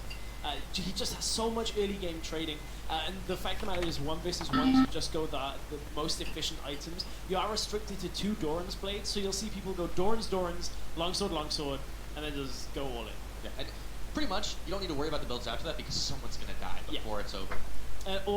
Lucian Mirror as well is just going to snowball super heavy. So if you even get a lead at this point, it's so difficult to trade it back. Так, сейчас I посмотрим. think this is going to be a test of Madlife. will for both these guys, but Madlife is a name that carries a lot of respect, as we heard Demonko say. Два матча He'll get a осталось chance to play посмотреть. mirror against him. He can take him down. That's a big start. Ну, 3. It will be a big start. I Посмотрим, wonder whether видели, both не running the same отмудется. keystone. I would imagine Demonko is going to be running Grasp of the Undying. Demonko actually showing just how important getting bush control is to start this. Madlife now is forced around the outside. He knows he has to respect Demonko. And at this point, means that he isn't able to establish the first set of hits on the Хоть бы wave. So хромопаки Demonko взяли, will что get the ли, first push on. Does Madlife trade back, or чтобы does he try and отличаться trade от, into Demonko даже as с the одинаковыми Demonko gets the wave? скинами, That's the question. судя по всему. Well, that's going to be riding on this early level 1. When you have these mirror matchups, it really just comes down to execution. Now, there's a little bit more experience for the CIS All-Stars on the 1v1 map so far, but Demonko reveals early. It's a tap on the minion, but Madlife now is able to push forward. It's the piercing light first on him. Yeah, but Demonko's trading it back onto the wave, so that's the thing to look for. It's all about level 2. It actually doesn't matter if you get the CS as much right now as it is to just get level 2. Just rush to that level 2 point. You can see he's a whole minion up on this wave. So what it means is Madlife, yes, you will be able to trade it back effectively because there is no second wave to push it forward.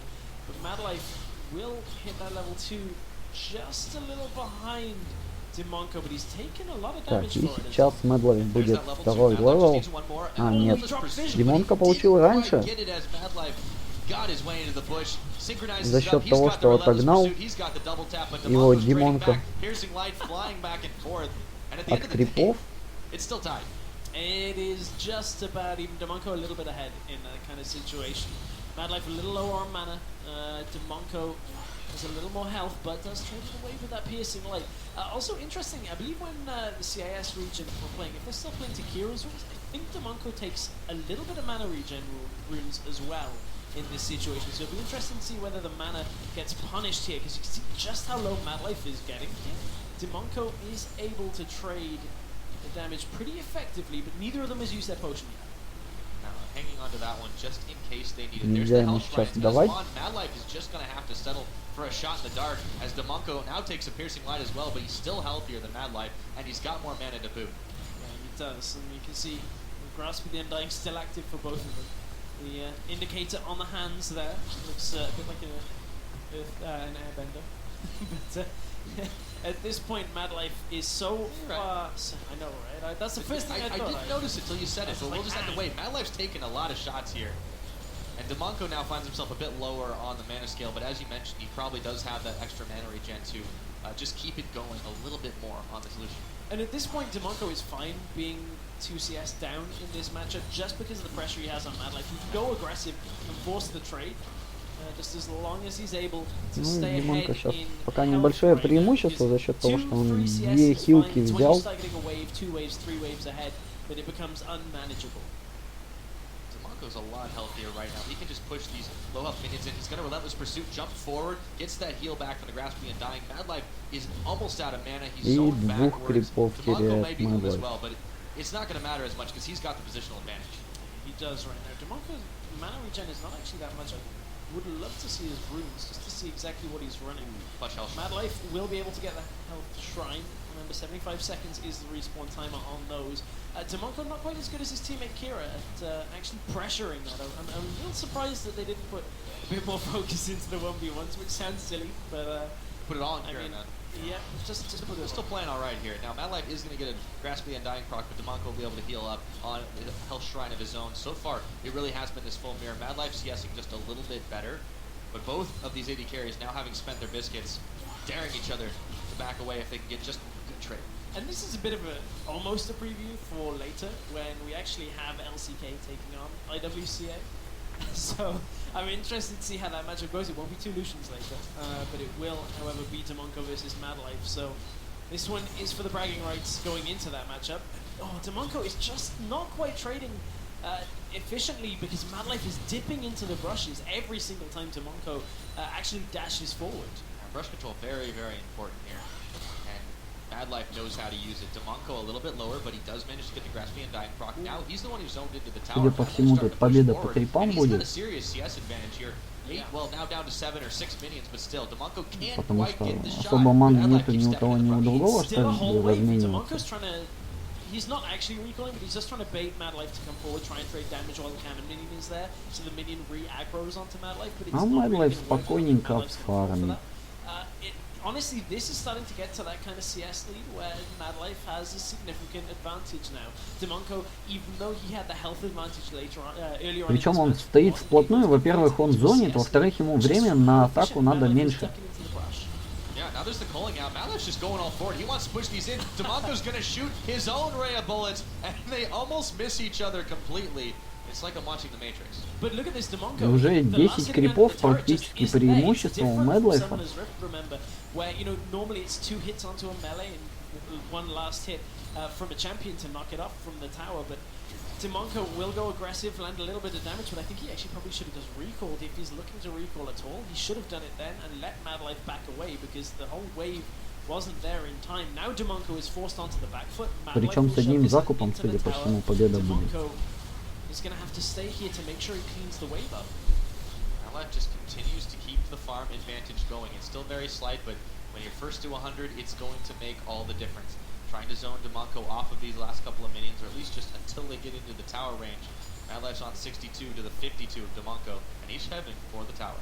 Yeah, this looks like a Mad Life, well, being well in control of this situation for now. I don't think Demonko is going to be able to turn this one without somehow getting significant damage down onto Mad Life, then pushing the wave into Mad Life's turret and somehow getting back in time.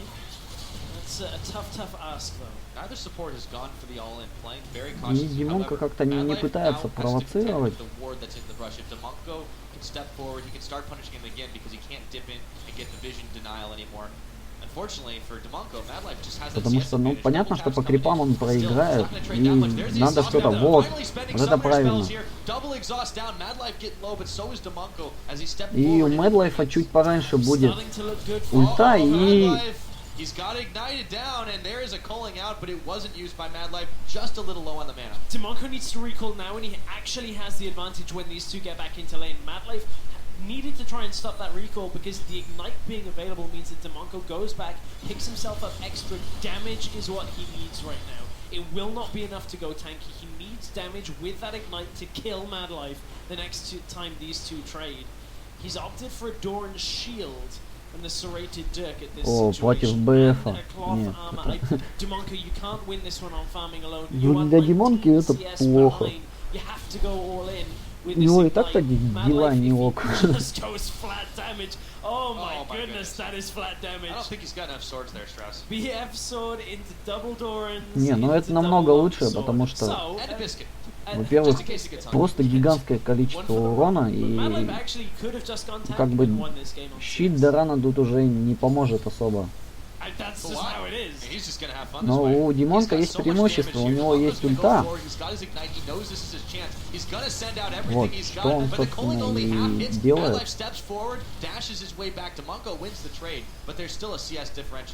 In this situation, Demonko going tank actually isn't the worst right now because he can output more damage. He can output a fair amount of damage onto Mad Life because Mad Life has no resistances here, or at least no extra. Есть игнайт у Димонка и... Because Demonko is right there, Mad Life. He's got to back away. Не, ну у Mad Life есть запас для того, чтобы еще и печеньки есть, поэтому...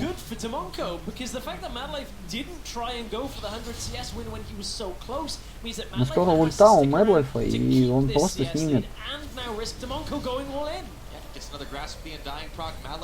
всю волну. Осталось 12, две волны. Первая крипа 5, и там сколько. И благодаря двум Доранам он сейчас отсустейнится, и у него еще 2 печенюги было, и как раз их хватит. I actually feel like if you had just gone Giant Spell here, Mad Life would have been okay. Good trade, but Demonco is going to have his back pretty soon. He's got to be careful not to get wiped before Mad Life is smelling blood in the water, and he tries to go for it. Now it's Demonco that's turned away, and there's 6 CS to go before Mad Life can lock this game up. There is going to be only 4 available on the field. Even if he gets the perfect here, he's got to be careful. But Demonco, clock is ticking. He's got to shut it down. Goes for the all-in, but he's that much lower. Mad Life ducking and diving and dodging, but it's not enough. Но вот сейчас ульта уже откатывалась. Зачем вот сейчас терпела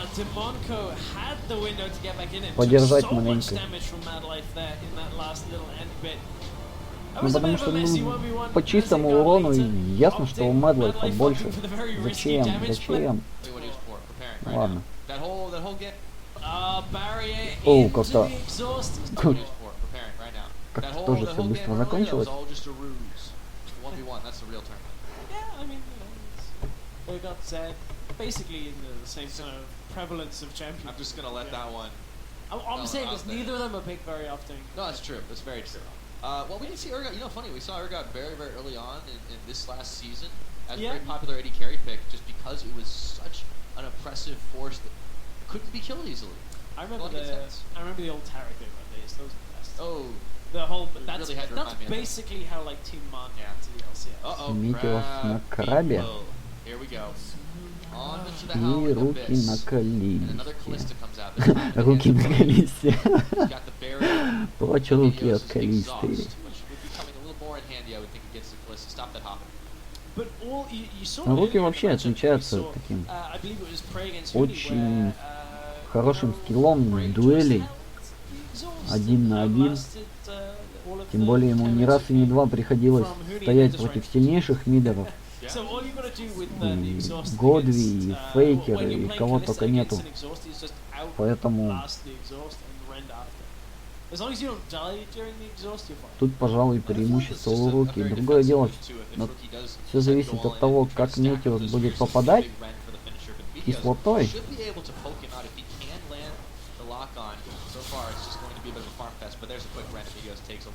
Если будет попадать, то все хорошо.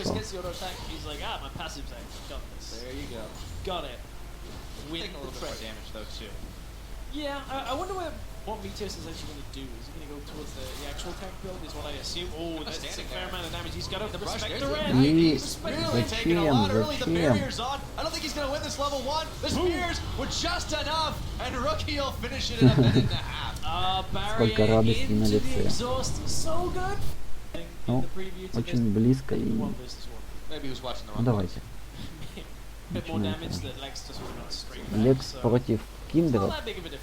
Ох ты. Лекс, точнее Лекс на Киндера против Вездора или Бланки. Ну, посмотрим. У Вездора как бы куча возможностей для того, чтобы убить. Тем более у Лебланки вообще куча урона лоу-левела. 3-й левел ей получить. И... Но опять-таки, Киндред может своим волком очень-очень хорошо зонить соперника. Just outputting damage early and the ultimate that keeps you alive. Keep in mind with Grasp of the Undying plus the E ability that is going to come from Lex, that third proc where you get health back, plus you have Grasp of the Undying, you get health back. Everything around Lex's kit is about getting health back and dealing a lot of damage in return. So the Master is playing to Lex's favorites. Monster's definitely going to have his work cut out for him here. He's got some juicy farm that he's trying to pick up, but there is a lead already for the CIS AD carry. He's going to back off, give Westor a little bit of room to start working this one. Level 2 is all надо шестой, хотя бы 3-й. A little bit more damage, does trade back, and he steps out of the Wolf's Frenzy. That's actually a good trade for the door. Yeah, that was a good trade. That was a really good trade. And Lex was taking damage from the cannon minion there as well, so even at the end of that little trade, Lex was still taking damage. And that puts Westor a fair amount ahead. Так, первая печенька ушла у Киндера. He might need to now, though. Another good trade for Westor, as he's just able to jump out of the Wolf's Frenzy just outside the zone. такие классные размены. Другое дело, что Kindred все-таки отхиливается. И нужен шестой, чтобы забрать. Тем более можно подобрать очень хорошо руны на Магрезис. Для дуэлей как раз таки. И пассивка вылетела. Здорово.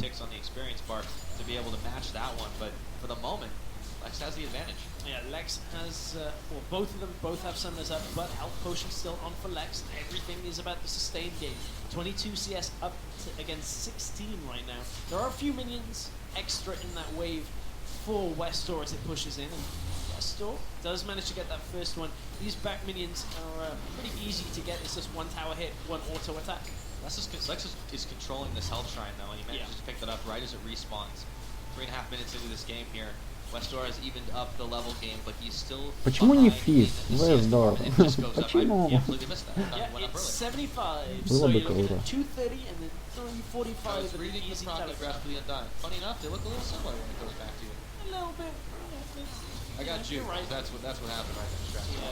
О, ну вот предполагаемо же было, что сейчас будет делать Весдор, потому что там висит печать на Лексе и как раз два недобитых крипа. И он как раз к крипам еще подходит. То есть вообще Лебланка скачком своим убила и двух крипов и разбила метку на Лексе.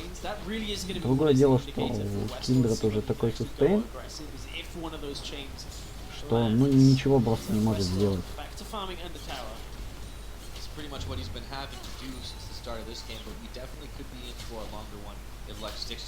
И ждет Весдор, ждет шестой.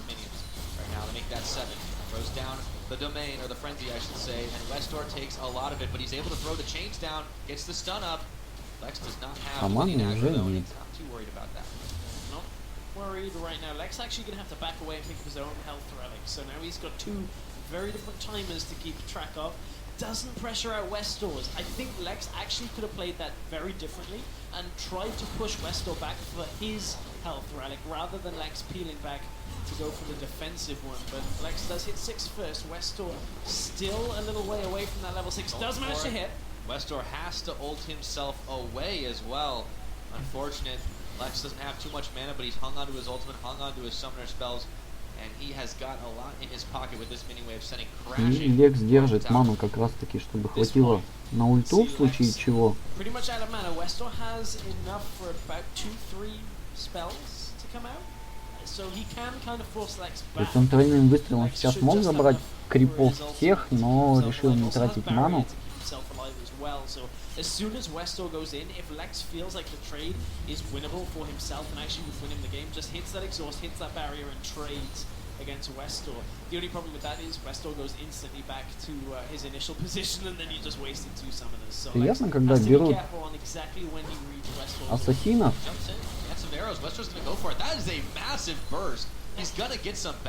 Потому что это провоцирует не фармить, а дуэлиться, то ради чего смотреть, ну блин. Потому что смотреть, как фармят люди, ну мы знаем, что они умеют фармить хорошо. Ну, как бы. Не за этим мы смотрим. Will be slower on the recall and won't be able to make up the CS difference here, but Westor is just going to have to shove this into tower. Так, и Весдору сейчас бы надо отходить, чтобы не терять время. Либо он пытается набрать по максимуму.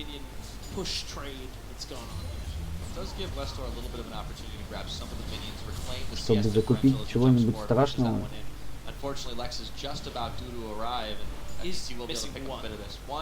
Maybe 2, nope, not even. There goes одного крипа всего потерял. Continues his lead, continues growing it. As Westor's had to back away, let's see what he does go ahead and pick up.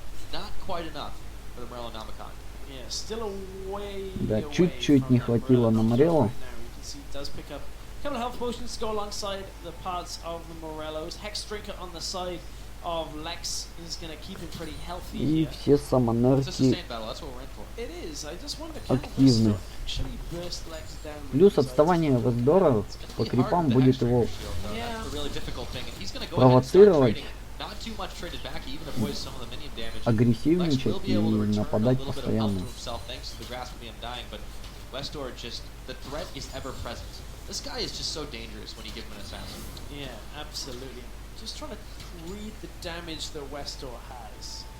The first distortion did about 200. That one did a bit now more. He goes all in. There's the Wolf's Frenzy. The chains are on. It's going to be stunning up. And he takes a good trade against Lex, but Lex is going to try to get a little bit more back as the Sigil of Malice flies in his face. Oh, Lex is having to just make really tough decisions here because Lex has to basically wait for Westor to use his summoners before he can react. Then Lex uses his in response, and the cooldowns are basically the same. No summoners yet. There's the exhaust. Не видит, по кому бить. Westor, the clone's ahead of him, and he has to back away. Lex wins that one. Handily, and the Ignite's down. Lex comes up so big in that trade barrier. Lamb's respite, Выбил instantly ульту, staying alive. но подхилился. Но вот сейчас бы отойти в Издору, закупиться, потому что Киндред отхилится.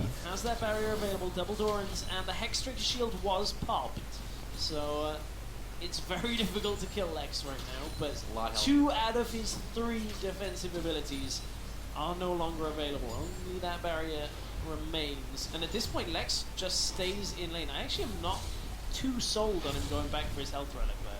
I mean, he didn't have too much to do that. Зачем?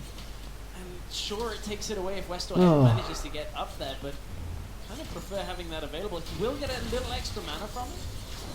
Но не убить Лекса сейчас.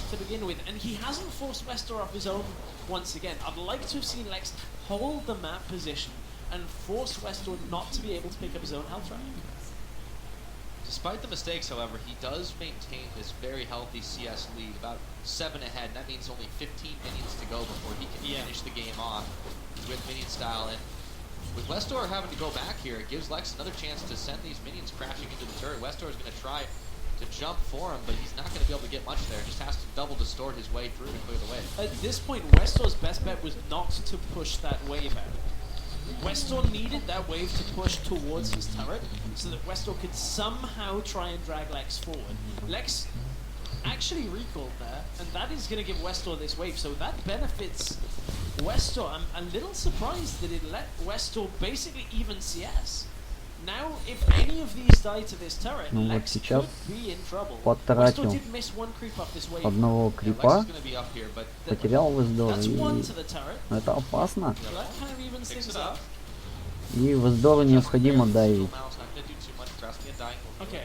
Последняя волна, потому что сейчас будет, если сейчас не сможет убить Виздор, у Лекса есть... О, промазал по печати, и видно, кто. Но это будут крипы. Да.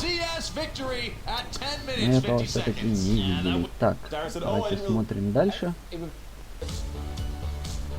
LPL, LMS, да, мы это все видели, поэтому на сегодня стрим заканчиваю, до встречи завтра, приблизительно где-то в то же время, наверное, начну часов в 10-11, потому что, ну, по тому же маршруту, потому что в 6 часов утра вставать, это по Уралу, в Москве там вообще 4 утра, кто в это время смотреть будет, поэтому... Ну, часов в 10, наверное. Поэтому приходите на мой стрим, буду рад вас видеть. И до завтра. Пока.